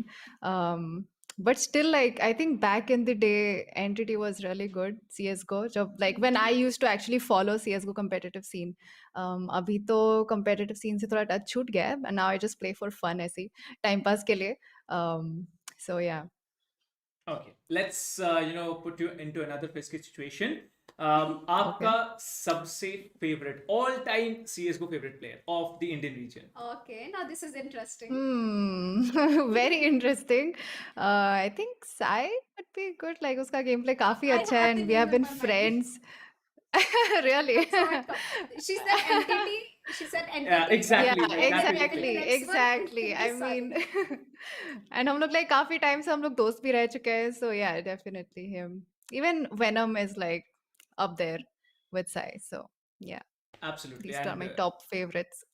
well, साई ने भी आज खेला है, वेनम भी आज खेलने वाले हैं. तो हाँ हाँ you have been, I believe you have been watching, Sai play या against Team मैं Skill. So देख रही थी साई आपको एंड एक्सकैली आपको कुछ कहना है, इनके गेम प्ले के बारे में, like, not about the gameplay, but coming back into CS after so long time, but the skills are there, हाँ like, exactly they are still dominating I mean आजकल सब कोई वैलोरेंट स्विच कर चुके हैं लाइक अभी वैलोरेंट का बहुत सीन चल रहा है बट स्टिल लाइक ये लोग सी एस गो भाई इतने 10-11 साल से खेल रहे हैं so obviously they will still do their very best like whenever they get to play so या काफी मजा आता है उनको ऐसे खेलते हुए देखने Mm-hmm. भी there What skills and everything is just too good What are your thoughts on the mode that we currently have? I'm pretty sure तुम भी एक सेकंड पे कंफ्यूज हो चुकी होगी क्या चल रहा है मोड पे कि is it about frags हाँ or is it about range? हाँ लाइक जब मैंने लास्ट टाइम भी खेला था ना तब भी मेरे को लाइक समझ नहीं आ रहा था should I go for the frags या फिर पॉइंट्स पे रहे या फिर कैसे like what's the strategy here so definitely it's like a new game mode काफ़ी इंटरेस्टिंग है once you like get into it तब जाके you will have even more fun like एकदम जैसे स्ट्रैटेजाइज वगैरह करना पड़ेगा कि फ्रैग ज़्यादा इंपॉर्टेंट है या पॉइंट ज़्यादा इंपॉर्टेंट है but I think last time जब मैं और वेनम साथ में खेल रहे थे तो हम लोग ज़्यादातर पॉइंट्स पे रहने की कोशिश कर रहे थे बट या it's interesting definitely it's fun. Also, Zaya, have you watched the qualified, quarter finale? The teams who have qualified to the quarter finale. अभी जो हमने देखा था team Tyranny, Sway, हाँ, Paradox. हाँ, So मैं अभी who देख ही रही थी. Yeah. so So I who's your performed really well. yes? I was just gonna ask the same question. Who do you think might be making their way to the finals? I will go for Team Tyranny. I mean, so girl power. Girl power. Exactly. Like I think Trey and Zaya are very close friends as well. So this is obvious. Yeah, You'll be of course vouching for your Actually, there's friends. a reason why even exactly. they put the name Tyranny, because back in CS when we used to play for female teams, there was a female team named after Tyranny where Meow, Sway, me, Oh, Rose were playing there. I remember oh, okay, that. okay. I was हाँ feeling हाँ it. कहीं सुना है नाम, कहीं कहीं ये बहुत familiar है. The only change is हाँ Paradox is an addition. That's it. All right. So another yeah. question. What do you have to say about all the players who have performed and who are gonna perform in the Red Bull Click event? I would say like all the best, like do your very best and मजे के साथ like थोड़ा have fun. इतना भी ज़्यादा seriously मत लो इसको, like if you're not having fun you will not perform well. But yeah, stay focused. वो points पे देखते रहो, ऊपर में जो आते हैं ना tickets या फिर जो भी उसको बोलते हैं points वगैरह, उसको देख ध्यान में रखो. And yeah, just have fun. I guess that's what games are for. Well, if you were playing, like in Hmm. any team right now, who would be your partner in crime in the game? I would love Sai to be in my team. You want that off domination, don't you? Like we Yeah, were yeah, literally obviously. dominating. Side data Yep. OP. Saidata OP, no words on that. All right, I'm gonna give you a few Yep. options. I'm gonna give you two choices. You have to Okay. choose from one. Okay, SK Rossi or DM? Okay. SK Rossi. Okay, AWP or Scout? Scout. Okay, Actually, that's interesting. interesting. Okay. Yeah, I mean like op से shots लगते नहीं है, then you have to like काफी उसका slow होता है ना, so scout से कैसे फटाफट मारते रहो, हो All जाता right, फिर. let's move on to the next one. Galil or M4? Yeah, M4. Deagle or USP? USP because Diggle shots लगेंगे नहीं मेरे से. USP Okay. स्पैम करते रहो. I think that RNG thing we have done a lot in the past, right? Yeah, USP लेके Okay. मत spam करो, एक ना एक तो बुलेट लग ही जाएगा. लग ही जाएगा, कोई टेंशन नहीं उसके बारे में. Okay, the Yeah. next one, it's gonna be Dust 2 or Mirage. That's two. You have any OG questions map for है. Sarah? I would ask her. यार सब क्वेश्चन ने तूने तो पूछ लिया. सोच रही हूँ क्या पूछूं मैं ज़ाया को. All right, do you have any Okay, questions okay, for okay. us? Well, let's make it a little bit more interesting. I Do you have will any make it questions for us? interesting. Okay. I know exactly what question to ask Zaya. Okay, would you choose? Would you? If you imagine if you're playing the same mode right now, would you choose playing no, I can't say that. But would you choose playing with Anand, or would you choose playing with Sai? Whoa, okay. Hey, Anand plays Sai. really good series. Sai. Yeah. Sai. When it comes to the game, it has to be like the off domination coming in Yep, throughout. yep. Yeah. All right. Any questions Yep. you have? खेलना है तो जीतने के Sure. लिए खेल लो भाई. Exactly, right. Okay, since we are, addressing you with a lot of questions, and so I'll give you one question to ask each of us. Okay. Interesting. Okay. Which team do you think is going to win? That's for you, Captain. ये थोड़ा Okay. yeah, I mean for either of you. Both of you can answer. Based on the level of competition, it's very hard to say, but I think the teams Exactly, I'll not exactly. tell you which team is Yeah, gonna वो win, थोड़ा but- सा Yeah, it will be exactly. like, ऐसे yeah, बोल नहीं exactly. सकते. I can tell you any team who has won with a But 2-2 अभी तक so domination. far जो भी teams खेले, who do you think is doing really well? I think I'm really looking out for Tyranny, but I think any other team who have won with a 2-0 domination, Like, they can do really Yeah. well. अभी तक I think 2 matches हुए हैं, दोनों में भी like 2-1 चल रहा है. So yeah, very That's close. very Both true. one teams काफी question अच्छा done. खेल रहे हैं. Well, I Yeah, and think that's it. that's it, right. All right. No worries about it. Thank you so much for joining us here on the you. desk, and keep shining. You're a great streamer, gamer, Aw, and whatever thank you titles so you can much. have it.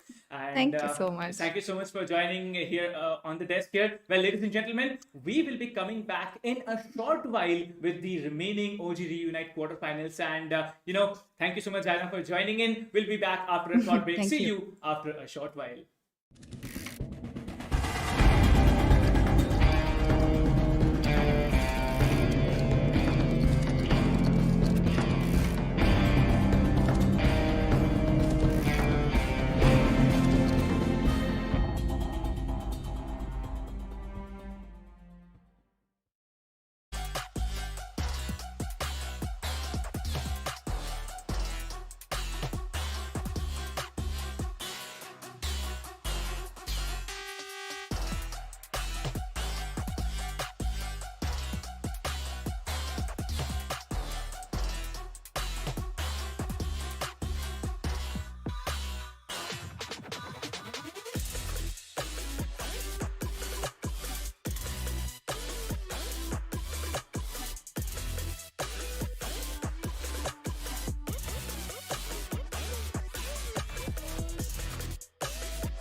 I guess after a really short break, me and Captain Price are back in the action for the last two OG matches that everybody has been waiting for. Well, we had a long day after two matches of. Hey guys, welcome back to Red Bull Flick 2 versus 2 CSGO tournament and the OG Reunite event. We've got two events going on side by side. One of them is the OG Reunite, where all the old school players of CSGO, CS 1.6, who are currently playing Valorant, go back to CSGO and see how good they still are at the game. And at the same time, we've got the Red Bull Flick event, the more serious event over here, where people are competing to get two AOC 144 Hz monitors. So one part of the tournament is just for fun, the OG Reunite matches, where all your star players, all your celebrities, and all the people that you look up to just go up and try to kill each other or maybe just have some fun. And at the same time, you've got a bunch of aspiring players who are looking to make their name and make their presence marked on this esports scene.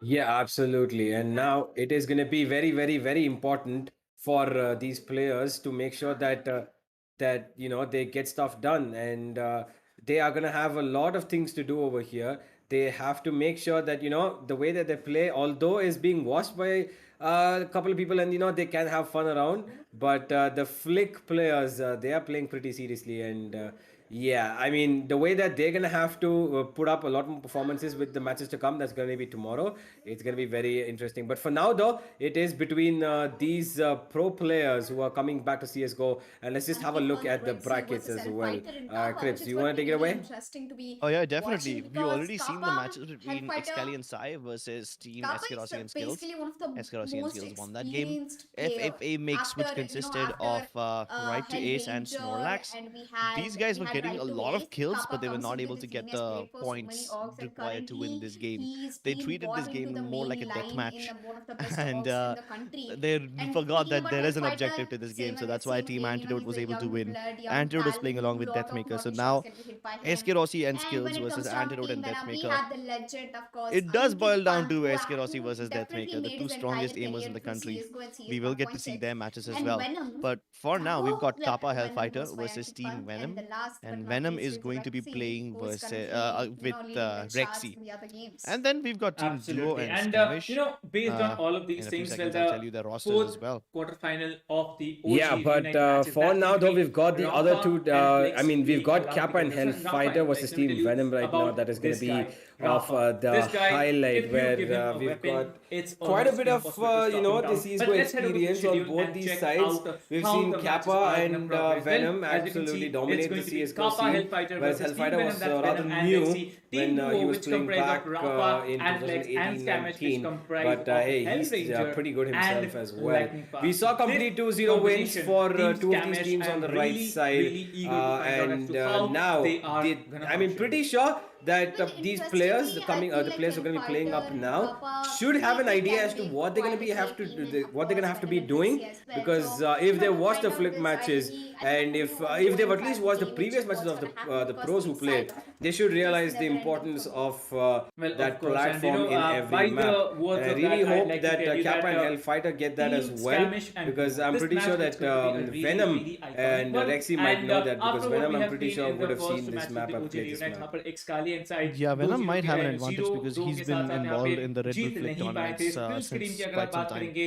Well फिलहाल के लिए वो Does he एक have as बहुत much ही experience अच्छा as game Paradox does on खेले these थे maps? अभी के लिए Not really एक बार sure देख about लेंगे हम कि that. अगला जो But आने वाला I मैच guess है we the will find upcoming out. Match what is it On the gonna other be hand, it is he's going going to to be be playing with Venom, hell Hellfighter playing with fighter and Kappa. Kappa playing together well So Kappa these are you going know to be two Kappa really, के लिए really एक cool कहावत players बहुत playing with famous each है कि other. वो कभी भी Kappa currently अगर plays with Global camera on Esports, करके Hellfighter खेलते plays हैं with Velocity he Gaming. never And expresses you any know, of his I've emotions that he's always spoken facing about how these अब players उनका have played एक with each other stand fast all rule the है time, जब and तक match there's a खत्म नहीं nice bit होता of है he is gonna camaraderie be fully between focused Antidote on and the game Deathmaker and I because they were think in ये Kolkata जो all the Duo time and का they were combination together. आप देख रहे हैं यहाँ We've पे एक also दूसरे के spoken about अगेंस्ट how में Skills and this is Eskerosi probably one used to ऑफ द be in best matches I Bangalore-based have seen teams at the Kappa same हेलन time.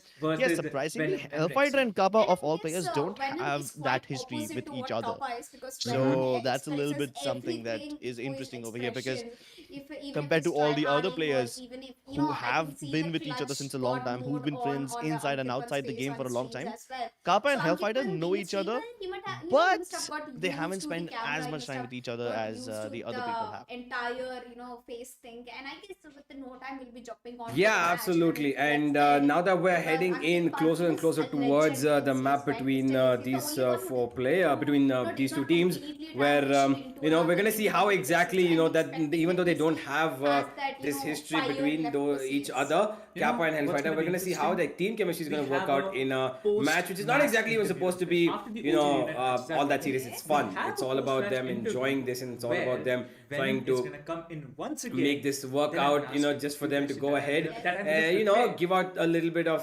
CS:GO magic to their fans, right? And let's see how Kappa and Hellfighter, because it's one veteran versus a age old, sorry, one veteran versus a new age aimer, and both of them have pretty different roles in terms of the way they play in their teams. But right now, it's all about them being completely free, completely open to the game that they used to play back in the day, and how they're going to approach it together. Because it's just about covering each other's back, so I think it shouldn't be that much of a problem, unless they also ignore the platform and go all haywire like FFA mix or Excalion sided. I don't think Venom's team will do it. I do believe that Hellfighter and Kappa couldn't really care less about the matches and the points, and they just want to go ahead and click some heads. That could be a possibility. Although Hmm. I do have to say, it's an honest confession over here, the Red Bull Flick games have been much more intense than the OG Reunite matches because those guys have been playing super duper seriously. Hmm. So yeah, that is something. And given the way how Paradox teams play, Team Tyranny, uh, the combination of Paradox and Sway is actually a pretty good deadly force. And they were using a little bit of strategy as well. Like we saw how it wasn't like very complicated strategy. It was mostly just Paradox staying on the high ground, covering Sway, while she Hmm. stays on the hard point, trying to get as many points as possible. So that is something that Paradox and Sway were doing. There are obviously many permutations and combinations that you can do, many different things that you can use to gain an advantage in in an unorthodox game mode like this. And this is not an inherent CS game mode, right? It has Yeah. a little bit of inspiration from Quake, a little bit from Doom, a little bit from Left 4 Dead 2, and then all of these maps have been put together. All these old school games, they take some elements of it and put it into the most classic old school game, Counter Strike, and you make this beautiful map, and you put together this beautiful tournament called Red Bull Flick. And I mean, while we are at it, huge props to Red Bull for putting all of this together. Also for Fasos for supporting this esports scene. Nutrition is a very important thing when it comes to gamers because most of us are sitting in their chairs for a majority of the day. So if Red Bull and Hmm. Fasos can, chime in over there and somehow help the gamers with a healthier diet, it will really be good. Yeah, it absolutely will be. And not to forget that, you guys, when you're watching these matches or even playing these matches, you are definitely going to get hungry, right? Because you don't want to sit all day on your table. You want some of that energy. So go ahead, scan the QR code, get your fast sauce snacks and the food that is going to give you the energy to sit through all of this. Because even when you're playing CSGO, you're going to need some energy, and fast sauce is going to give you that, along with, not to forget, Red Bull, because this combination is pretty deadly when it comes to giving you energy. Because Fasos is absolutely delicious. Their rolls and wraps are to die for. Trust me, I just ate two of them because I got two, but I'm gonna order another one now from Fasos just because I'm hungry. And Red Bull, thanks to Red Bull themselves, I've got a couple of more cans to go, and I'm gonna be Apo? enjoying this as well. So do make sure that you scan the QR code to get your Red Bull cans and your Fasos food, because it is amazing. And these players, they themselves have these Red Bull cans and Fasos wraps for themselves, and pretty sure that they would have the same opinions as I do. And the one thing about the next coming up match I do want to point out is that you got two players, Crips, Rexy and Hellfighter, who Oh, are Rexy on. and Venom. Sorry, yeah, no, I'm telling over two different teams. All right. Rexy and Hellfighter, who are on two different teams, who are rather bit more new, right? They haven't played as long as Venom and Hellfighter. Venom and Kappa.